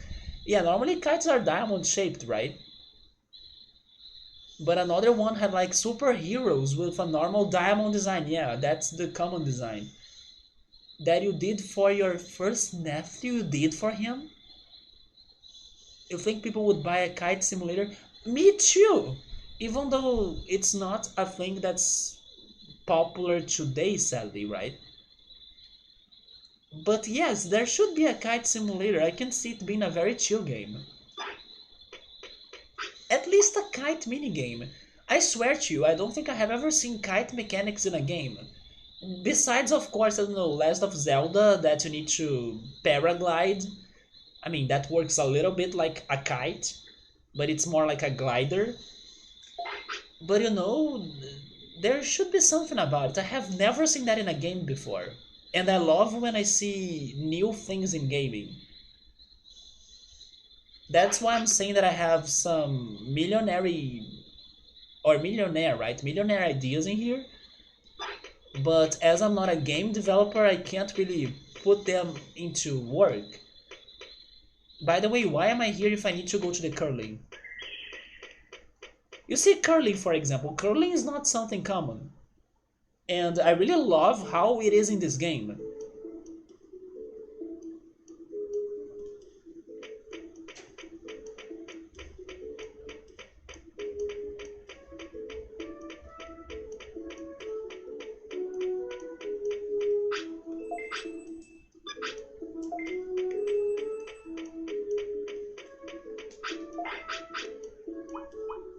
Speaking of Zelda though, I saw that there is a game that's going to be released in a couple days from now. It's going to be released in early February. It's going to be out for Steam too. It's called Blue Fire. Have you guys seen that game? It's funny because, normally speaking, thanks to the idea behind it and maybe the inspiration behind it, that's something more, let's say, monster, demons, something around those lines that I'm normally not interested or normally not too interested, with its exceptions, of course. But like when the game looks too, let's say, it's not a terrifying game, but when it goes on those directions of like let's have monsters and demons and creatures and ugly things in here and then let's make a game out of that, normally I'm not interested. But in this game, from the gameplay I saw from it, it feels a lot like Zelda. So seriously, look for it on YouTube, on Steam or something. Blue Fire. It looks like a fantastic game. So I'm really interested on that game, even though it may have some demon thing behind it. But the graphics are not terrifying, so I like the graphics as well. But what I liked the most was the gameplay. It's looking a lot like Zelda. Are you checking that out, Bookmark? You should, because if you like Zelda, that's a recommendation even though I haven't played it yet. But it's looking good. A lot of action mechanics, battles like Zelda, probably some puzzles to solve too. Give me those games because they are freaking good. So Blue Fire is out there for you. Check that out. Wait, where was the curling? I'm getting lost in here.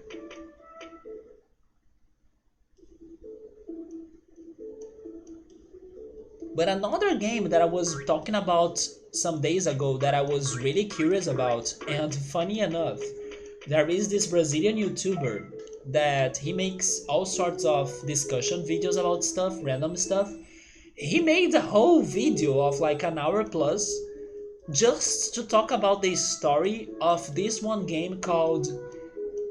Wait, how is it called again? Omori? I think it's called Omori. Omori, if I'm not mistaken. Omori, right? Omori. And I like that game that I got to know it thanks to Steam's recommendation list. I liked it because it looks a lot like Earthbound and the Mother games. And now that this YouTuber that I follow, he had a video about it, I was like, man, so I was right about suspecting that this game is good. I of course did not check the video because I didn't want to get spoiled, but that's another recommendation if you like the Mother games. Omori. It looks very crazy, very messed up, dark, and still good. So I also want to really check that out. Oh, you think I have seen it before? Yeah, those two games bookmark. I'm excited to test them out at some point.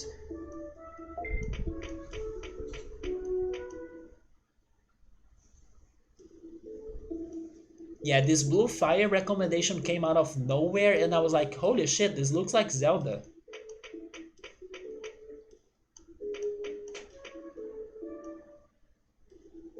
People told me that that other mobile game that's super trendy right now, how is it called? Genshin Impact feels like Zelda as well.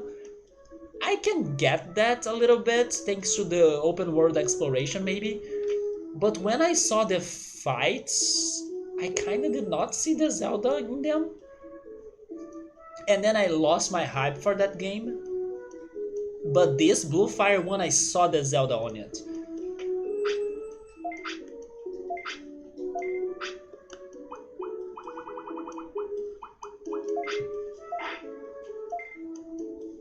You love the art direction personally, you just saw how the combat looks and then you are interested in it for Omori. I'm interested on the plot. But the art too, yes. The art was very crazy, trippy and dreamy and dark. But I'm mostly curious for the plot. It's one of those messed up, melancholic, disturbing looking games. And some of my favorite games are like that. Persona 3, Zelda Majora's Mask, even the Earthbound. Very messed up stuff.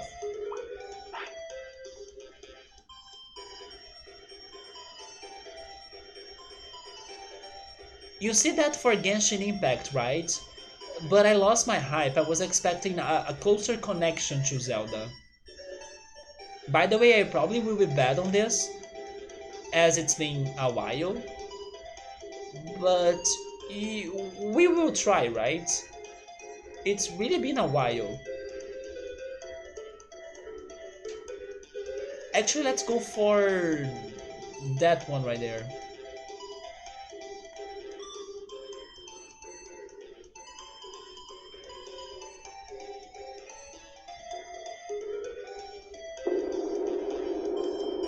Yeah, that was not a good throw.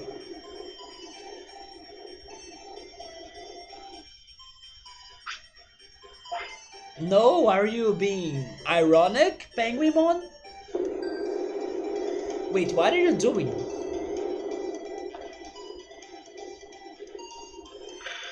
What? I don't know why you did that. Or that.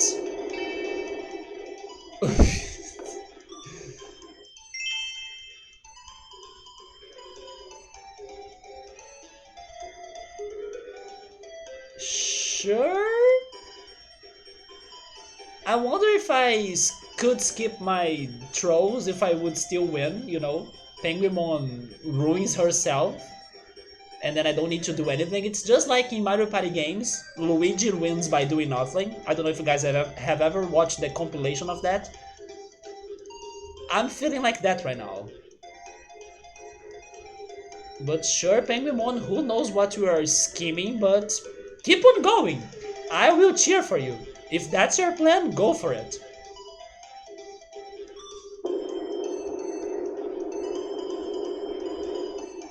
And now it was too strong. Yeah, right, Luigi winning out of nowhere? Come on. What the heck?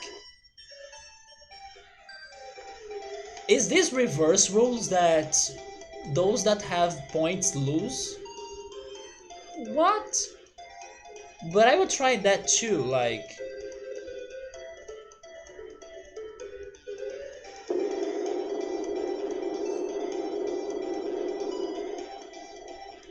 Oh my god, that didn't work out, but okay, I got a point still.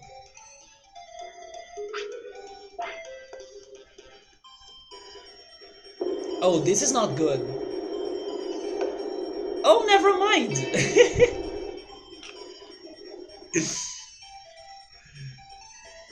I was expecting more changes out of that, but sure.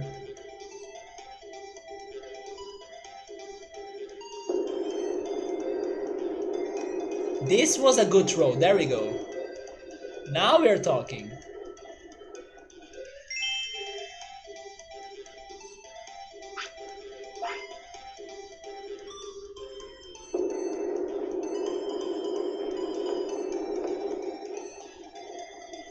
Okay, Penguinmon, that was a good throw too. But I don't think you're going to win anymore. Because I'm also going to throw you for the bad circle.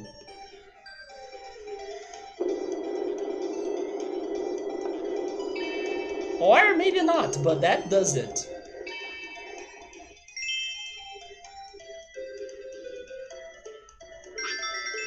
Okay, so here goes our first victory. Easy going in here. What is the reward? I take a chip.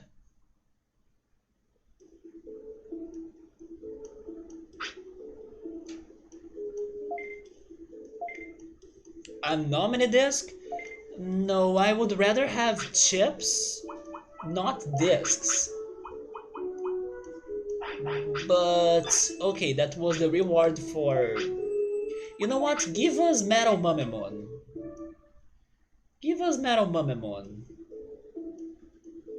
I just need to refresh the lobby, right? Or... No, it's just by respawning it, isn't it?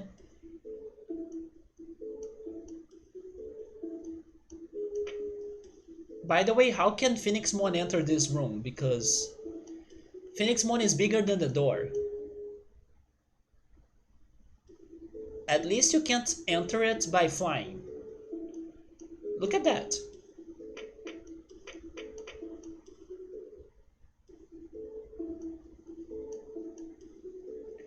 Fine, I will have another game against you. Since you are the one that's in here, sure.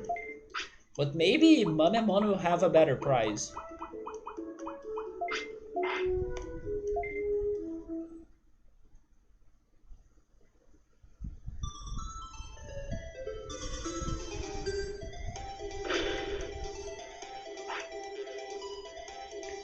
Let's see if Penguinmon learned her lesson, or if she's still going to help us out.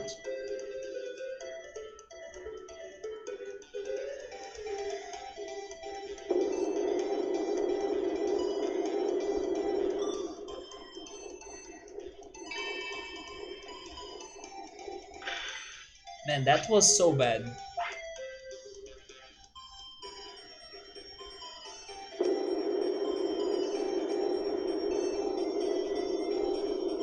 I don't know if you have ever played Snowboard Kids, but this music is like from that game.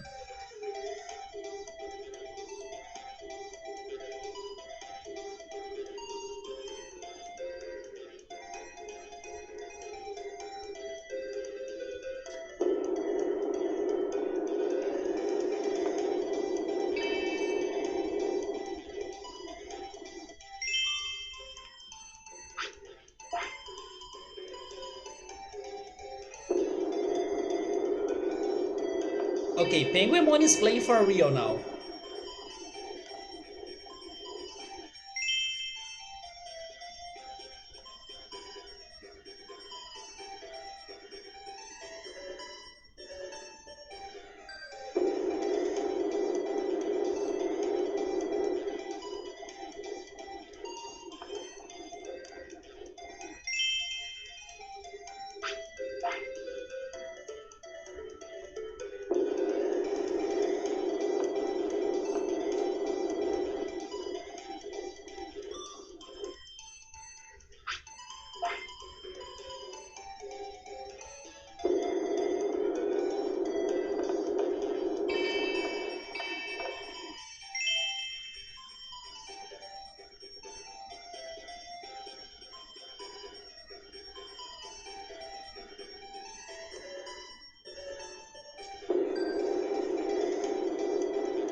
Okay, so she's winning and I actually need to do something now. Um,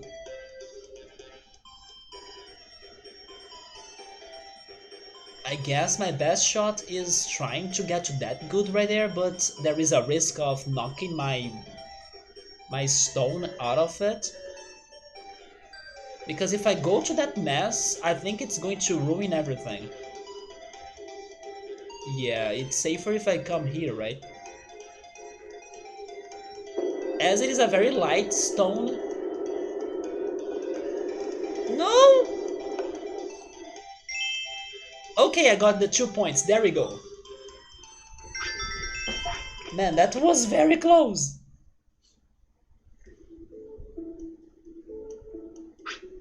So is it another disc? Oh, a large recovery. Okay, I need Mamemon.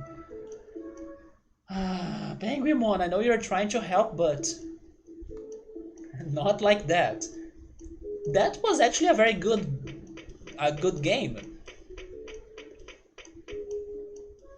Hello, hello, how are you? We are trying to get Mamemon here because Penguinmon is not helping us out. At least not with her rewards. I could swear that I could respawn them, but maybe I can't?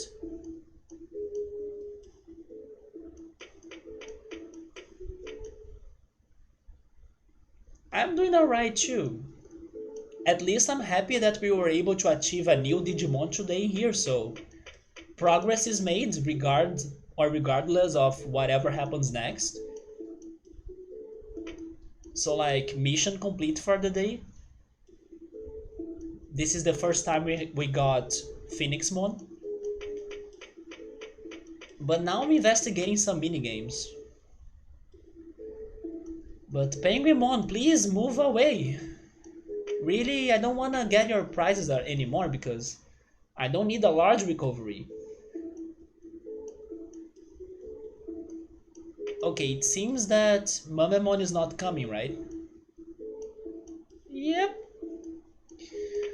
Let's go train, and then we check this at another time when Mamemon hopefully will be around. This is a very specific gaming requirements. Yep, that's a very good way to put it. But that's actually why I'm liking it so much, because otherwise I would not be playing this freaking game. For how long now? Is it 200 hours already? Oh my god, it's close. 199 hours. But yeah, it's because I'm trying to complete this chart. And then today we got Phoenixmon. And I'm also trying to get all of the cards in there. I'm only missing the last one that it seems that I can't do it right now. I need to beat the game first. And also the moves, right? Or the attacks. But I'm still missing a couple ones in here. Especially the filth ones. So it's been a rough path. But little by little I'm completing and getting all of those things done, right? It just demands time and patience. I'm trying, yes, I'm really trying.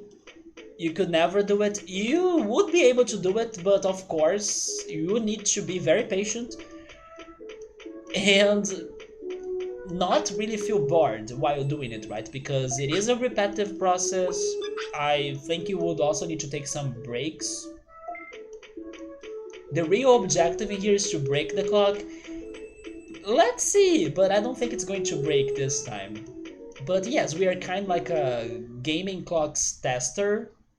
We test the clock in many games, Final Fantasies, especially Final Fantasies. Our Final Fantasies runs, they take forever, right?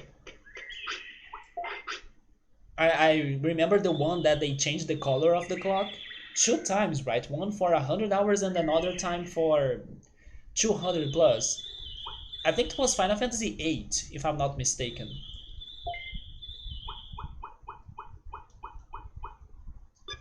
So I will train him a little bit more. This time I'll go for magic points.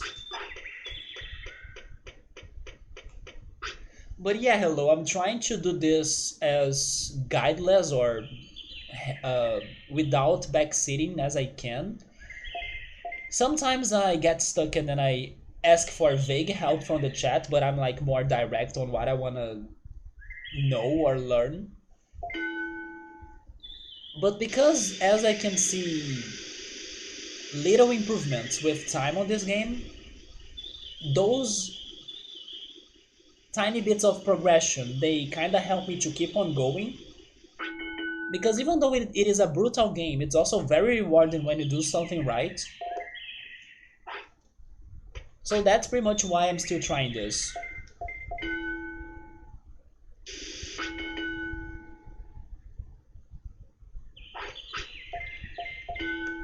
But the complexity of this game is what I liked about it the most. You do not see or you can't really find many complex games like this today. It's a game that they really don't help you that much, but it has a lot to offer if you are curious. And also if you explore, right? Side questing here is very rewarding if not necessary.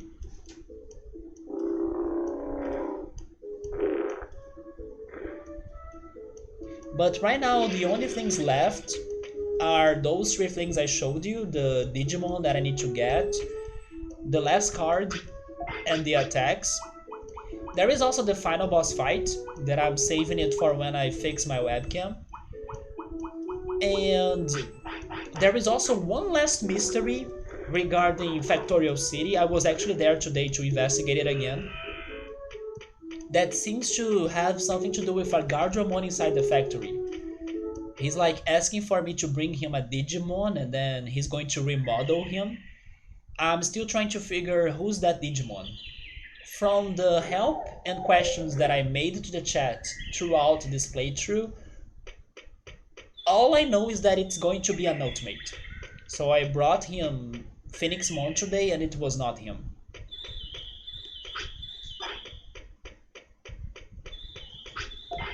And this Phoenixmon, we got him thanks to Airdramon, because Airdramon was our best shot as Airdramon could still digivolve into two new ultimates. And thankfully, it worked out.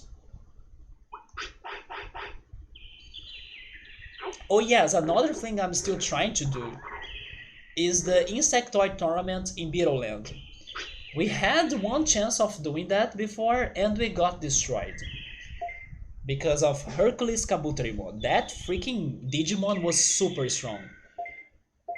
Maybe we won't win that fight, but now that I know how strong he is, I can try using all of the items I have collected so far to buff my Digimon like crazy and see if I have a chance. But I also know it's going to be one chance and that's it. Because getting all of those items and waiting for the day of another attempt of that tournament, it's like a lot of work, a lot of time. So I believe we'll have another chance, and if it works, then great. If it doesn't work, then rip.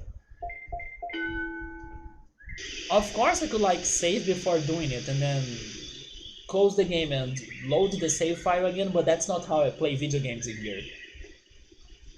I take the consequences of all of my actions. If I'm dying, if I'm losing it, if I'm missing it, I accept it. Because you gotta learn from your mistakes. Otherwise, it will be too easy, right? Unless it feels very unfair what's the game doing to me, and then I can consider using a save state. But those days are rare, and I don't think I would do that for this game. Remember when I was saying and comparing this game to Majora's Mask? That I was saying that Majora's Mask has suffering as part of its whole idea, and also the suffering of the player right in the beginning of the game, that like it's so hard and then you have a time limit and then you don't know what to do and everything, all of that pressure. The suffering of the player in this game is also a thing in my opinion. So that's why I don't feel like going for save stating.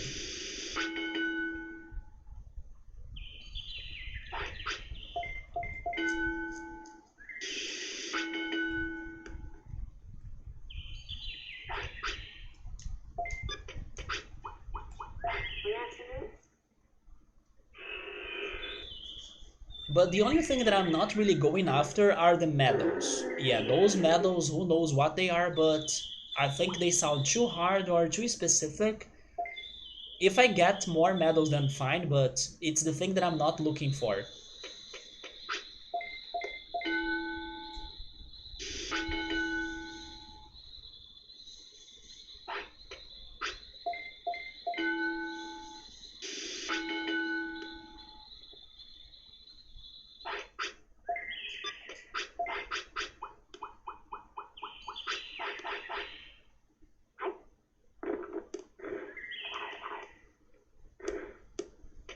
Maybe tomorrow we'll be able to have the 200 hours, right?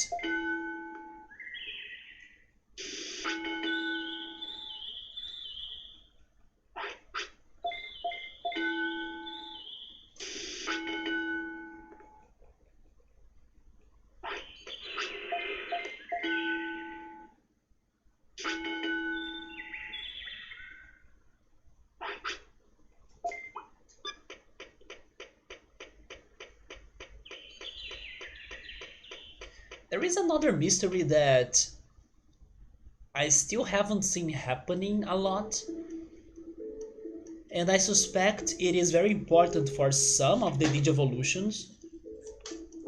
It's the thing that Miotismon told us, that there are some Digimon that digivolve when they die, like Bakemon. I don't think that has already triggered, and I wanna hope that's not the only way for me to get to those Digivolutions, because then it's so specific. But maybe it is. But yeah, it was Bakemon, Greymon as well. I know I have it on my papers.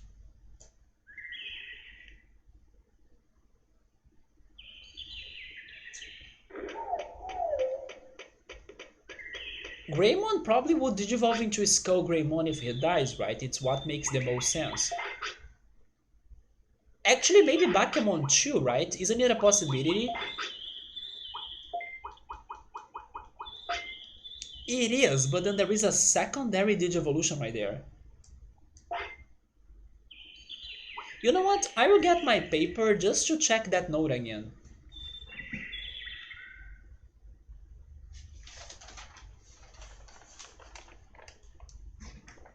Yeah, I still remember Miorismon telling us that, right? It's right here. Wait, what? Guys, it's actually saying that Metal Greymon, Devimon, Phoenixmon, and Bakemon. Phoenixmon as well? Yeah, Phoenixmon is on this list.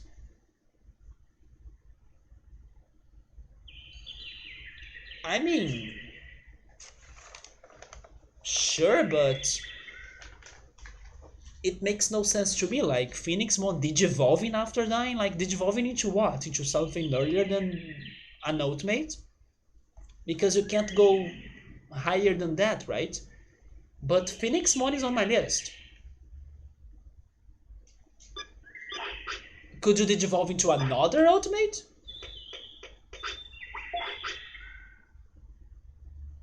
But then I also don't want to leave you to die, right?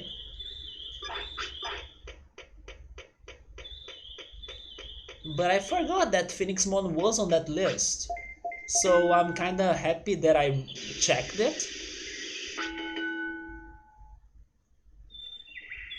But big question mark in here, because what would you digivolve if you are already an ultimate? Like what?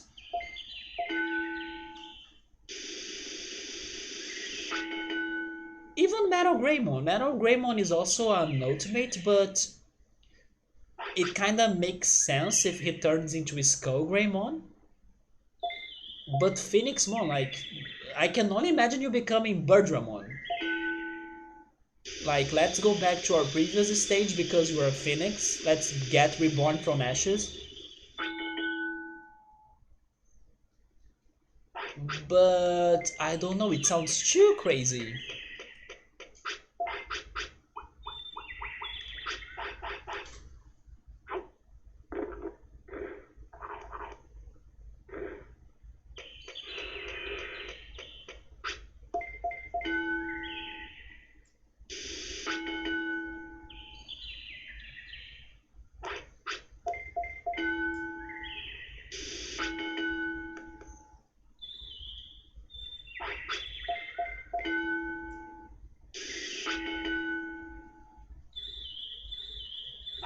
Well, maybe we are going to see that happening soon because Phoenixmon is getting old, right? Yeah, 12 years old. Maybe tomorrow, Phoenixmon is going to die. Actually,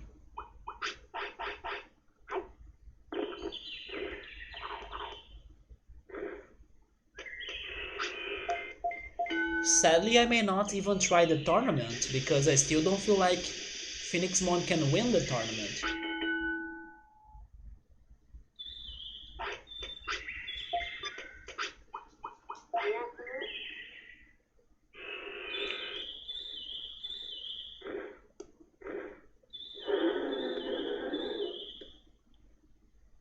I'm really intrigued by this now. I'm actually hoping it happens. Like,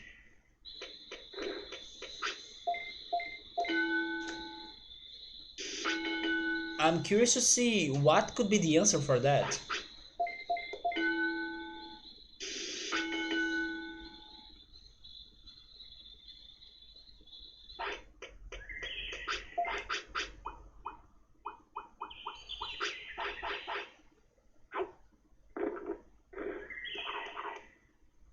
But honestly, knowing this game, we are getting a depth, and then that's just going to be a depth, right?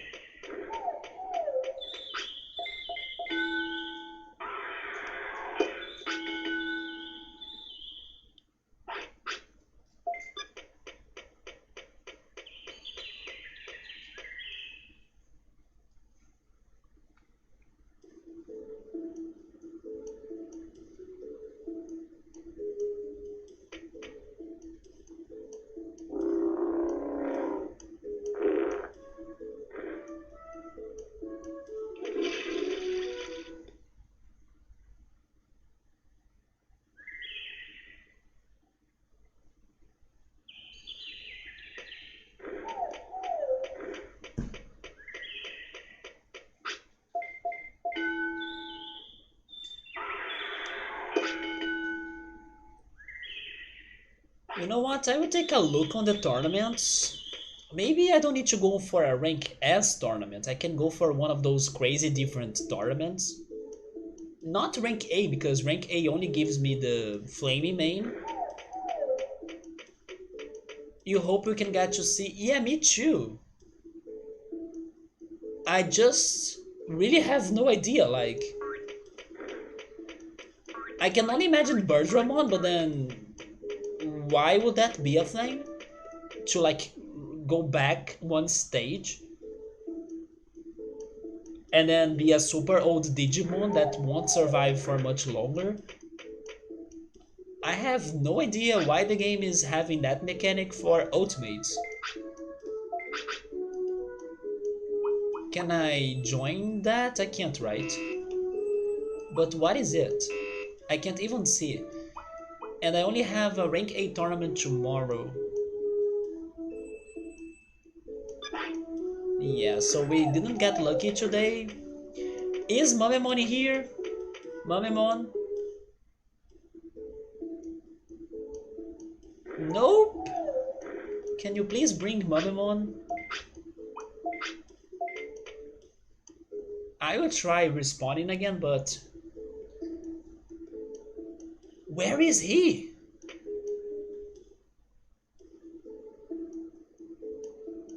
Yep.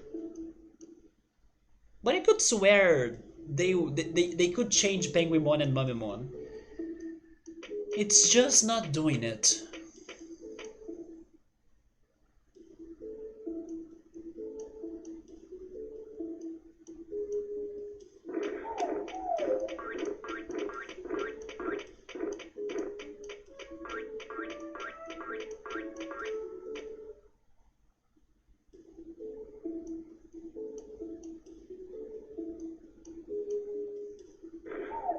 He's busy living life. Maybe he is. Maybe he's training curling. So next time we face him, he's like a pro.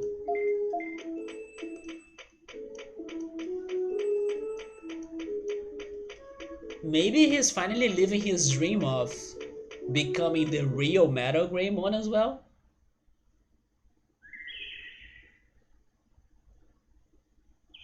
said that he was not the answer for Garderomon's thing, right? I would love if we could bring Metal Mamemon to Garderommon and then we are going to remodel. Yes, remodel him into Metal Greymon. And then all of the jokes on this game would make sense.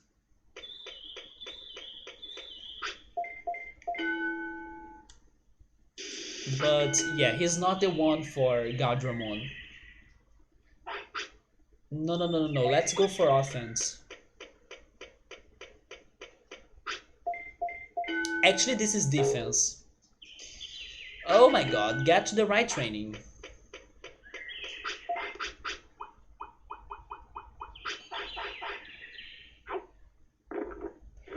By the way, Bookmark, since you are a big Sonic fan, I don't know if you saw the news because I only I know it happened, but I didn't check the details, so I wonder if you checked the details. Did you see that Sega went under some crazy changes in their departments? And do you know anything about that? How is that going to impact the games? I only saw people mentioning it, but I did not check the details. Maybe it's nothing huge, but I saw some news of Sega doing some changes. And I also saw some news that probably Bayonetta 3 is still not on the way, like it's not coming up soon still.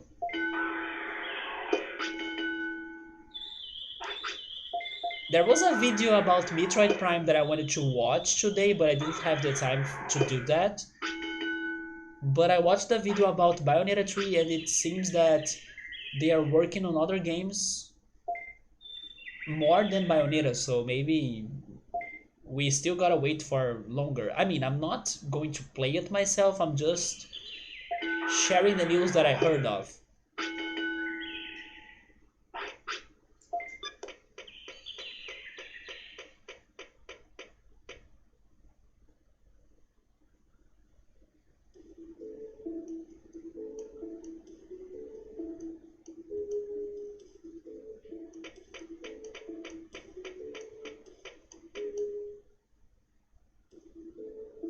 I also heard some awful rumors about the next Pokemon main game. That there is a rumor saying that the Pokemon Diamond, Pearl, and Platinum remake could be a Let's Go game, and then I hope it's not. That's going to be very disappointing. But it was a 2019 rumor that was able to get some things right, especially regarding a Mr. Mime Galar form before the game was released. And I hope that it's not a Let's Go game.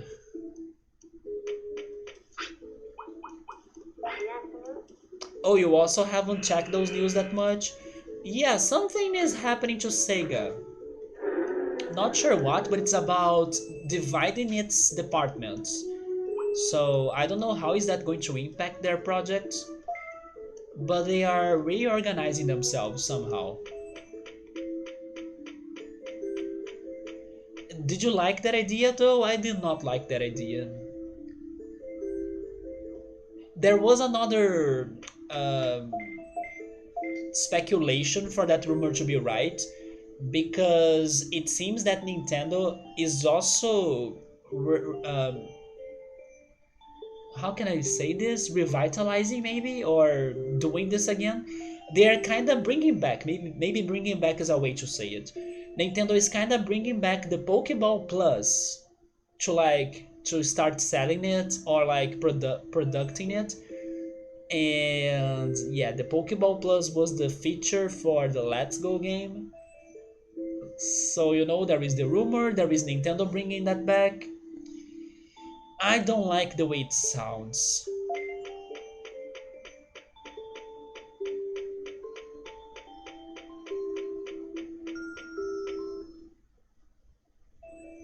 And sadly, I can kind of see them doing it, but I really hope that it's a different remake. It's not a Let's Go game.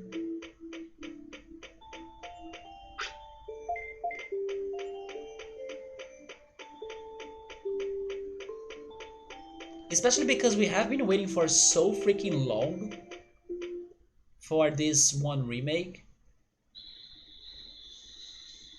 What Subber wants to see is a Pokemon Conquest 2. I was sad to learn that the Switch doesn't have a stylus. I used to think that the Switch had a stylus, and I really miss the Pokemon Ranger games. That's probably one of my favorite Pokemon spin-offs, together with the Pokemon Snap. Pokemon Snap is really good as well.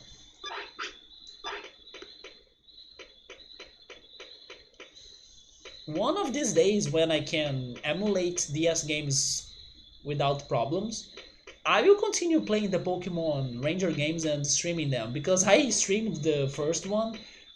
Of course, it was one of my early streams, so don't expect any quality back in the day. But I played a Pokemon Ranger on stream. It was actually the first non-Zelda game I played on stream. But yes, I used to love those games.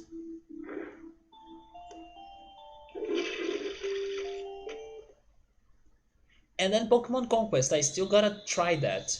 I still haven't played it. Maybe I would like it too. It could be a good introduction for tactics games that I don't have a lot of experience, right?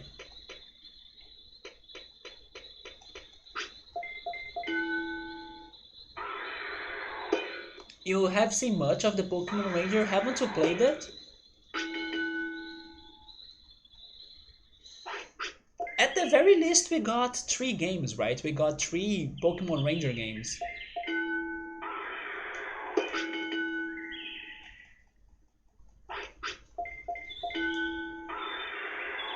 Yeah, I need to play through Pokemon Conquest as well. Pokemon Conquest, Pokemon XD, and Pokemon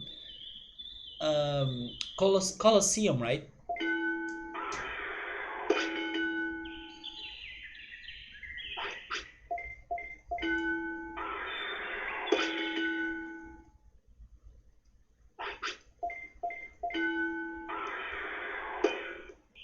I hope you can give them a try bookmark.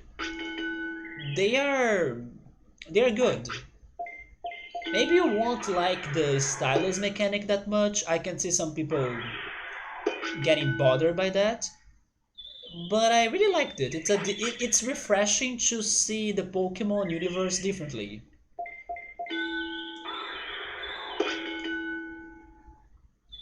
Oh my god. Yes, of course it's not digivolving, right? Who would have thought it would digivolve into something new? I wouldn't. So goodbye, Phoenix. Back to ashes and becoming ashes, right?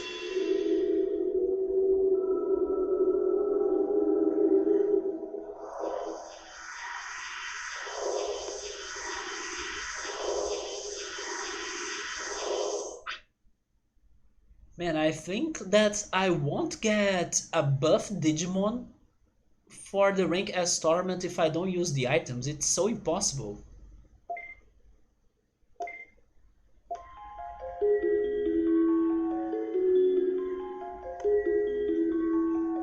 So, who do we go for next? I think we should either go for the blue or orange egg. Blue for once again Elecmon, and orange for maybe Angemon finally. As we have given chances to Elecmon for the couple weeks, or like last week and then today, maybe we could go for the orange one? But then I don't remember how many Digimon we are missing in there. If we mess it up, we can always use a Digievolutionary item and then do something else. Like we could go for Mojamon that I was planning to go earlier today. But yes, we could try Angemon once again, right? So I will go for the orange egg for tomorrow.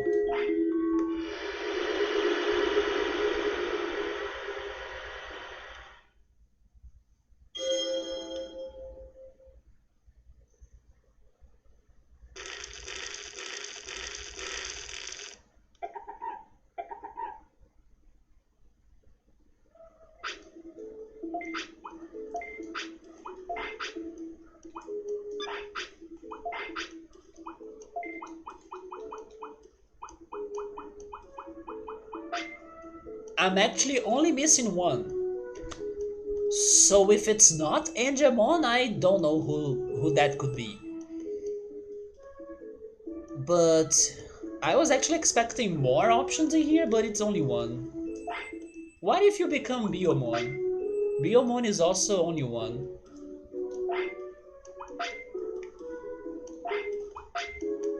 Oh, Palmon has two options still? You know what? We should focus on Palmon and Elecmon. Yeah, Gabumon and Agumon, it's only one as well.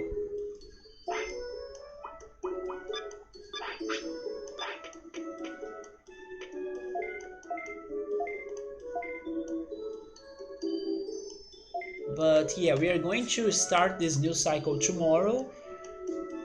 As I'm hoping for Angemon, then maybe I'll need to like go hardcore training. So I may need to take some attention or pay some attention to that.